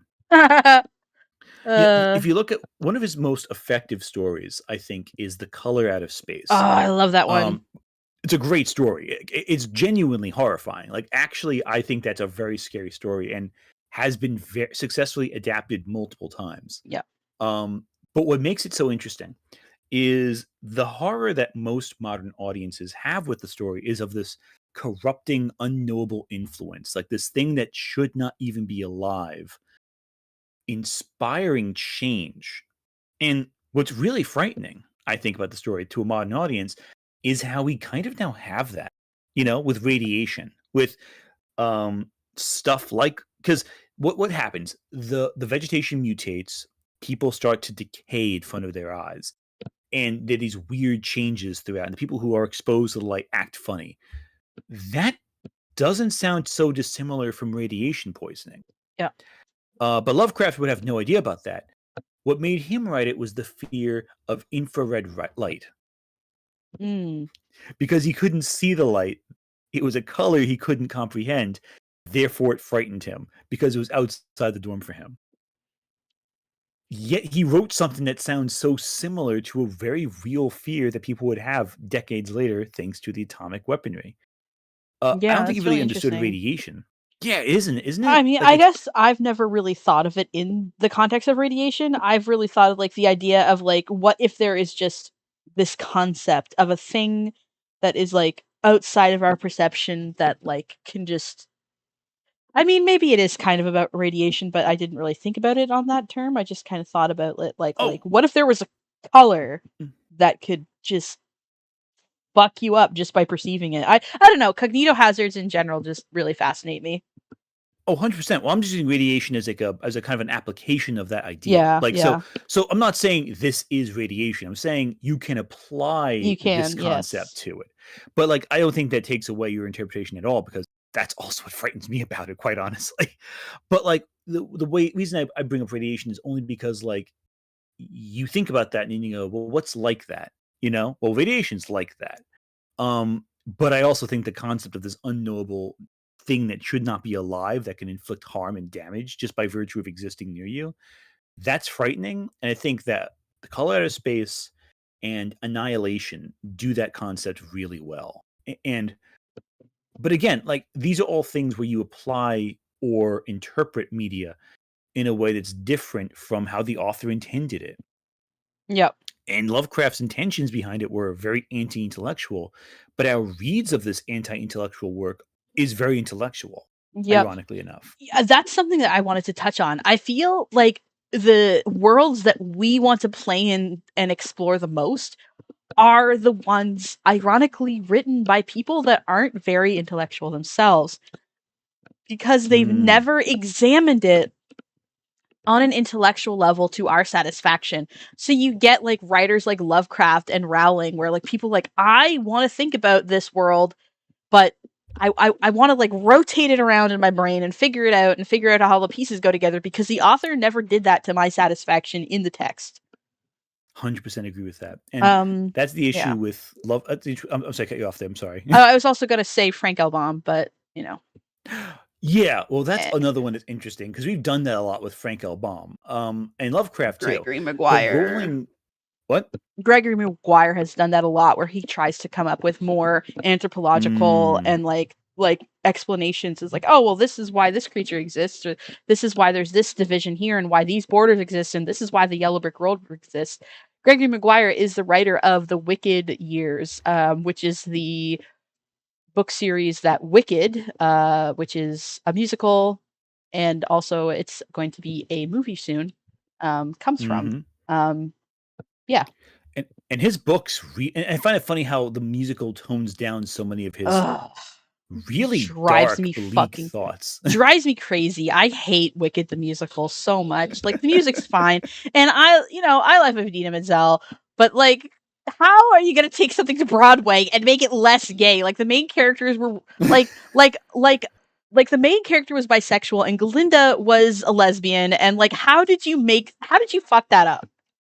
Well, I always think of the whole element of date rape in Wicked, the book. Yeah, that's the musical really tones down. Yeah. Like, even though that's like the entire conceptual reason why she's green and everything. Yeah. But like that too, it's very dark. And the thing also is, there's a difference between unintentionally abstract works and intentionally abstract works. I'm seeing in the comments people mention, for example, Dark Souls and that, or Bloodborne and all that, which are very intentionally made to be vague. Same with Shadow of the Colossus, where they don't tell you a whole lot, or Eraserhead, where you get very little information in regards to why things are the way they are. And what makes those works in particular, I think, so fascinating is because of the abstract nature of the world building. Yeah, and whereas some works out there. Whereas like Rowling, she did her best to make a very filled out world that made sense, and she didn't do a very good job of it, let's be real. Agreed. And here's another thing too, to the whole flip side of the coin. Sometimes adding more explanation makes a work worse. And there's no work I can think of this is better of an example of than The Ring. Yeah. Have you ever read The Ring novel? The novel it's all based on. I've attempted it. I borrowed it from my friend. It's painful, right? But yeah, it's hard. I didn't get through very much of it before she asked for it back because we had a falling out. But it is on my list. Yeah. Well, the thing about the book, so when you think of The Ring, and I mean, like, let's talk about the Japanese specifically. It's about a girl or a woman who is killed, dumped in a well, hotels built on top of that. They record a videotape. Her rage and hatred and self-pain and misery is imprinted on that tape, which becomes a curse. You watch the tape, you die in 7 days, unless you make a copy of the tape and show it to someone else. It's You a chainmail spread- story. Yeah, you spread her hatred to another Exactly. person. 100%. And like, Very simple concept in theory. oh, the sequels. The sequels are Ugh. ridiculous, Yeah. but in the original novel, the explanation is smallpox. What? The curse is smallpox. That. So it turns out there's a scientific explanation for the curse, and it's not really supernatural at all. It's totally a bizarre scientific explanation for why the curse works. And the Raccoon, this first sequel to The Ring, kind of tries to find a compromise between the book's pure science explanation and the first film's supernatural explanation, and does this by saying, like in the Raccoon, the second book of The Ring, that this is actually not really smallpox. In fact, it's a mutated version of the virus that makes you pregnant with Sadako. You give birth to a clone of the girl from The Ring. Oh God. But it gets so much worse. Because Anthony, this then, is my favorite horror story. What are you doing? Oh no. It gets so much stupider. You're not even ready. I didn't even tell you what happens in the third book yet, which no one has attempted to adapt because it's so ridiculous. In the third book, Loop, you learn that everything is existing in a computer. It's the Matrix. Oh Everything that happened is in the Matrix, essentially. Amazing. So none of it's real. And in fact, Sadako wasn't even a real person. She was a computer virus, which means none of this actually makes any valuable sense whatsoever. Maybe I won't read the book. And so the problem is that by trying to develop the world building, they removed all of the components that made Sadako compelling at all. One of the things about that, so in the English adaptation, one of the bits of lore building that I really liked is the explanation of how she's getting, how she's burning the tape. Do you know how she's doing it? In the English adaptation. In the American remake? Yeah. Isn't it that like it's like her memories and that her psychic powers burned her memories onto the tape? She's a pyromancer. Like a pyrokinetic, I should say. In that she was put under that well and she was haunting that well. And it wasn't until there's people going around and putting that tape there. Like her ghost was always down there. And when those kids came in and put in that tape, she was actively changing it and she burned the images onto the tape. Those are her memories, but it was literally burned. That's why when the main character, the journalist, sort of like finds like she peels back the wallpaper and she finds like the tree burned into the wall because Samara did that herself with her pyrokinetics. See, that's such a cool, nice touch. I love that. Like, also in the novel, that's an interesting way to explain it. Whereas calling it smallpox is like, what the heck? Adrian, so wait bizarre. a minute. Hold on a second. I got a super chat. Adrian, thank you for the super chat. Also in the novel, Sadako is intersex. Yeah, that's fine is world building. That's fine. It makes the story more interesting. Kind of adds to the idea that like maybe that's part of the reason why her parents resented her. Yeah. Well, there's the other scene. Well, there's also so there is one scene I should probably mention involving that. Yeah. In most of the adaptations, she's dumped in the well because like her father feared her too much, or her family feared what she could become, or whatever. In the novel, I think her father is like is aging and like at a like I think like in like a retirement home basically, or hospice is the equivalent therein.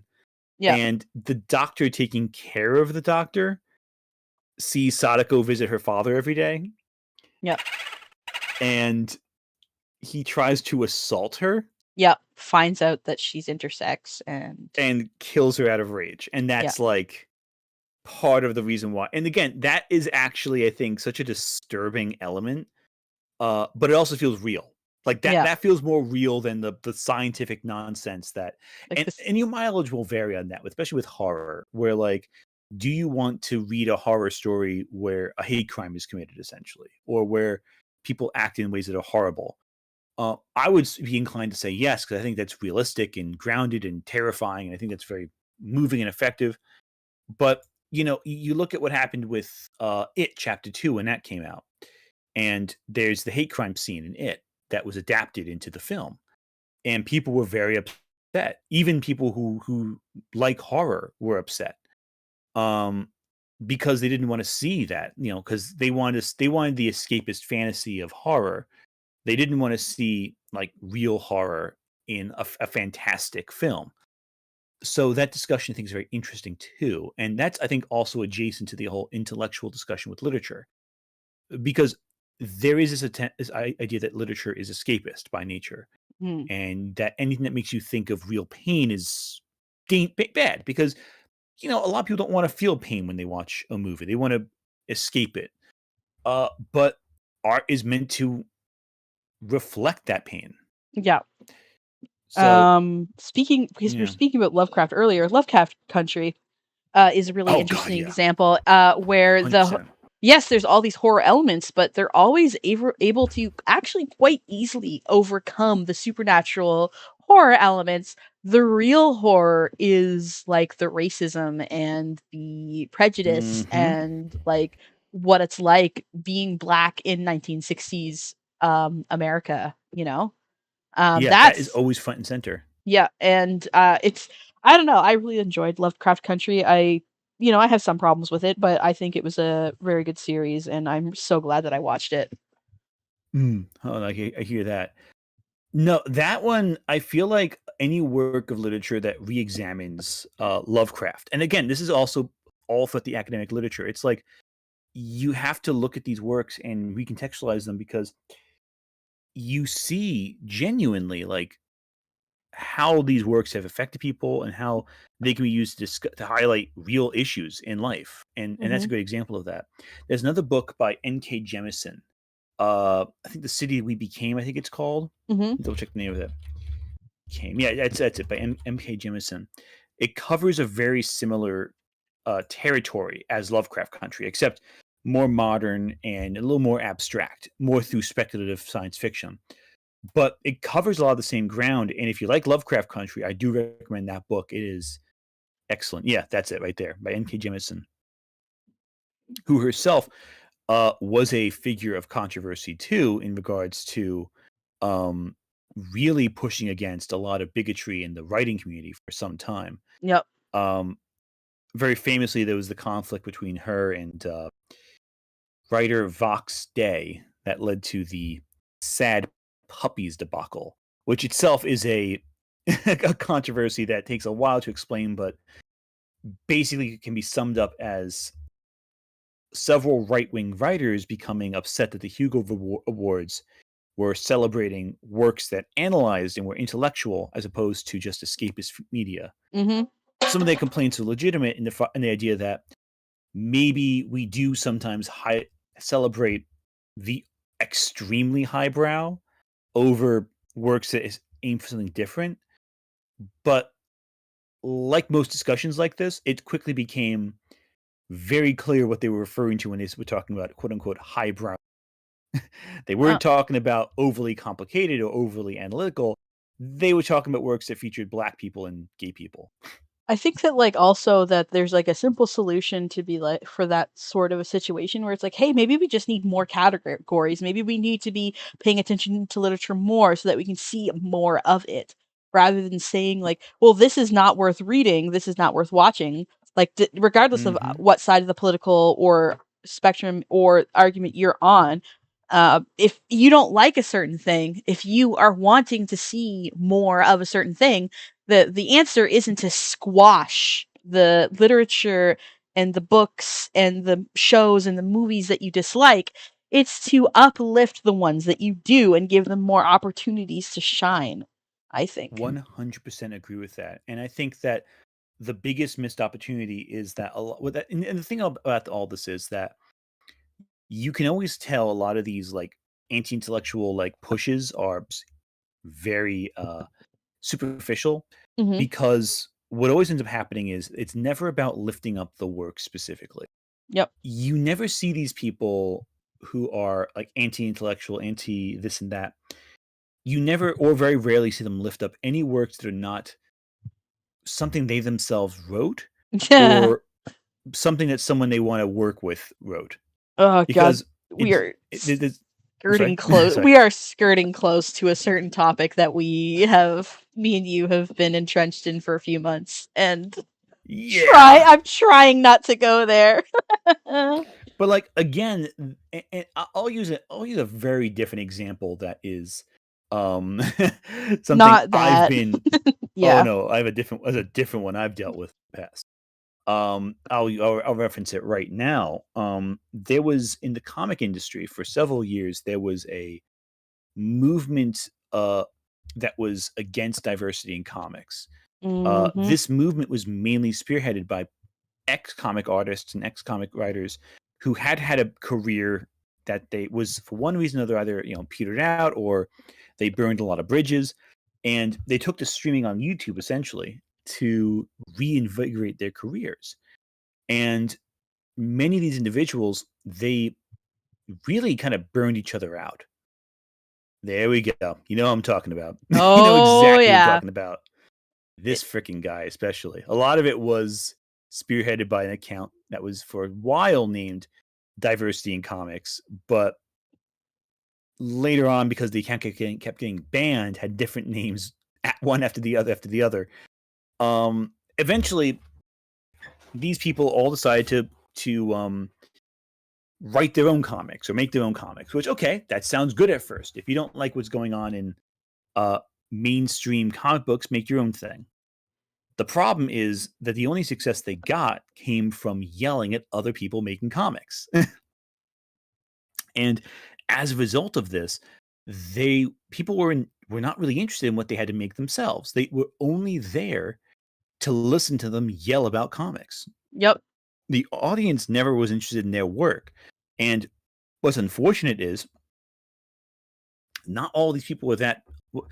A few of these people had talent, but because they were so shackled to this movement, their audience never celebrated their work, never even really read their work. They just got angry about Marvel Comics publishing something, were obsessed with that. And these creators, rather than try to differentiate themselves from that, were anchored to that. They could never escape it. They could only recall what happened in Hellcat or what happened in Thor. They didn't Yep. have anything else going on. Yep. And yeah, they just had nothing else. It's very depressing because you kind of get shackled to rage and you don't really develop yourself beyond that. Yeah, and like there's something to be said about like being like I don't think that I have it in me to create a comic, but like I still want to talk about comics. But like if 100%. all you have to contribute is rage and anger and vitriol and all you're known for is like is that really what you want to be known for? Like you're not even Yeah, celebrating the works that you love, you're just shitting on the works that you hate. I just yeah. exactly. And like even given the controversy that shall not be named, um even that, with us embroiled in that, we're still talking about things outside of that. I mean, It's like not the only thing in our lives. this stream, for example, Mhm. and this stream is about the same health that any of my hot button topic streams go that shall not be named. And like, Mhm. and I think it kind of speaks to the fact that like people can tell if you're genuine and if you care about something. And like, I don't have to go begging for interactions. Like, I've had a bunch of people Like, this is like going almost on a 5-hour stream, and I have not had to beg anybody to come interact with me. They've been happy to come and then chat my ear off, and they're even like, I'm sorry that I talk so much. It's like, no, it's fine. That's literally what I asked you to do. So, like, you know, like, we're a bunch of people that came together because we love talking about something, and we're Mhm. kind of tired of the hatred and like the bitching and like the anti-intellectualism. 100%. But It just one of the reasons I even started a YouTube channel at all was because you work in, obviously, I mean, it's no secret. I used to work years in media writing. And there's some publications I've worked for that I'll work for again, who I feel very proud to have written for, who fostered an environment of academic understanding, of critical thought, where I would write something and an editor would go, well, I see what you're trying to say. Maybe say this instead. With the intent being they have your thoughts in mind and want to make sure you make your thoughts sound the best as possible. yeah. And there are other times where I work with publications. I will not say this publication's name specifically, but it's a very well-known outlet, where the editors tried their best, but were stifled by corporate interests Mhm. that limited their ideas, because what they wanted, they being corporate, was work that appealed to the largest common denominator, and they wanted it out now, today. And maybe one day I'll make a video about it, but like the gist of it was it became a corporate marketing machine meant to put out poorly written material that was poorly written by design, Mhm. if not only to spark discussion about how superficial it was. I got sick of that and I moved away from it. Even before coming to YouTube, I moved away entirely from that, because it was just a Draining. content mill. I It's soul draining. I would say that, like, this isn't specifically the journalism aspect of it, but you know what? Like, modern Marvel is an excellent example. Audiences, Mm, I think people are aware that audiences these days could not handle the original plot of Civil War. It's too mm. it's too hard. It's too difficult. It's too scary. To talk about the original plot of Civil War. So instead, you have to make it about fucking, I don't know, holding the Avengers accountable for all the damage they've caused. Well, I also say this. I would say Civil War has problems, first off, but I would say, recently my spouse and I were in a comic shop and while flipping through some old comics and how they were written, like 80s, 90s stuff. And just the style in which stories are presented, like not Mhm. even the art, not even the plots, not even any of that, just the kind of narratives that are told and how they're told. Um, a lot of it isn't spoon fed. A lot of it is dense in terms of language, Yep. and a lot of it is if you missed an event, well, deal with it. Like they just casually mention, "Oh, this thing happened from this," and they'll have a little editor's note saying, "See this issue," and that's it. That's all that you got. I remember reading an old issue of Spider-Man where they brought back the Doppelganger, which is a character who appears in the original Infinity Wars as like one of the clones of Spider-Man that show up essentially in that arc, Yep. and in that event comic. And as a kid, I'm like, what is this guy? Like, who is he? Like, you get, oh, he's an evil Spider-Man. You get that from just his appearance, but you have no idea what concepts led to this. No one explains what happened. And they just say, oh, it's this thing from that event. And then and everyone moves on Yep. because the intentions of the plot are like, it's just a guy. Don't worry about it. Just go with it. Yep. In modern comics, you'd have to have like, because audience, not because the authors, or writers, and artists do this because they can't think of a better way of doing this, but because editorials like, well, if we say this, someone picking up this comic for the first time is going to be lost. We have to explain it for them, So that they'll and they'll buy more give like comics. so they'll buy more comics, exactly, and they'll give this long explanation that contextualizes everything. Or my personal favorite, we have to keep our characters stagnant, in place because people want to see the recognizable version of the character. I hate that. Nowhere is this more obvious than with Spider-Man, Yeah. a character who should be growing up and maturing and yet is stuck in the same plot stories he was having in the 80s, which so irritates me so Which much. is annoying because originally Spider-Man did grow up. He went from high Yeah. school to college, well, university. From high school to Mhm. university to his first like shitty job, and like he is a character that got to grow up, and then we stopped him and we kept on booting him back to high school over and over again. And it's like, how Yeah, many times am I gonna see Peter fucking Parker in high school getting bullied and then like owning the bullies with his Spider-Man powers? Like, I'm tired of and it. Like, and we've we're getting been it there. again with this. And we're getting it again with this cartoon series Marvel's putting out. Ah, Which means okay. I think the style of the cartoon looks incredible. I would love it to be a surprise. But like we've gotten like every iteration.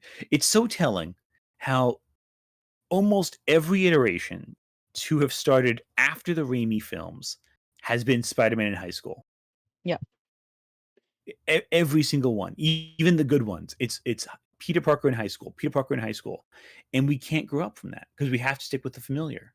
On the other hand, did you see Wolverine and Deadpool yet? That I did. I saw that. Oh, it was It was so so good. good. What a good Loved it. what a good send off for that universe. Yeah, 100%. Because they're gonna bring them back probably for like Secret War or whatever. But like that's like such a good like Like thematic end. passing the torch from Fox to Disney. 100%. We won't do spoilers. We'll just say that it was very like it was a little tongue in cheek in some points, but it was a very good send off to passing the torch to Disney, and it's currently my favorite Marvel movie ever. Period. It's up there for me. Even my spouse, who does not like Deadpool, really loved that movie. I fucking Like love that's that. how good it is. It was It's so like even good. people who don't like Deadpool like this movie. Like it's so, and you know what's so effective about it? It respects. It's respects, but is not reverent of the past. Yeah. You know what I mean? Like it's not beholden to it. It's not like, oh my god, I can't believe it. This amazing.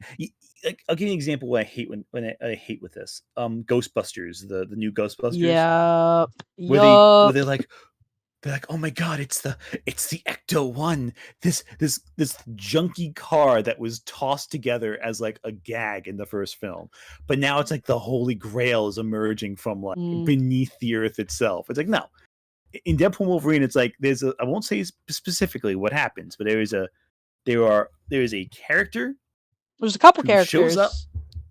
I'm thinking of one in particular. I have to ask you but- later. I'll ask you later. Oh, you'll figure it out by context. Oh, okay. They build up this character showing up, and then they pull the rug out from under you when you find out who this character Oh, is. yeah. I know. Okay, yeah. Yeah. And the whole rest of the movie, it's a gag with this character in like the best possible way. Yeah, I can't say specifics, but if you've seen it, you know who I'm talking about and what I mean. Yeah. So it's like, it's respectful to the fans, but it's also not like at any point stopping and going like, this is The best thing. the highest end. Yeah. No, they acknowledge a lot of the Fox films were garbage, but like they were garbage people enjoyed, so that means a lot to people. I mean, the Fox cinematic universe, if you want to call it that, that was the first time we've really done that. So I think that respect 100%. is due, honestly, for like they weren't as like trying to be quite as consistent as the Marvel Cinematic Universe, but it was very clear that it was like, oh yeah, this kind of all takes place in the same world. Like there's mentions of other characters sprinkled in throughout. It's clearly meant to take place all in one universe. And in my opinion, it's better to not worry about all the little weird idiosyncrasies. Like, oh, but if like this was here, then maybe this character couldn't do this and this and this and that. And it's like, don't fucking worry about it. It's superheroes. It's comic books. Relax. Nobody cares. You know? And I feel like people didn't take it as seriously. Like, I remember when what was it? I was on forums back, and this is pre-Reddit, really. Like, this is kind of like early days of Reddit, pre-Reddit. And like people were just excited to see Daredevil show up. Like, yes, people were upset with the movie and were making fun of it, but people were just happy to see the characters they liked on screen. Like, just period. People were happy to see Wolverine show up. People were happy to see like just anything. Yeah. And I think we've forgotten that. Like, we're so entitled to certain pieces of media nowadays that like we ignore that for a while people just were happy to be able to see anything with these characters, and I think we've kind of gone away from that, and I think it's a shame because we expect perfection now because Marvel has elevated the bar so high, I think but the also they've also brought the bar down so high too. I think that like part of what made that movie like what it was is because Ryan Reynolds has wanted to play Deadpool for decades, 100%. and he loves that role. He loves being Deadpool. You can see it in everything that he does. He's been talking about it for years. He finally got it, and he is so psyched to be there, and I think that's really helps. And I think that energy, because he helped direct, I believe. He definitely had a creative influence on Yeah, he everything was a with all the Deadpool films, I think. yeah, and like it's very obvious that everybody loved working on Deadpool. And that's something you don't see in Disney, especially because of the way that they kind of like the blinders that they put on people's like you don't even know which movie you're working on half the time. Yeah, no, the corporate machine of Disney is. I find it so funny people call me like a Disney because I'm like I'm so critical of them as a company. I mean, in my Like, opinion, the Marvel works that I have liked the most are the ones where people have just been having a good time. Like, I'm sorry, I liked She-Hulk. I thought it was funny. yeah, I thought it was a funny thing. She-Hulk is as a character is just kind of hilarious. It's like, yeah, the like Hulk's cousin Jen gets Hulk powers and she uses the Hulk powers to be a lawyer. Like that's funny. Like it's so goofy. I love that. No, I'm with you on that one entirely. yeah. And people get so hung up about like one scene. Okay, so one joke didn't land for you. Okay, did you watch the rest of the show? Yeah. I feel like Like, and even that's like a I'm sorry, problem with anti-intellectualism as well. Is like you see hundred one thing you percent. don't like and you're no longer willing to sort of like look at the rest of it.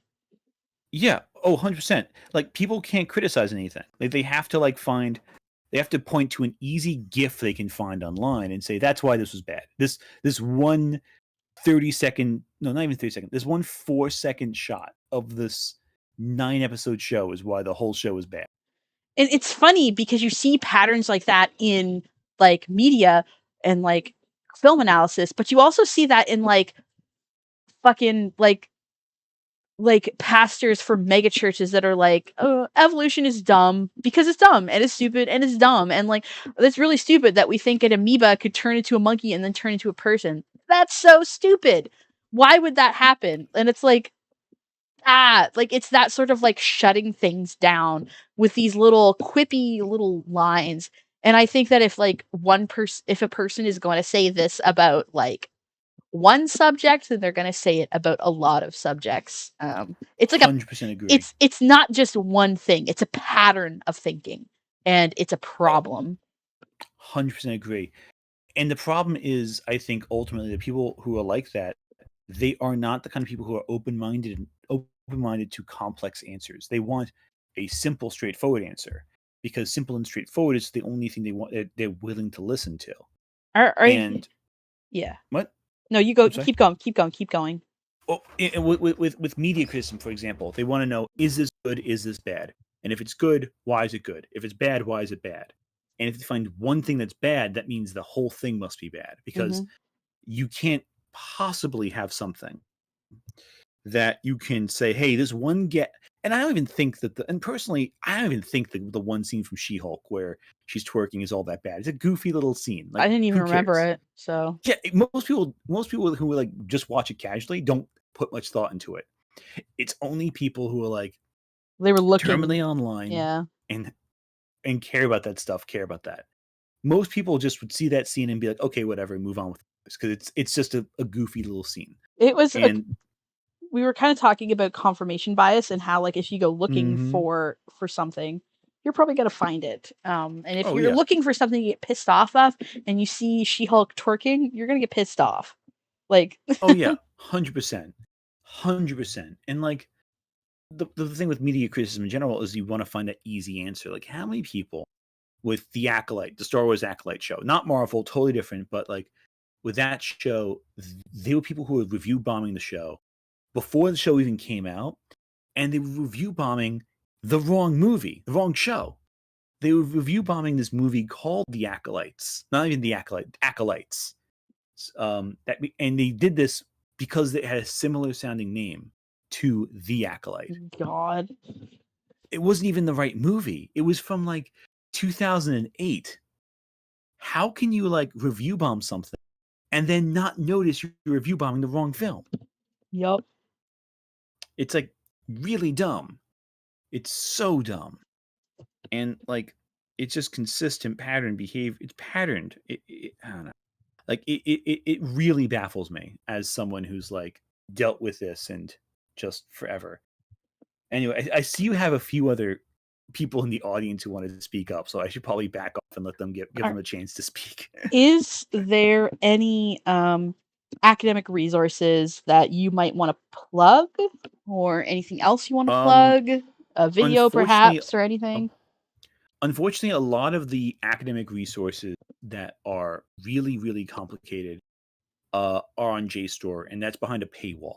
I can't recommend that only because I feel like that's a little dishonest, and I also feel bad plugging my own stuff in that situation because I feel like that's a little like self-promoting in a way that I don't feel comfortable doing.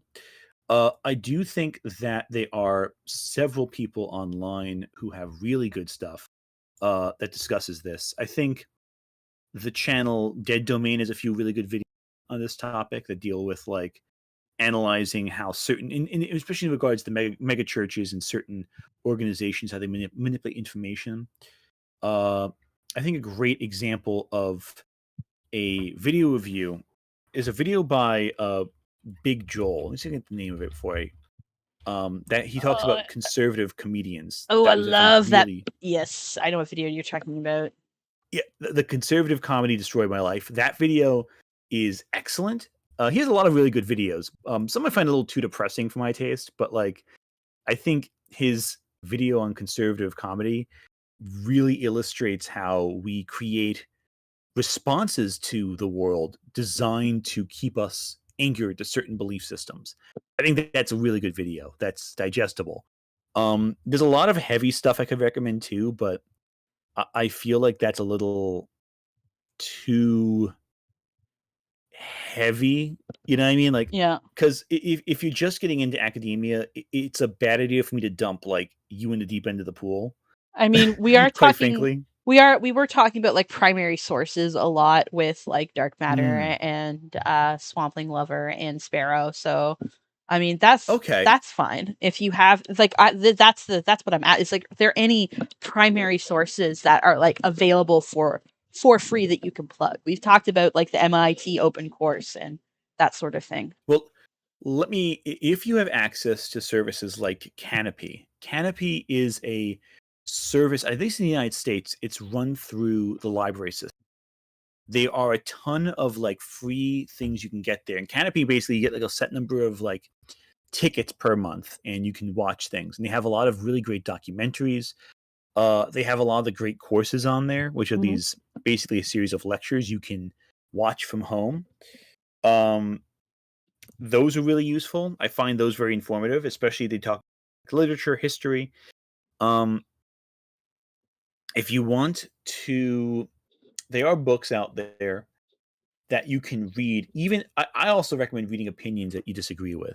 A good example of this for literature is Harold Bloom. I think his writing is, I hate most of what he says. I think most of what he says is wrong, quite frankly. He was a sexist. He was a real terrible person in real life. But by reading his opinion, and I recommend just borrowing it from the library, don't pay money for this. It does help you form your own opinion because you get angry at him and you want to tell him, no, you're wrong. And here's why you're wrong. I mean, I would never watch or read something that I disagree with in order to have an intellectual discussion about it. I've never done that before. Never. What are you talking about? I've never done it before, ever. I would also say that, like, to the audience, we've spoken about this before, where I bet I still even have it on my little layers. There it is. Bam. So, like, there's, like, a difference between, like, reading something that makes you uncomfortable and then reading something that makes you feel overwhelmed and unsafe. So, like, it's good to read something that you might not agree with and makes you uncomfortable, and, like, sitting with that feeling can actually help you learn. And it might help you, like, formulate your opinion on the people that you're arguing against, but it could also open your mind a little bit. But, like, going in, if you're, like, find that you're not very well educated, I wouldn't go in and start reading, propaganda by, like, fucking, like, Scientologists or something, you know what I mean? Like, Yeah. or There's something no that is disgusting. Like, you wanna make sure that you're armed for the literature that you're reading, especially if it's something that you might not agree with or it's from a group of people that are unsafe. Yeah, no, you don't want to read Dianetics just to find out what they think. And also, you probably won't get a good idea what they think because they censor their views even for them among themselves, Yeah. especially the Scientologists. But the more you step outside the comfort zone, the bigger your comfort zone becomes, and then, like, maybe one day you can tackle Dianetics, for example. Oh, I wouldn't recommend reading Dianetics anyway. It's a very bad No, book. but like it's from a quality if standpoint, I not mean, even like, from like a moral if standpoint. if you're somebody that is interested in the like taking apart cults and stuff like that, like that's yeah. You know what I mean? Like, if you're somebody that's like, I am interested in cults and the dissolving them and how to help people that are in cults recover from them, maybe that's something you want to read one day. But if you are not educated on cult behavior, on the bite model, on the continuum theorem, then maybe don't start with propaganda, for example. Yeah, yeah, and you want to make sure you can deconstruct it, knowing the tools they use to lure people in too. Yeah, and That that's just one again, yeah, example. That's just one example. 100%, yeah. No, but there's tons of resources out there. I think again, looking at some major, there's some people on YouTube who are really easy to access and free. If you can access Canopy, use that. Tons of good resources for free available to you. But don't address like the controversial stuff, like the people who are like trying to tell you what this is woke and bad, unless you can deconstruct what they're saying, because it's very easy to fall for propaganda if you're not noticing the mechanics of it. Mm-hmm. Once you see the mechanics of it, you realize how superficial it is. Yep. But don't go for if someone's selling you something that's too good to be true, it is every time. Yep. That's just how life is. All right. Is there anything else that you wanted to mention before heading off? Well, I will be streaming on Tuesday. If anyone's Ooh. interested in hearing me talk more, I may be discussing the fallout of this whole Lily Orchard thing, considering what's going to happen on Tuesday.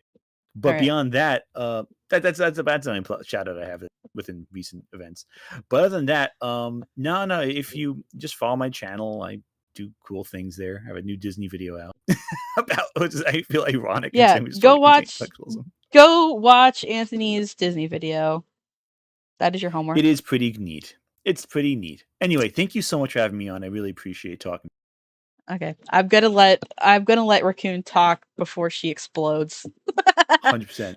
All right. Take care. Okay, bye-bye. I hope, Mothra, you don't mind waiting for a little bit longer. I feel really bad for Raccoon to explode. All right. You have been invited, Raccoon Warlock. Why did I say world? Hi! Are you okay? Hello. Hi. I'll be fine. Could you It introduce actually yourself relates. first Hello. before You you can call me Raccoon Warlock.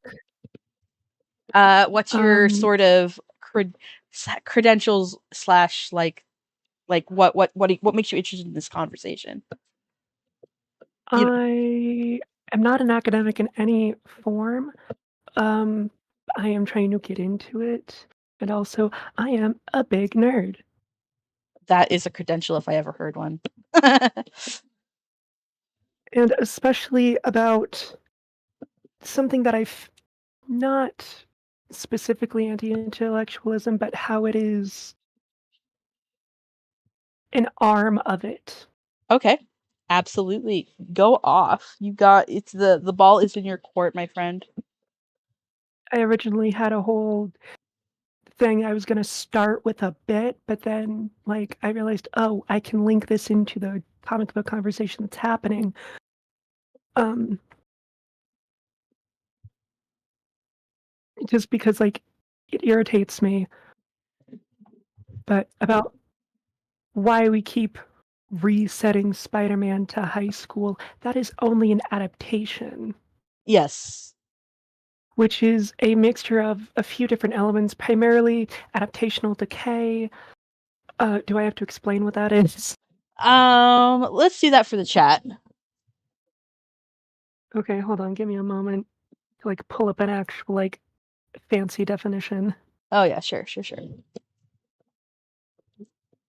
You're welcome, Anthony. It's always great to have you on. It was a pleasure, and something I'm a bit more familiar with as opposed to pure math and anthropology and conservationism. We kind of gradually shifted into something I'm comfortable with. This is a term that started with TV tropes, which, like, TV tropes is the source is stinky, we know. But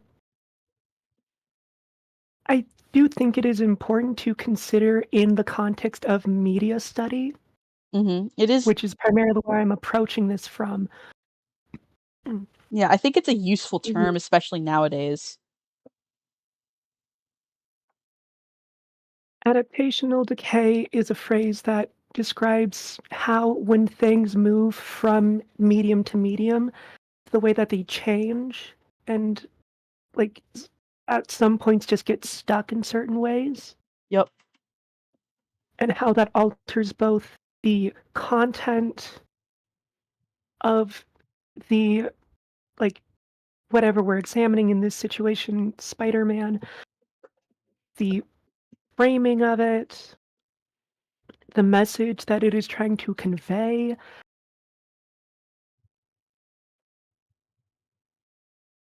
I mean, And yeah. and a big part of adaptational decay is, like, in comic books for this conversation, is that it's trying to appeal to an audience that just frankly does not read comic books. Yeah, that's a big issue that I have. Which is, like, really the main reason why, in all the movies, Magneto is still a villain, even though he hasn't been a villain for about 30 years Yep. in the comic books, except for when Grant Morrison was doing it, but Let's that was talk. to make a point about the original version of the character from the 60s, which is a whole conversation that they are trying to have, and then part of the 90s relaunch, because they were trying to appeal to a wider audience as part of, like, the whole "it's the 90s, we're all edgy now." That was, at the time, spearheaded by people like, Rob Liefeld and Jim Lee. Anyways. Disgusting. Honestly. How dare you speak that name in my presence? Which one, Rob Liefeld or Jim Lee or Grant Morrison? I mean, kind of all of them, but specifically Rob Liefeld. Okay, anyways, but, like, now that I'm actually talking, it's all left my brain. Oh, I know that feeling. Okay, hold on. Give me It's a moment okay. to try and recollect myself. If I may, while you're collecting yourself, like, even outside of comics, we were talking about, like, Paradise Lost and Dante's Inferno in relation to the Bible. You could even talk about that as adaptation decay, and even if you go into, like, what are basically just fan fictions, things like Left Behind and Tribulation, and it's like we're getting very far from where we once were, I think. I was gonna you're gonna be upset with me because I was gonna bring up the journalism of it all. No, go for it. Go ahead. I'm not upset And about you. Go ahead. that's what I was going to bring up before the comic book talk happened. But I think a big arm of the intellectualism versus anti-intellectualism debate is journalism and how it changed over the course of the 80s to through the 90s. Mm-hmm. Excuse me. And this relates to I'm pretty sure people have heard this quote, "The medium is the message." Mm-hmm. Oh, I've heard that. Can you explain it a That little bit for the was audience? yes, that's what I'm doing. That's what I'm doing right now. Her. Sorry, I'm burping a lot. I'm eating. It's okay.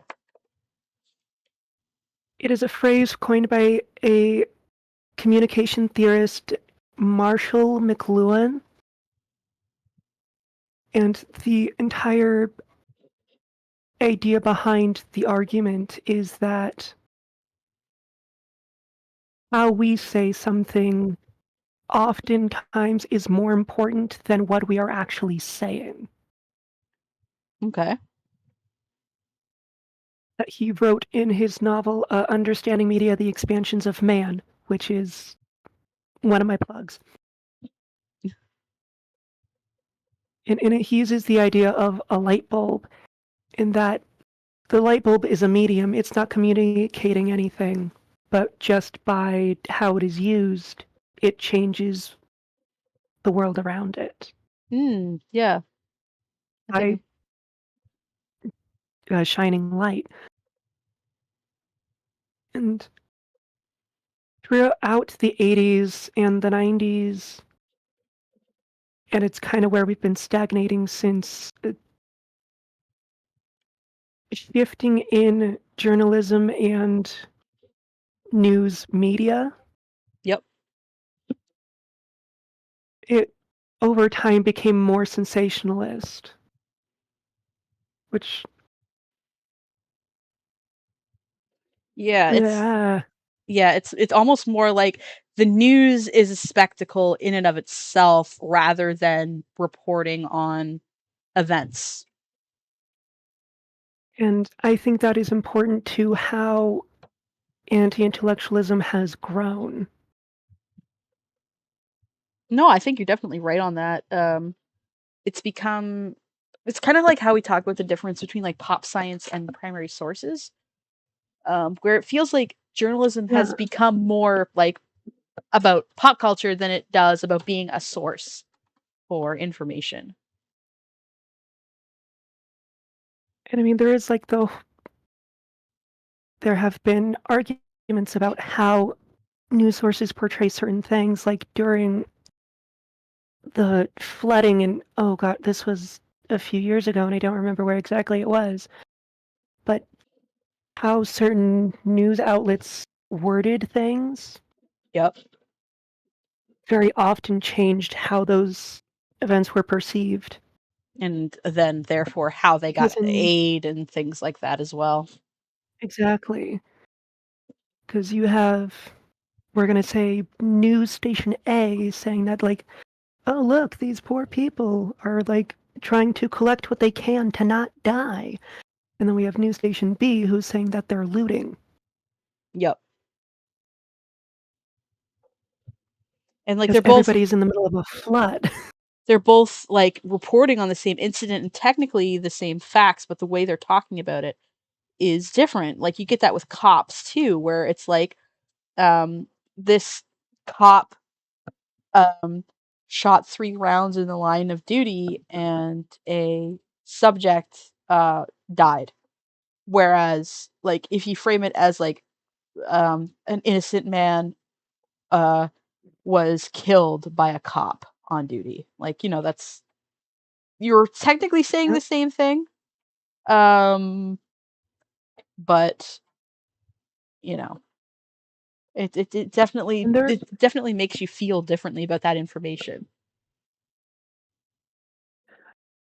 like connecting the two ideas here is that like through the 80s and 90s, there has always been use of loaded language Yep. in news media, but the 80s and 90s is where things that really started to crank up Are you and okay? become very opinionated. It's probably like acid reflux or something. I will live. I'll be fine. Okay.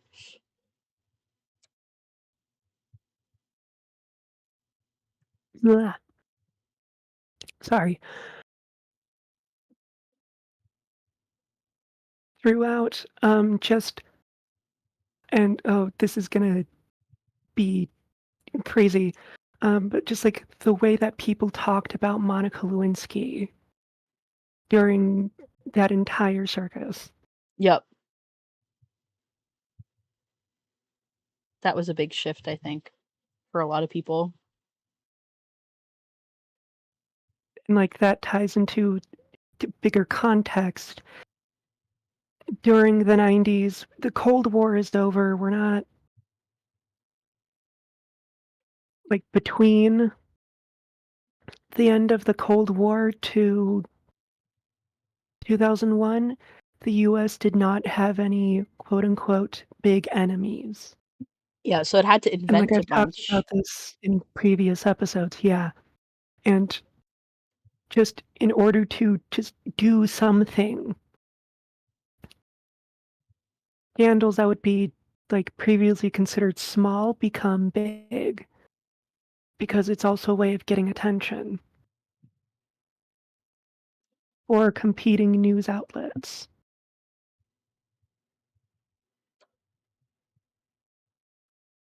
As So there was a shift. I mean, also part of it is like, as part of that shift is news stations began to be bought by corporations. well, and then that brings up the Which is a big tension thing that people with capitalism then. You know, it really puts Yeah, that in the forefront. exactly. Which is like a big part of it that people either just don't know or don't really care to think about. It's easier to let it's easier to let the talking heads tell you what to think than it is to think for Exactly. yourself. And like now all news is owned by corporations, so which like is The part pro- of the current day of the internet where everybody is trying to be a journalist, but like Hey, now we don't even know what being a journalist is. what are you trying to say here? I'm kidding. I'm kidding. I'm kidding. I don't take that personally. No, I know. I mean people like oh,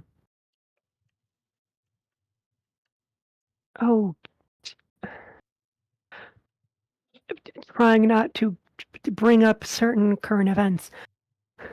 I mean, if you gotta, you gotta. I'm not gonna bite your head off about it. You know, if it's relevant, please go for it. about just like how cable news is talking about the invasion of Palestine versus how the people who are actually living there and how they are reporting on it in their own way through social media. Yeah, and like, And it's just all of it's a mess yes, yeah, it's a mess. because it's Is all being turned to caring about profit. Yeah, and that can make people, and we're talking kind of about how anti-intellectualism is on a rise, even in the left.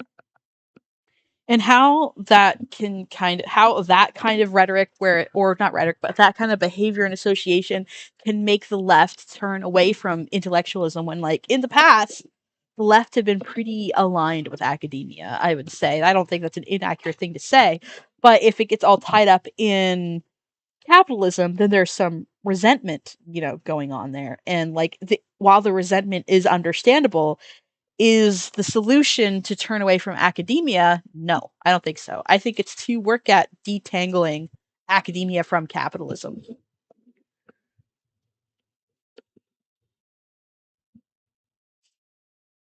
if that makes sense. Exactly. Yeah.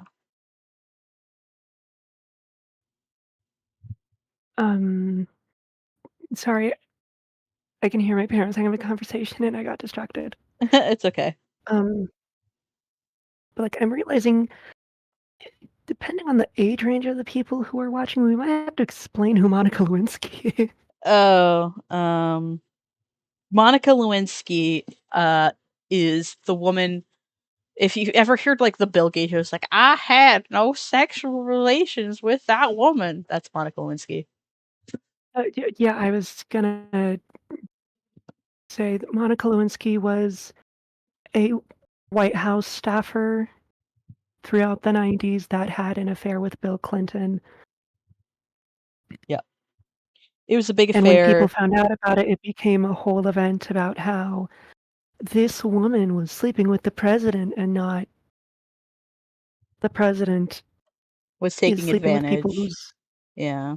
not his wife. Yeah. Or like the president is like perhaps using his position of power in order to sleep with his staff, you know. A woman Exactly. on his staff who like if he chose to could destroy her life. Exactly. And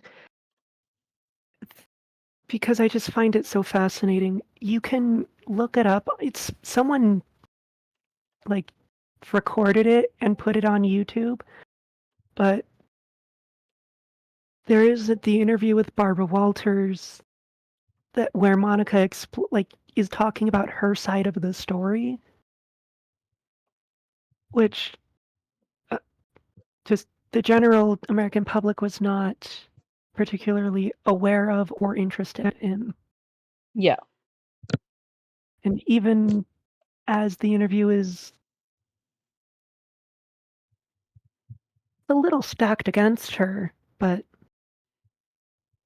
it's also part of just how we viewed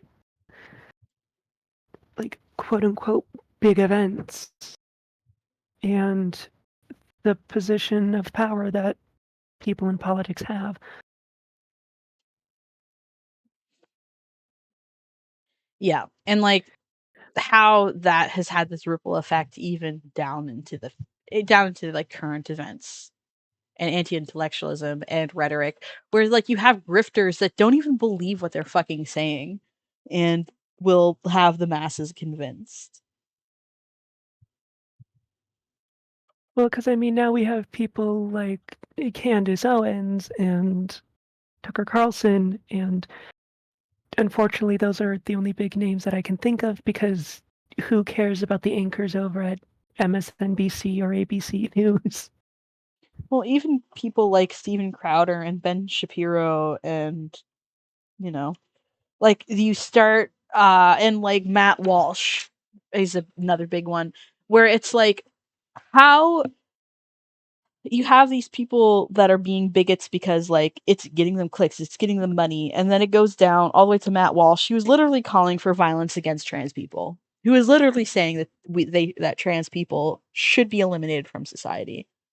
Um so like how far does this go? It's like it's a pipeline. Like it's a road that like you start with anti-intellectualism and like using spectacular over intellectualism and choosing to toss out language like subjective versus objective and opinion versus fact. It starts with that and it ends with people calling for violence in the streets. And I you could say like, oh, that's a slippery slope argument, but it's like it's less of a slippery slope and more a fucking vacuum you get sucked into because that's the only I was going to say direction. it's a pretty well-established staircase at this point. Yeah. Like this isn't Um, this isn't one thing leading to the another. If this happens, if this happens, if this happens, it's like it is the only logical conclusion. And it might not be trans people. It could be Jews. It could be somebody that you deem as a predator. It could be someone that you like. I can't think of one anti-intellectual that hasn't eventually gotten to the point where they're calling for violence against someone. Um, in the past or in the present, honestly, but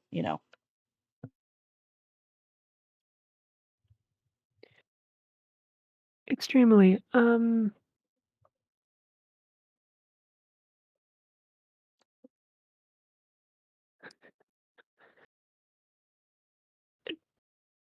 to think of how I want to frame this because how you say things is arguably more important than what you're saying. I think I wouldn't be too worried I mean, about it's it also because like we're on a like how we're saying this is I on know, a like, little you and I internet are on a very informal yeah, but thing. It's like with good we're faith in mind. fetching. Well, we're also like there's good faith in mind. We're trying to have like a in-depth conversation combating against like something that we see as a problem. I think that the fact that it's very clear that of what we're doing, I think that gives us a lot of grace and I wouldn't worry about it too much. I mean, like, because I was gonna loop it back around to comics, No, that's okay. That's fine. and, like, the thing that really inspired me to, like, think about this specific topic of the arm of the media and its role in how we view knowledge, because Yeah. that's really what this argument is about. Yep. It's like, is knowledge valuable? If so, who should have it? And how should it Be be decimated. Is it not that? decimated, but controlled? Controlled isn't really the word I want to Yeah, use, but like but sort of not decimated. Decimated makes it sound like it's being destroyed. There's another word that starts with D, but kind of like or it's given. like the argument of who gets to learn what and from whom and how and why. Yeah, that's the word I'm looking for, but I can't think of the word. Um, uh, But distributed. That's a good one. yes, distributed. That's a great one. Thank you, Mothra.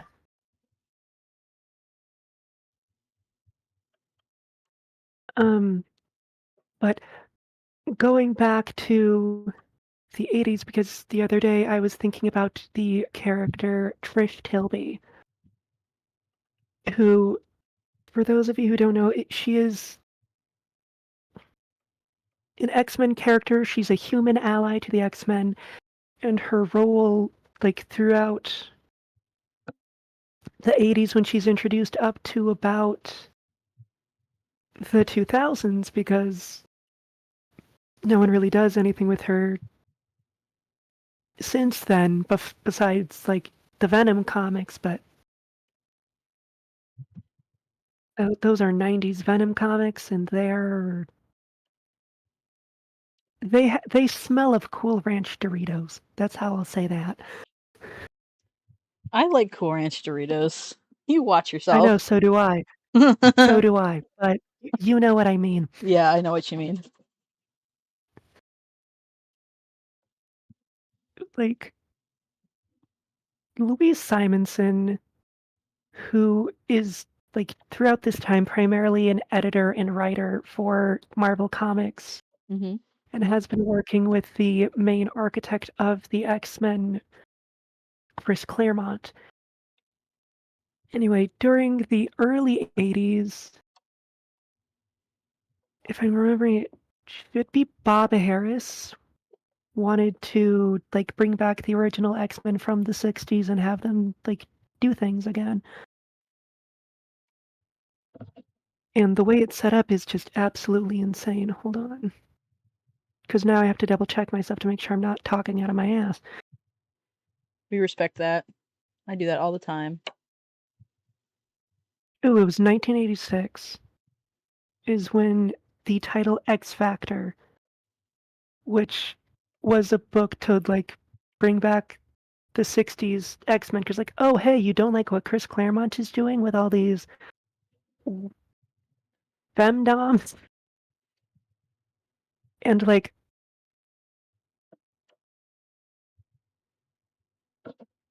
Kitty Pryde trying to make a point about anti-mutant bigotry, but like using the N-word, which is really not appropriate, Yeah. and has since come forward and saying that he should not have done that because that was bad.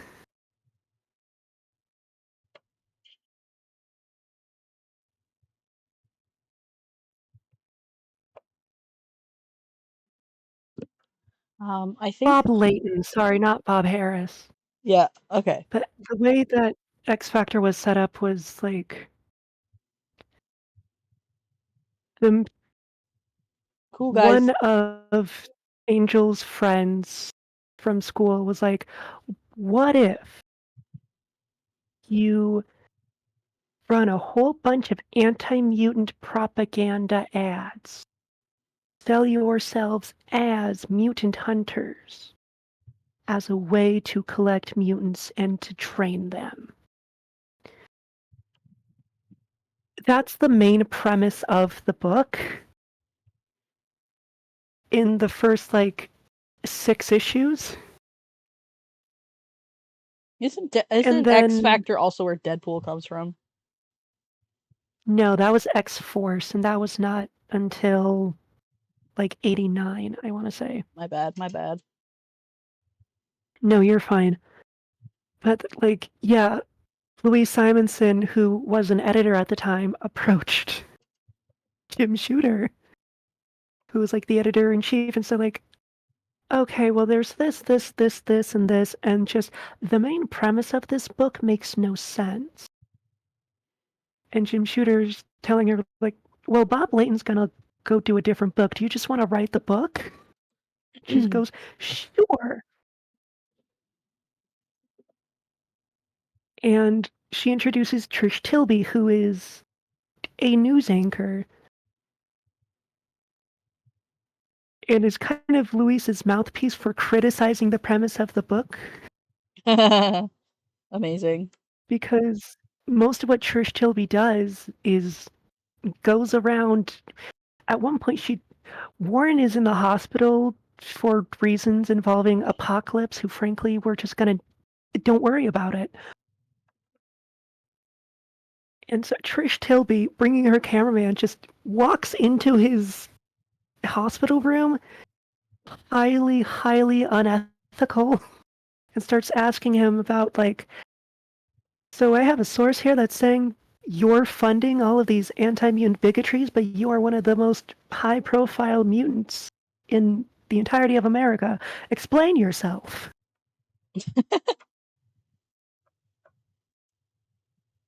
And that goes, yeah. Which, like, it is framed in a way that is somewhat sensationalist, but it's because Louise is like through this doing a criticism of the main premise, but also a commentary about how news is shifting to a more sensationalized view. Yeah, you can't just like have somebody in a room like having like, oh yeah, there's this thing happening and like we don't know why this guy's doing this thing. We're gonna like send an invitation for him to come in and sit. It has to be like guerrilla, like you're getting in there with your little handy cam and you're like, hey sir, why did you do this? Like it's yeah. No, Like, I as definitely much know what as you we mean. make fun of Gail Weathers from the Scream movies, that really was kind of how the news Yeah. was operating at the time.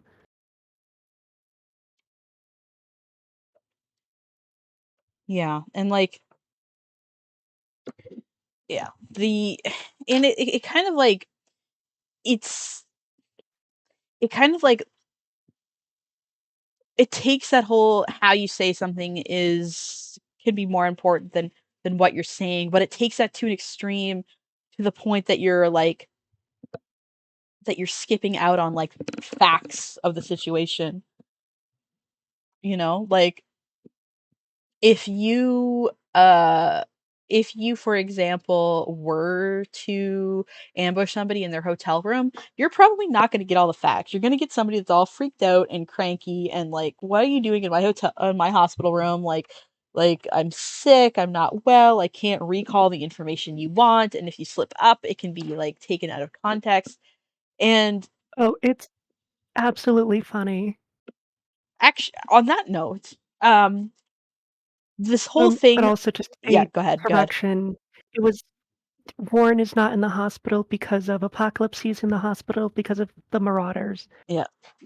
Just a real brief explanation. The Marauders are a group of mutant mercenaries, usually working for the eugenicist Mr. Sinister. Yes. What I was gonna say is that like oh, hold on, don't leave me now. Oh, I was gonna like connecting a few ideas here. Yeah, go ahead, because I'm losing Is my train of thought. Go for it. Oh, no, you're fine because I was gonna. That's something I just love to do. I love to connect my ideas because that's how you write a fucking argumentative essay. Not speaking to anybody in particular. Oh, okay, you go ahead. Um, but I think the shift in how the news presents, like news outlets presented news and reporting about becoming more about like the drama of it all instead of actually trying to talk about what is happening and how it's going to affect things. Kind of paints all, not all, but the majority of positions of authority as inherently sensationalist. Yeah. And that's why a lot of people tend to ignore academic papers or like actual professional investigating Yeah, that whole like thing, like being because now it's just dismissive. like Yeah. because there is a very strong tie between being against intellectualism and being against authority when it is It's not quite the same thing. part of a nebulous blob. Yeah, exactly. The way that like Fox News and libertarians talk about it. Yeah. There we go. That's the sentence that works. One of the if you don't mind me saying now, one of the ideas that I kind of want Yeah, to go ahead. circle back to is like if the sensationalism has gotten to the point where catching someone saying something out of context or taking a clip out of context to then present information that's different from what they were actually talking about or what they actually intended is now like almost an art form to a lot of people, where it's like, well, it doesn't matter anything else, I'm going to zoom in on this really tiny little piece of information. And like, again, not to like get really close to circling back onto like a recent topic on my channel, but like there are people that are like, hey, look at this thing, isn't this person a Nazi for doing it? And then you're like leaving out a bunch of information that it's like, what are you fucking talking about? And if you present that to people that aren't familiar with the media or with the not just media but like science or theory or anything, you can make them look really bad, and you're literally just lying. And that is given more credence. That dishonest, sensationalized, out of context piece of information is given so much more attention because of how good it is at sensationalizing it, rather than someone actually having an honest discussion or a primary source. You know what I mean?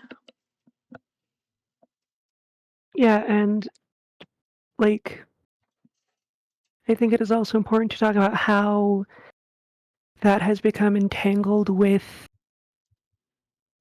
not just politics, but respectability politics. Yeah. Big P politics and little p politics as well, because those are different things. I don't know if that's like a term other people use, but it's a term. Like big P politics is like with the government, little p politics is like how you interact with other people and Yeah. power and stuff like that. Yeah. Yeah, that absolutely makes sense. where you have to be so concerned with how you're wording things just in case you're taken out of context. And that can often inhibit you from speaking the truth. And also, a good percent of the time, the respectability politics of it all is often you're not even actually saying anything just in general, or you're saying something that is actively harmful. But because you are using all the respectable words Yeah. from whichever side you are Or being a pundit from, you're going to have sway regardless. or if I'm like, "Hey, a a lesbian black trans woman said this thing," that gets attention. And then I could just basically say whatever I want to. Like, "Oh, this character is harmful because this a woman of color said it and a black woman said it, therefore I'm right." Whereas being like, "Actually, hey, this character is actually widely celebrated by the black community and by the lesbian community. She's beloved. A lot of people see herself in her. Um, like, but if I'm saying that as someone who is a man and who isn't black, like that doesn't hold weight, even though it's more accurate. You know, in the conversation spaces that some of these conversations happen in, for example. If you know, you know. Exactly. Um,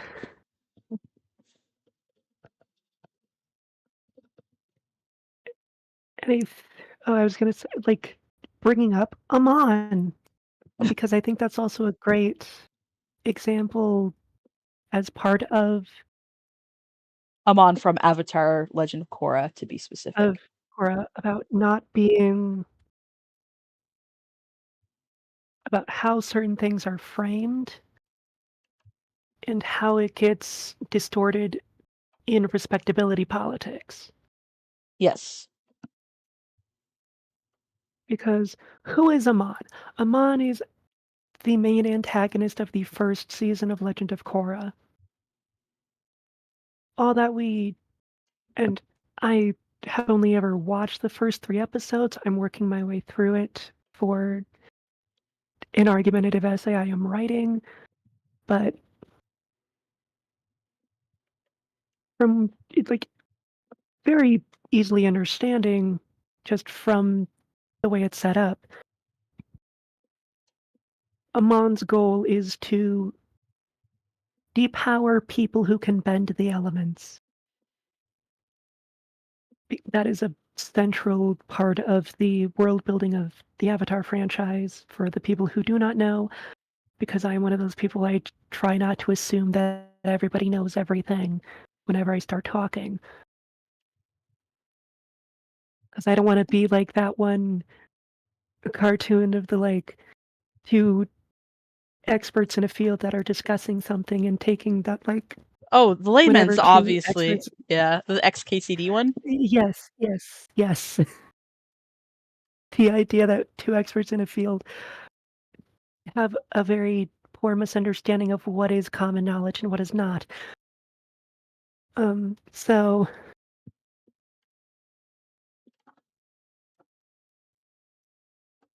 like a lot the way that Amon is framed is using a lot of what is really Maoist uh, propaganda imagery, which, as opposed to like traditional communism, where it's aimed at like the working people, Mhm. Maoism is more focused on like just everyday citizens like farmers and shop owners and things like that, and bringing people together using nationalist ideals, because Mao was about like bringing people to get Mao Zedong was focused on uniting the peasantry with the idea of like a proper unified China, and pairing that with communist ideology. Anyways, Amon uses very similar imagery and tactics about people who cannot bend the elements, which are the majority of citizens in the main setting of the series, which is like a industrialized, that's what I was looking for. It is in the process of industrializing. Yeah. And so the main question of the first season and kind of the whole series, but it doesn't really look at it, is does the ideas and the philosophies behind bending, which are kind of a mixed grab bag of Buddhism, Confucianism, and Taoism, do those have a place in an industrializing, modernizing world? And the protagonist Cora says, yes, it does. And Amon's role in the plot is to say, no, it does not. And through that, he works perfectly fine. He's not particularly interesting as he does not have a philosophy or an ideology beyond that. But a lot of people that, as the show was coming out, got all caught up in trying to figure out what are Amon's politics? Is he a communist? But like, the answer is no, he's not. And that was never the point of the character. No, like, and I think that like people that are like, well, maybe he was actually the good guy. Again, not naming any names. But like are kind of missing the point, and they will kind of hyper focus on that point that they're making that isn't entirely accurate in order to make up this lie about the series and about um about modern media and the culture of modern media in general. Also, hi Tenflix. That's my editor in No. chat. Oh wow. So yeah, I hired an editor. I'm so fancy. Anyway, But also bringing it back to something that Ant said. Yeah. A part of why the audience response to Legend of Korra was so odd is that a lot of people got too wrapped up in the Watsonian explanation of what the story is saying, as opposed to the Doyleist explanations of what the story is saying. Yeah, absolutely. I And I think those interpretations work differently for different like sometimes you really do want to look into it from a Doyleist perspective, and sometimes it behooves you more to look at it from a Watsonian perspective, depending on the piece of media. And that's why you need to kind of do both, so that you can find which one I was works gonna best. say, frankly, I think that Watsonian explanations work best when they are built in as part of a Doyleist argument. But that's just because that's my brand of weird editor brain. Oh, that's okay. No, I think I kind of get what you're saying. Is that like the Watsonian perspective kind of is part of the thesis of the Doyleist perspective. I'm being told there's a really cool asset in my DMs. I want to finish my conversation with Raccoon Warlock. Then we'll watch the thing that you sent me, and then we'll take a break. But I do want to keep talking to Raccoon Warlock here. And then I will look at it. I promise. Yeah.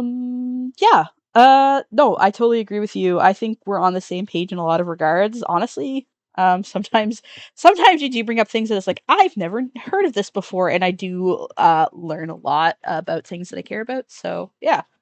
Was there any other points that you had, though? And this isn't me trying to hurry you off. This is balls in your court kind of a No, situation. you're good. Not particularly. If I gave it time and like sitting down and like writing it out and editing it, I could probably make this into an argumentative essay of its own.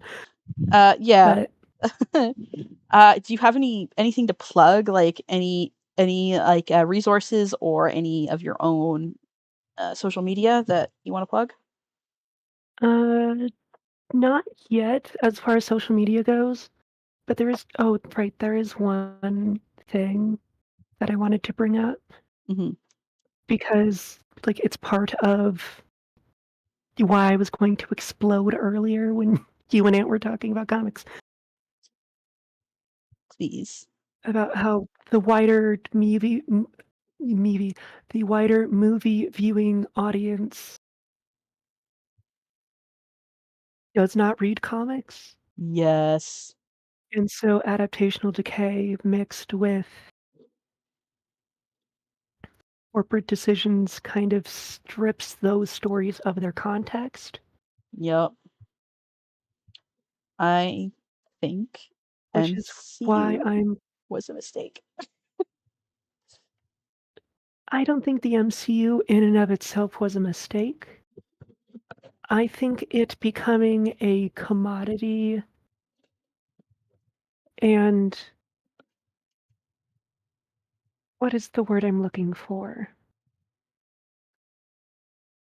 Like a household like name, or like I think that a lot of the MCU No, movies hold could on, have hold on. yeah. I thought of something. Yeah.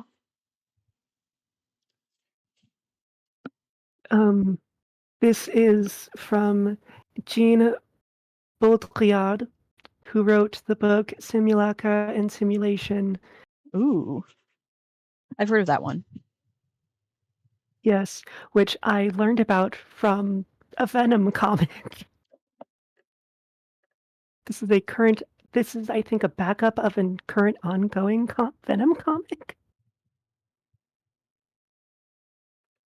And here Yes. I can just narrate the parts that are pertain to this conversation.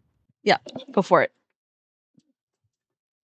In the book Simulacra and Simulation, Jean Baudrillard posits 4 levels of simulation via signs and signifiers. The first stage is a faithful copy, a, quote, reflection of profound reality. Spider-Man is a hero with human problems, a scrawny wallflower with bills to pay who feels guilty. The second stage is an unfaithful copy, which, quote, masks and denatures reality. Venom begins as a dark Spider-Man, a muscle-bound jock, self-sustaining, taking no responsibility. The third stage pretends to be a faithful copy, but no true representation is taking place. Dylan Brock is the child of a goo alien and a symbiote god. Do not worry about it. The fourth stage is pure simulacrum, with no reference to reality at all. At this stage, signs merely reflect other signs. Anyway, I'm Venom Horse. Oh my god. That's so good. All right. I think the MCU is I'm not sure if it's at the second or the third stage.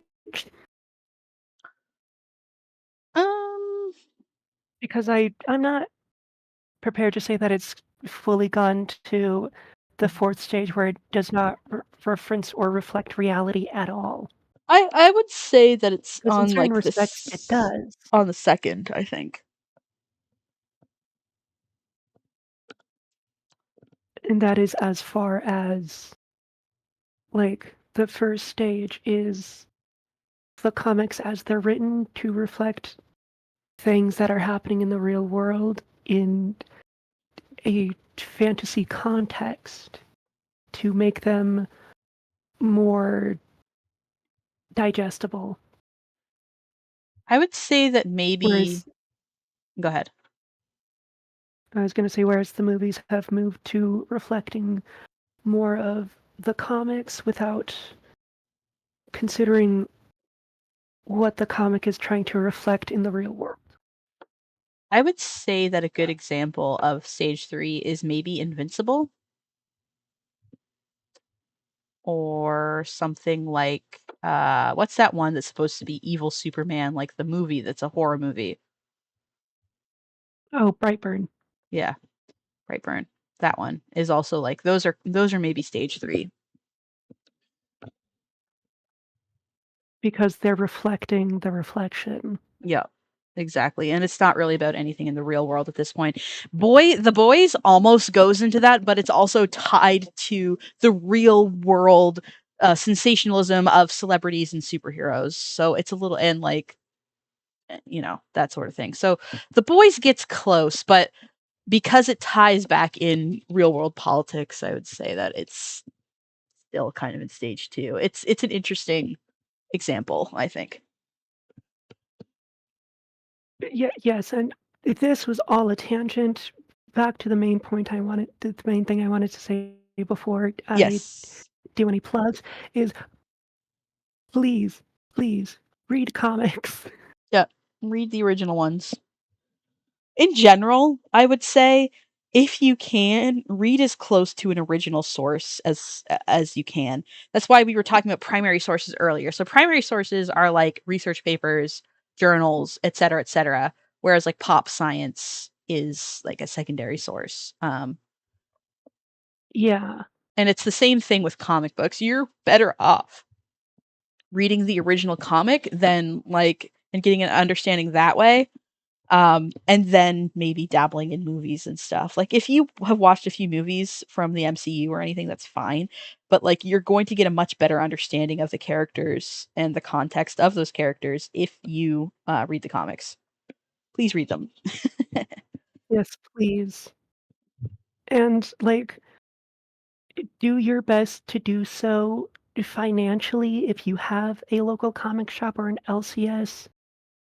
Support them. If you can't, it's fine, but that is the best way to. I mean, just in general, the comic book industry is treading water. Yeah, and it's usually, like they need the help, and it's usually going to individuals. I mean, it does go to like the corporations, but like the individuals really need the help. It's not just about. It's different than the movie industry. Yes, and then just Krim, you're gonna be so mad at me about this, but if you don't have the money to purchase comic books,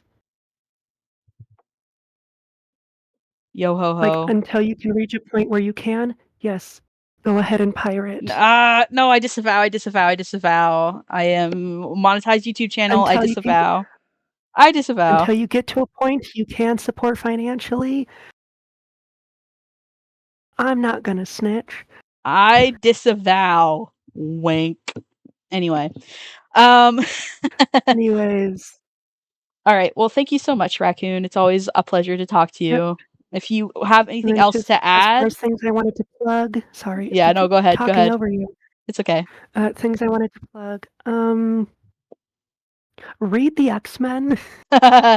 Yes. They really have always been a very transparent reflection of what is happening. Yes. With minorities just as a concept. Yes. And how the mutant metaphor can intersect into so many different things. Yep. Anybody who says that it's just about racism in the 60s, that is incorrect, because that's not even what the point of it was back in the 60s. And just right now they're doing the big relaunch after the end of the previous era, which is all about reacting to losing a main cultural homeland and becoming a diaspora. which Yeah. feels very prescient. Yeah. Yeah, it's topical. But also, I also wanted to plug. Give me a second to find it. I had it and then I kind of forgot about it. No Here worries. we go. Teaching Critical Thinking, Practical Wisdom by Bell Hooks. Bell hooks. Hold on a second. I gotta get my favorite image.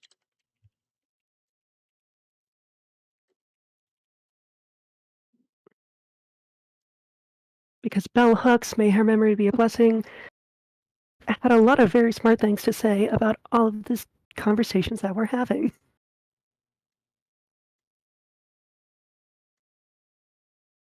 There we go. Wow, your stream is low. Uh-oh. Hopefully it'll be better. All right. Well, is that all your plugs? Yep. All right, cool. I'm gonna Oh, and then just one more. Because this is just someone that I admire. He is a political journalist. His name is Spencer Ackerman. Like, a lot of what he talks about is what inspired my first call-in on the Inferno about when I was bringing up about how the 90s nostalgia and how it affected 9/11 reflects what were we talking about? It was the man I or completely forgot. It's been that long. it was the man or bear one, I believe. No. That's not the first one I called in on. There was the trans masculinity stuff. Was that one it? It was the one after that. Hold on. Let me pull up your. Let me That go to your channel. that was the one where is wholesome media bad for you? Yes, exactly. Like a lot of what he said about that was like what inspired me to think about my response in that video. But also, he's going to be writing Iron Man. Interesting. So that's going to be really interesting. Yeah, I suppose so. Anyways, that's everything I wanted to plug. All right. Thank you so much, Raccoon. Okay. Bye-bye. Bye-bye. All right. We are going to pull up a little quaint little I think I can open link. Can I? Oh. I don't know if I can.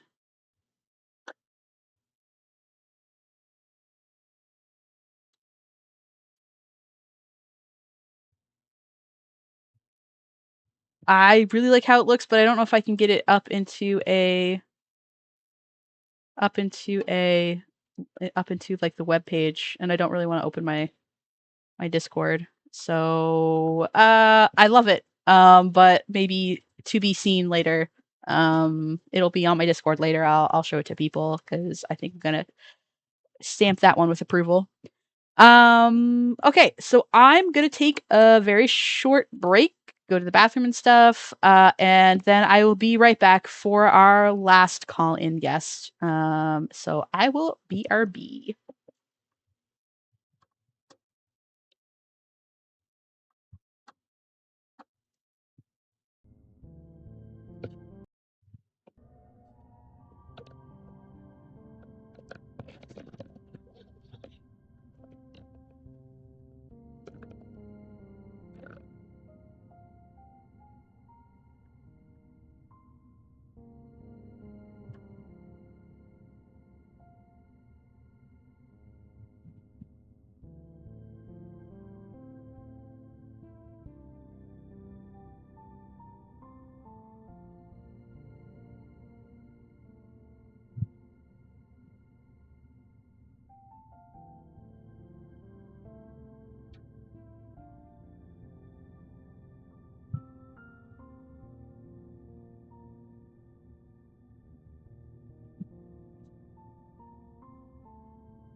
Oh,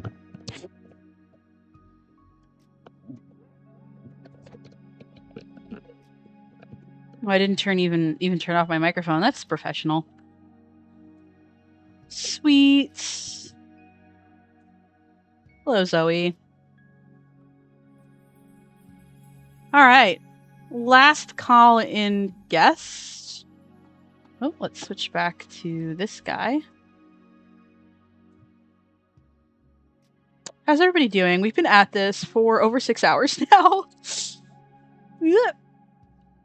We'll not have to worry about it too much. Let's invite to the stage Mothra.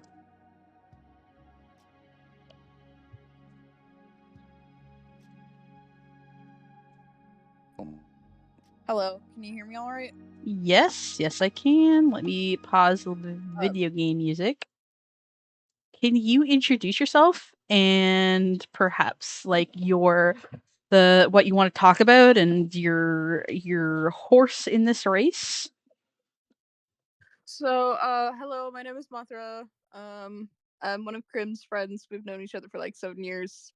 And I kind of want to talk about some media that despite the fact that we live in a world where there are people who are really trying to be anti-intellectual, this media reflects that people want to be There are people out intellectual in this yeah. way. There I are feel like people out inherently there. people want knowledge and they want to share knowledge and they want to utilize it in ways that a lot of anti-intellectual individuals don't. And the piece of media that I wanted to talk about specifically is the SCP Foundation, which for those who don't know, the SCP Foundation is an open source kind of universe on the internet that people are allowed to add stories into, and it's set up as if it's a scientific foundation that's both studying and also trying to prevent like monsters and eldritch horrors and odd objects from wreaking havoc all over the world within this universe. And it started out very, very simple in the fact that here's a monster, this is how we contain the monster, or here's how we plan on eventually destroying it. And that's kind of how it started out.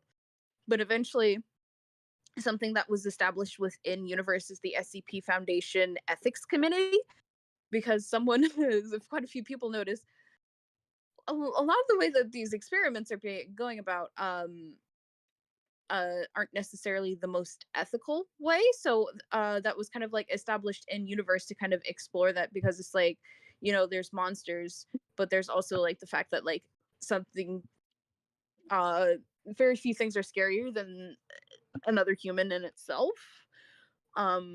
Because there are characters within universe that in their mind they try to justify a means to an ends, that there's this dangerous creature or item and they need to do whatever they can to Contain it or stop it, and without much regard of what resources that they have to do and put into it. And one of the resources, it happens to be actual people. They're called D-class personnel. They're primarily sourced from death row inmates, but they could be other SCP Foundation people who did something bad enough to the SCP was you're now a D-class. And oftentimes it's very common for these individuals to die when they're being used as test subjects. And so I feel in a way that people continue to build onto the universe is hey, maybe it would be cool if they had some sort of ethics committee to kind of balance that out, because yeah, it's their goal might be noble within universe, but their actions might not be acceptable in reality. And I feel it's very reflective of people wanting to explore and expand upon things and have a wider understanding, and also the fact that a lot of the SCPs are based off of actual cultural different cultural things. They could be anything from like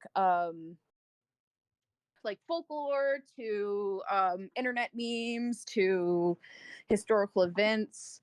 For example, like Mothman is an SCP um, because he kind of fits really, really well into the universe. But I feel like that's one of those things that's like, that's a real like piece of folklore in the United States that people have a really good understanding of and like to learn about. And so like there's other pieces of folklore throughout the world that people are like, well, let's throw this into the hat and see if it mixes in well.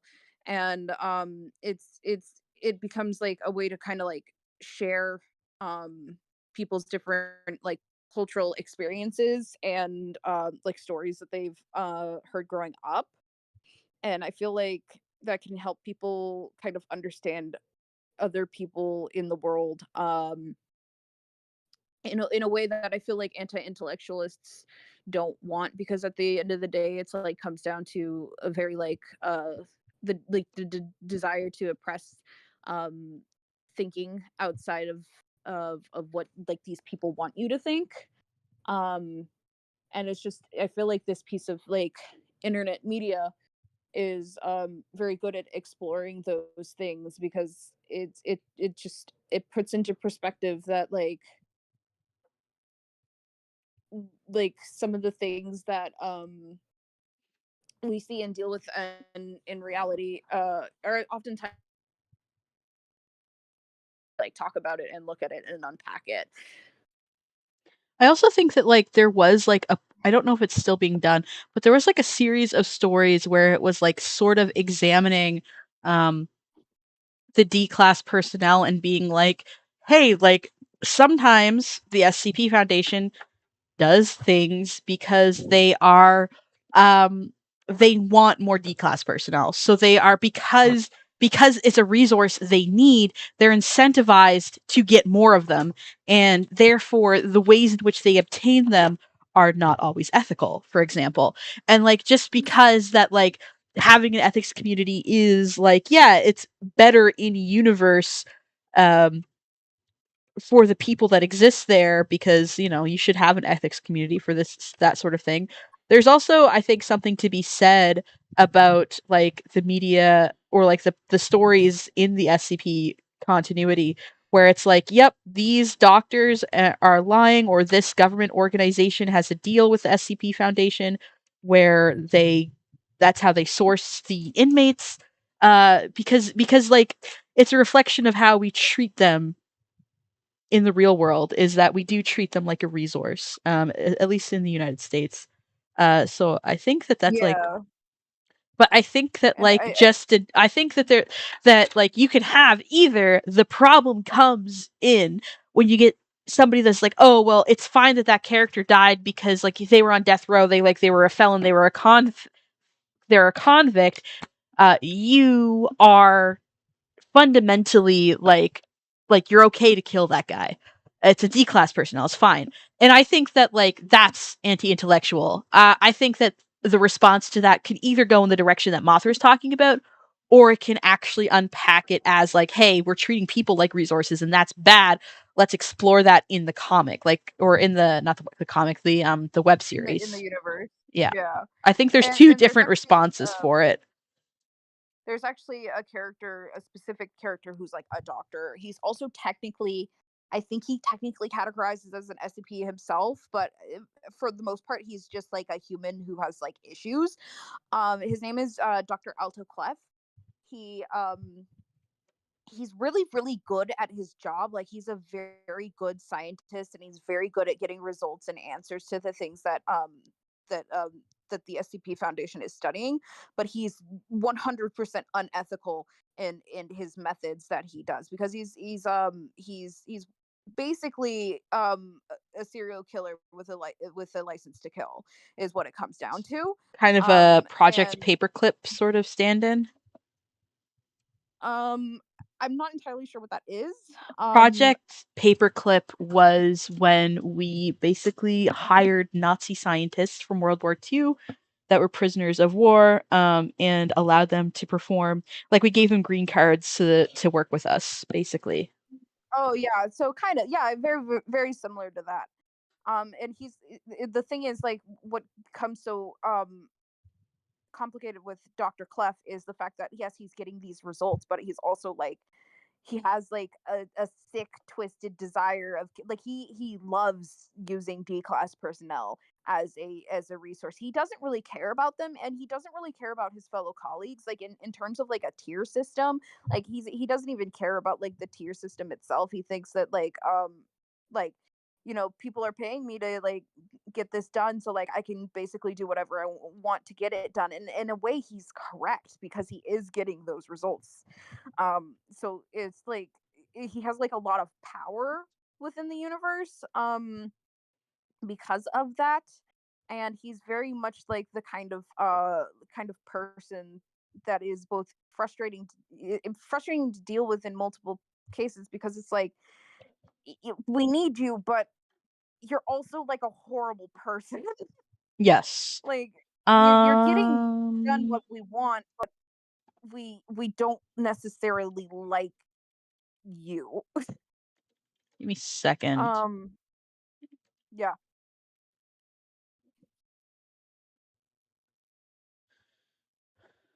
Um, Possewood is a Oh, term. oh Possewood, okay, yeah. aka the purpose of a system is what it does. Possewood is a system thinking heuristic coined by Stafford Beer. I'm literally just reading off Wikipedia. I am not hiding that. Who observed that there is no point in claiming that the purpose of a system is to do what it constantly fails to do.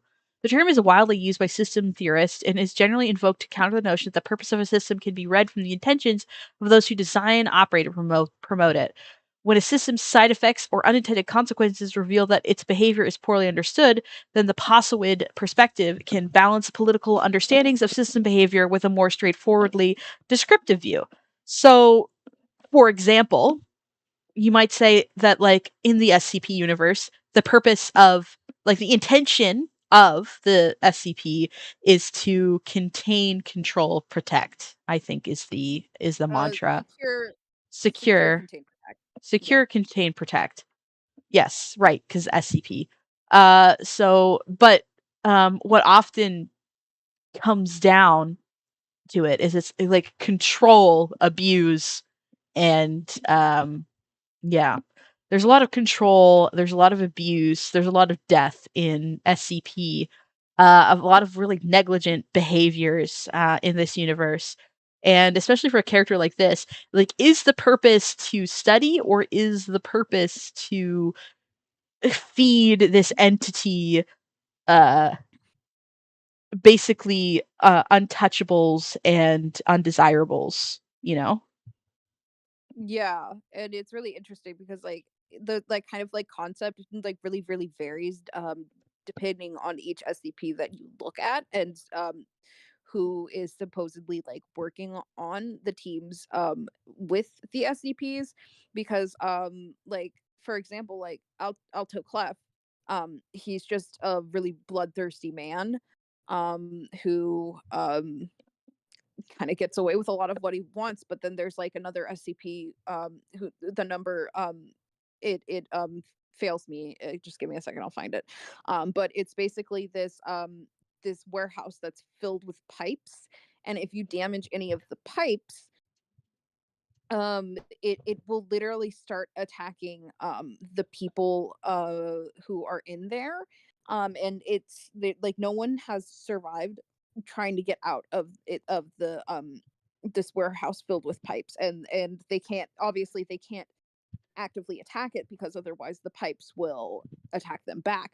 And so in this case, it's one of those situations where they lost um people, and it was considered a like the amount of people that they were losing was not worth the information that they could possibly learn.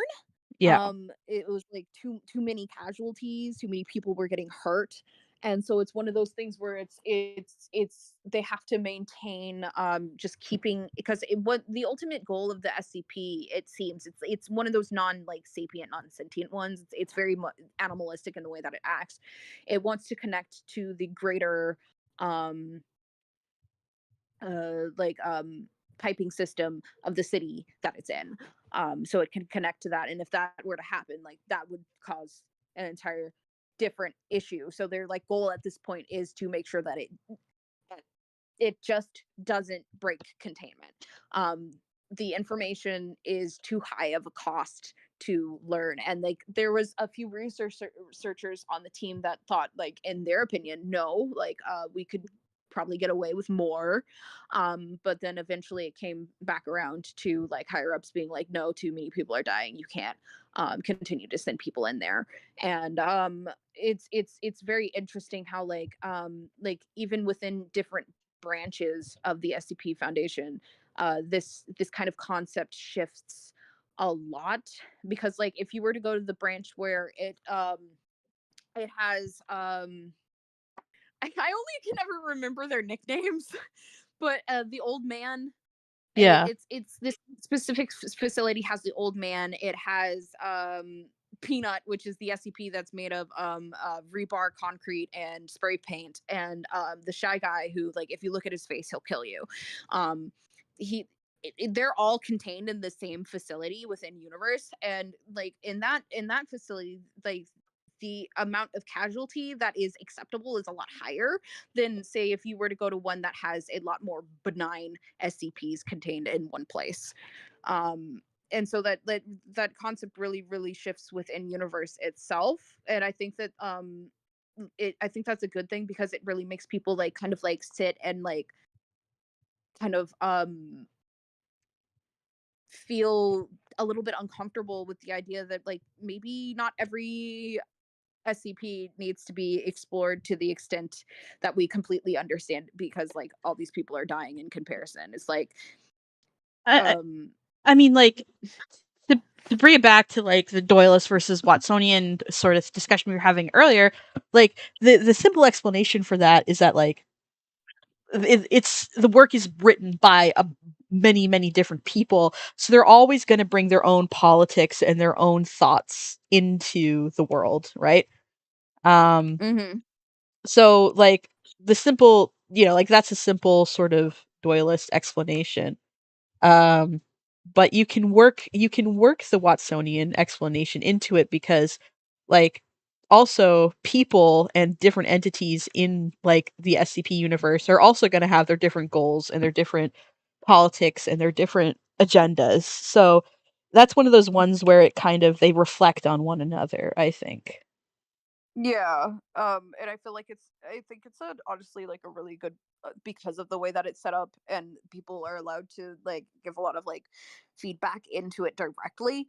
I think that I think that's something that's pretty like good about it in general, because like in reading it, you're getting a lot of perspectives from a lot of different people. Um, and I think that's probably one of the things that's so fascinating about it. And it's a very worldwide project. Like it's not just in the North. It's not just in North America. Like anyone can add to it, and oftentimes people do. There is a Like quality people, control. There is a quality control. there is a quality control. It has to be fairly written well. It like in terms of legibility, you kind of like need to, to a certain extent, like understand what's going on. um some SCPs are pretty vague, and that's what makes them interesting and more scary. But in terms of like legibility, it needs to be fairly accessible to the average person. um and if an SCP doesn't get a certain number of votes, it does not become a part of the canon. Which isn't to say that these aren't necessarily like interesting story concepts. It's just it needs to more or less be accepted by the community in order to be put into the greater story arc. But and I'm not sure if all of the requirements for said quality control. I looked into it a little bit because I wanted to write my own, but I ended up not doing so, just because I don't know. I don't. I think I'd be a little sad if I sat down and wrote something and it didn't make it. So I was like, I'm not gonna put myself through that unnecessary heartbreak. Um, but I feel like it kind of just in general, like this universe just uh is a lot of what anti-intellectuals are scared of, because so many people are coming together from different backgrounds, like different racial, religious, cultural backgrounds, even class backgrounds, and coming together and making something that overall shares and reflects the human experience in a very poignant way. um and when you give people tools to think about life outside of what they've been told since the beginning, it makes it basically uh it allows people to quote unquote have thought crimes. Like they're allowed to like get away with like thinking, well, maybe the way things are right now aren't the best. And I think that's really, really a good thing, and part of the reason I like the series so much in general. Despite, I mean, I just one of the big reasons I like it is because I'm a horror fanatic, and I like scary things, but I just also really like the human aspect to it. I think it does a really good job at exploring those kinds of things, I think even it's within the little stories of their own. I think it's also really can be a little bit scary, the idea of it being like um crowdsourced, because like you don't have complete control over it, and it's a little scary. So anybody can submit their ideas, and like it might not be something that you agree with, and it could like sit there alongside your idea, and I don't know, I think it's like a little bit scary, and there's like a certain level of vulnerability but also trust that comes along with it. um Mm-hmm. but yeah. Yeah. um And then, oh my gosh, there was something else I wanted to touch on, but my brain threw it I away I into have the like trash. I have like a little tangent that I want to go on. So I started watching the Aliens franchise. And something interesting, because we're talking about horror and like the way that people build on previous ideas. So Ridley Scott, obviously original Aliens, but do you know who directed the second one? No, It I'm was not gonna lie. I honestly don't pay attention to directors of movies. They, I understand, like, yeah, they're a it's really big it's influence of the story, interesting, but yeah. especially in Alien. It's James Cameron. Um, and the Oh, first Alien was like a horror flick. Like it was undeniably horror. Yeah, I would kind of relate it to like something like Silent Hill, where you're in this alien environment and like things are moving in the shadows and you don't get it, and like you do have a gun, but like how useful is that gun really? Um, and the point isn't to kill the alien, it's to get away from it. You're running from it. Like they're like Ripley is running away from the alien. And then in I've activated I might have activated Zoe. um but in the second movie, it's more of an action flick, because that's what James Cameron does. Where there's like a ton of aliens. There's hundreds of them, and they go in guns blazing with the Marine Corps. Whereas in the first one, they're basically truckers. They're like space truckers. And in the second one, they go back with the Marine Corps to take these out with a bunch of guns and grenade launchers, and like they have this militaristic strategy, and they like drop a nuke on it. And it's just like it's very different. It's a very different film. It reminds me a lot more of like an Arnold Schwarzenegger flick than it does the first movie.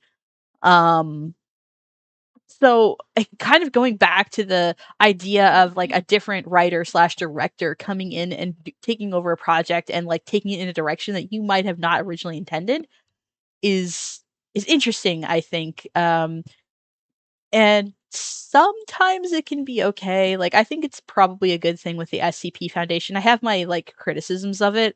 Um and but sometimes it cannot be so great. Like with honestly, I don't think that the second Alien movie was good, but that's just me though. I'm not gonna But lie. I know now, I've watched this film, but I can't tell you for the life of it what it was like. I don't remember it. Like, well, the second one is, and like most of the lore that we now associate with the aliens are like xenomorph is where that term came from, and like the queen xenomorph, that's where that came from, and like I don't know, is that the one it's that had like the baby, like the little baby one? she the little baby alien. Yeah, like there was a little white baby xenomorph. Oh, those are in every movie. Um, Uh, but I no, just it's the one with the child Newt that gets rescued. She's plays yeah. this pretty distinct part in it. But it was more of an action flick, whereas like the first one was more of horror. You do have to consider. Okay, Zoe says you do have to consider that the horror factor of the mystery behind the creature is taken away by the ending of the first one. So of course they go in your face in this with the sequel. Yeah, that's true.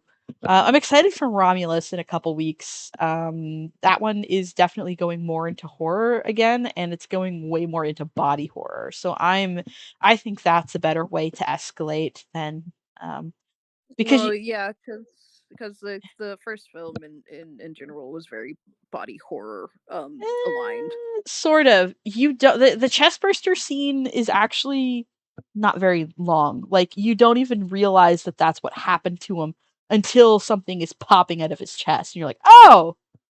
And there's like another body horror moment, but it's more related. It's not really related to the aliens. One of the characters turned out to be an android, and he basically malfunctions and gets ripped apart. But that's unrelated to the alien. Um, but yeah, that was I don't know. I think the SCP kind of falls into that trap sometimes.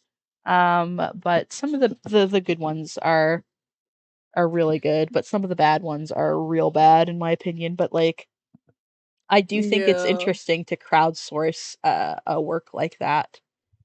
And I it think it would be fun. I mean, if you're interested, if and this would be more specifically like on my channel, but if you would want to talk about like various SCPs, which ones you think are bad and why you think they're bad, like we could like go through a couple of their logs and also oh, talk about the ones that you think are good. speaking of, was there anything else you wanted to say by the way? Oh, I also just wanted to talk. I know this is very minor, and I'm gonna be very quick about it. But it's like talking about like news earlier, and like I don't know. There's like this news channel that's technically a YouTube channel, but like this man like has the credentials to back it up. He's like a reporter and he's a lawyer, so he and I really do enjoy watching his stuff. His channel is called the Midas Touch. I find it exceptionally refreshing because like whereas it's specifically like he does a lot of talking about like the United States election, just because, and that's kind of like where he got to start, in terms of like what he really wanted to talk about.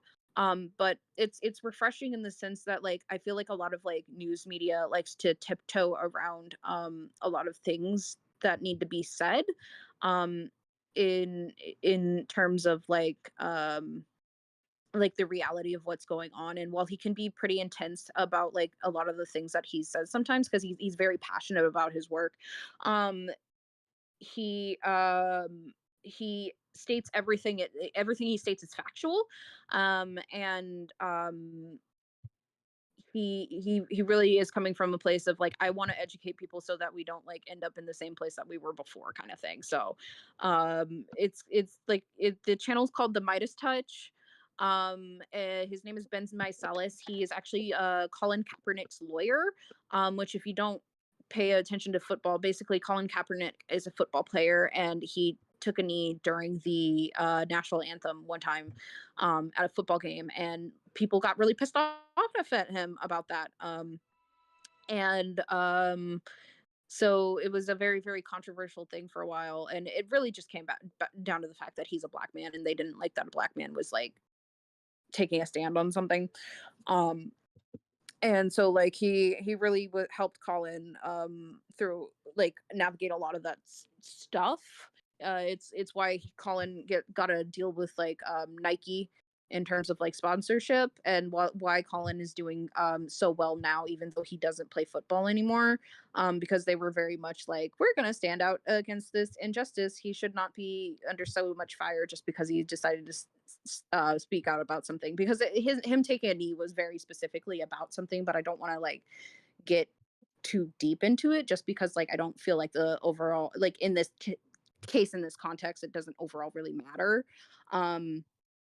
But I feel like that's a media source that I particularly enjoy, because I mean, like, if you're looking for the facts on a lot of the things that are happening with the election that's currently going on, I just feel like he is a good source. And obviously you should always take whatever anyone says with like a grain of salt, but like I just feel like that's probably a source that I can back pretty confidently. All right. I think that I was going to ask you for plugs, actually. Yeah. So was there anything else? terms of- Your channel, perhaps? Yeah. You can follow my channel, Earl Moth of Fangbanger on YouTube. I plan on starting some streams for some games coming up. Which I'll announce in my Discord, which I I don't know. Like, if you're in Crim's Discord, I have it linked in self promo, so you can like join the Discord there if you want to. I feel like that would probably just be the easiest way to get to it. And then also there's just a bunch of stuff like in general that I have planned for my channel. So I would appreciate if you go check me out. I do want to do SCP stuff. I want to talk about like perspectives of things through the lens of a Black person, and also just playing some silly little video games every once in a while. Me and That's Mothra about it. do have a collaboration, a couple collaborations planned, actually. Can we talk about those? Yeah. One of So, them, you go first. You go first. I was just gonna say one of them is kind of like in a way it's gonna be a retaliation to a certain YouTuber about the film The Princess and the Frog. Talking about the issues of racism that The Princess and the Frog does touch on, and viewing it through the lens of a Black person, because I'm Black, so I want to talk about like those my opinion of the film as a Black person watching it, as watching a story about a Black person, because and also just how influential The Princess and the Frog really was overall, because I remember when it came out, um I I don't believe there were any Black princesses beforehand. Correct me if I'm wrong, but I think No, Tiana was the first one. that was why she was Um such a big deal. Yeah. and which is why I honestly, and I'll probably touch upon this, but there's like why I let a lot of some of the issues that Disney did, I kind of let them get away with, because like there's like issues in a lot of like white princess movies that exist that people just kind of overlook, and I think I should be allowed to kind of just like overlook something sometimes just because she's Black. Period. Period. And then if you want to tell them about the Minecraft one, I guess. Oh, yeah. And we will be doing a Minecraft let's play together with the create mod, but Skyblock. Touching on the Tiana and the Princess and the Frog thing. It's gonna be related to my series on re-examining Disney princess movies. And yeah, honestly, like, let's not beat around the bush here. Mothra can provide a perspective on Princess and the Frog that I can't, and I feel like if that's a movie that I'm going to cover, then I can't be the only voice on that. I like let's just be real and honest for a second. But I am really interested in talking with Disney princesses as a whole, and Mothra approached me about this idea themselves. So yeah, I think that's it's gonna be like there's gonna be a video on my channel about it, and then Mothra will also have a video about it, but we're both gonna be doing them both together. So look Yeah. forward to that.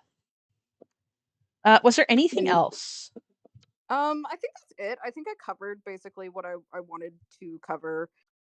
Basically just like, I mean, if you're looking for a good read that has some really multifaceted things about it, the SCP Foundation, you can just Google it. It's great. I do love it. It makes you think in a lot of ways that you might not have thought before. Nice. Okay. Well, I think you are my last call for the night, so I will say Woo! goodbye to you here then. So All right. thanks, Mothra. No problem. Talk to you later. Bye bye. Bye bye. Awesome. I don't have anybody else in the queue. We're Jesus Christ, we're closing in on 7 hours for this stream. So we got a lot of different perspectives tonight. Came from a lot of different places, from things like pure science to anthropology and biology to literary to a couple people that are more laymen but are still like very passionate about the things that they know. And honestly, like I think ultimately intellectualism and academia are a fundamentally good thing. Um, learning things learning things is never bad. Learning things it's always it's always a net positive. And I think the ways that we learn new things, like there's a bunch of different methods to do that now. Like you do have things like pop science and pop psychology that might not always be entirely honest.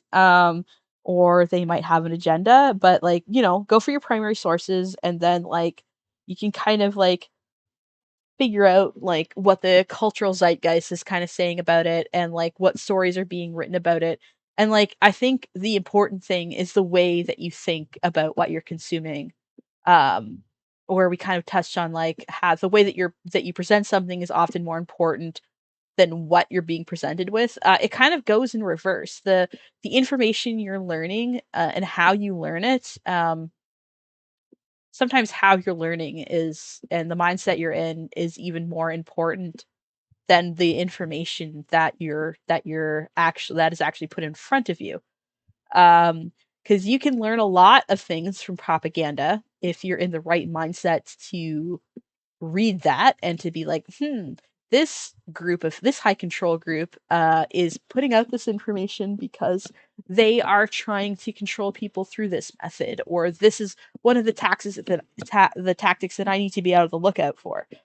So you can learn a lot from like any piece of information you find, depending on how you're thinking about it. Whereas like if you go to a primary source, which is basically all facts and it's from the source, um if you don't have if you have a headset where you're a headspace where you're not open to the information, or you're dismissive, or you're getting confirmation bias, that can often be more harmful than like reading false information with a critical lens. um so I think what's important is to just be pro-intellectual, to always be curious and thirsty for knowledge, to let yourself learn things about stuff that you're passionate about. Um, if you are able to go to college, go to university, and if you can't do those things, we mentioned a couple like Canvas and the Open MIT coursework. Um, there are tools for the public that are free that are becoming more and more available. So if you want to learn, if you're really thirsty for that knowledge, it's out there. So thank you so much for coming to this very long stream. For the people that are still here, you're the best. Um, I'm going to be streaming again tomorrow. It'll probably be a gaming or art stream. I haven't decided yet, but it'll be chill. It'll be chill because this one was a doozy. If you want to, it's a little late for a lot of people, but I think I'll go ahead and do it anyway. If you want to come by the server, we are going to be having a bit of a game night after the stream. I don't know how long I'll be around to play, but I'll play a couple games with folks. So if you want to head on over to my Discord. It's linked in the description down below. We will be hosting a game night for a little while at least. So thank you so much.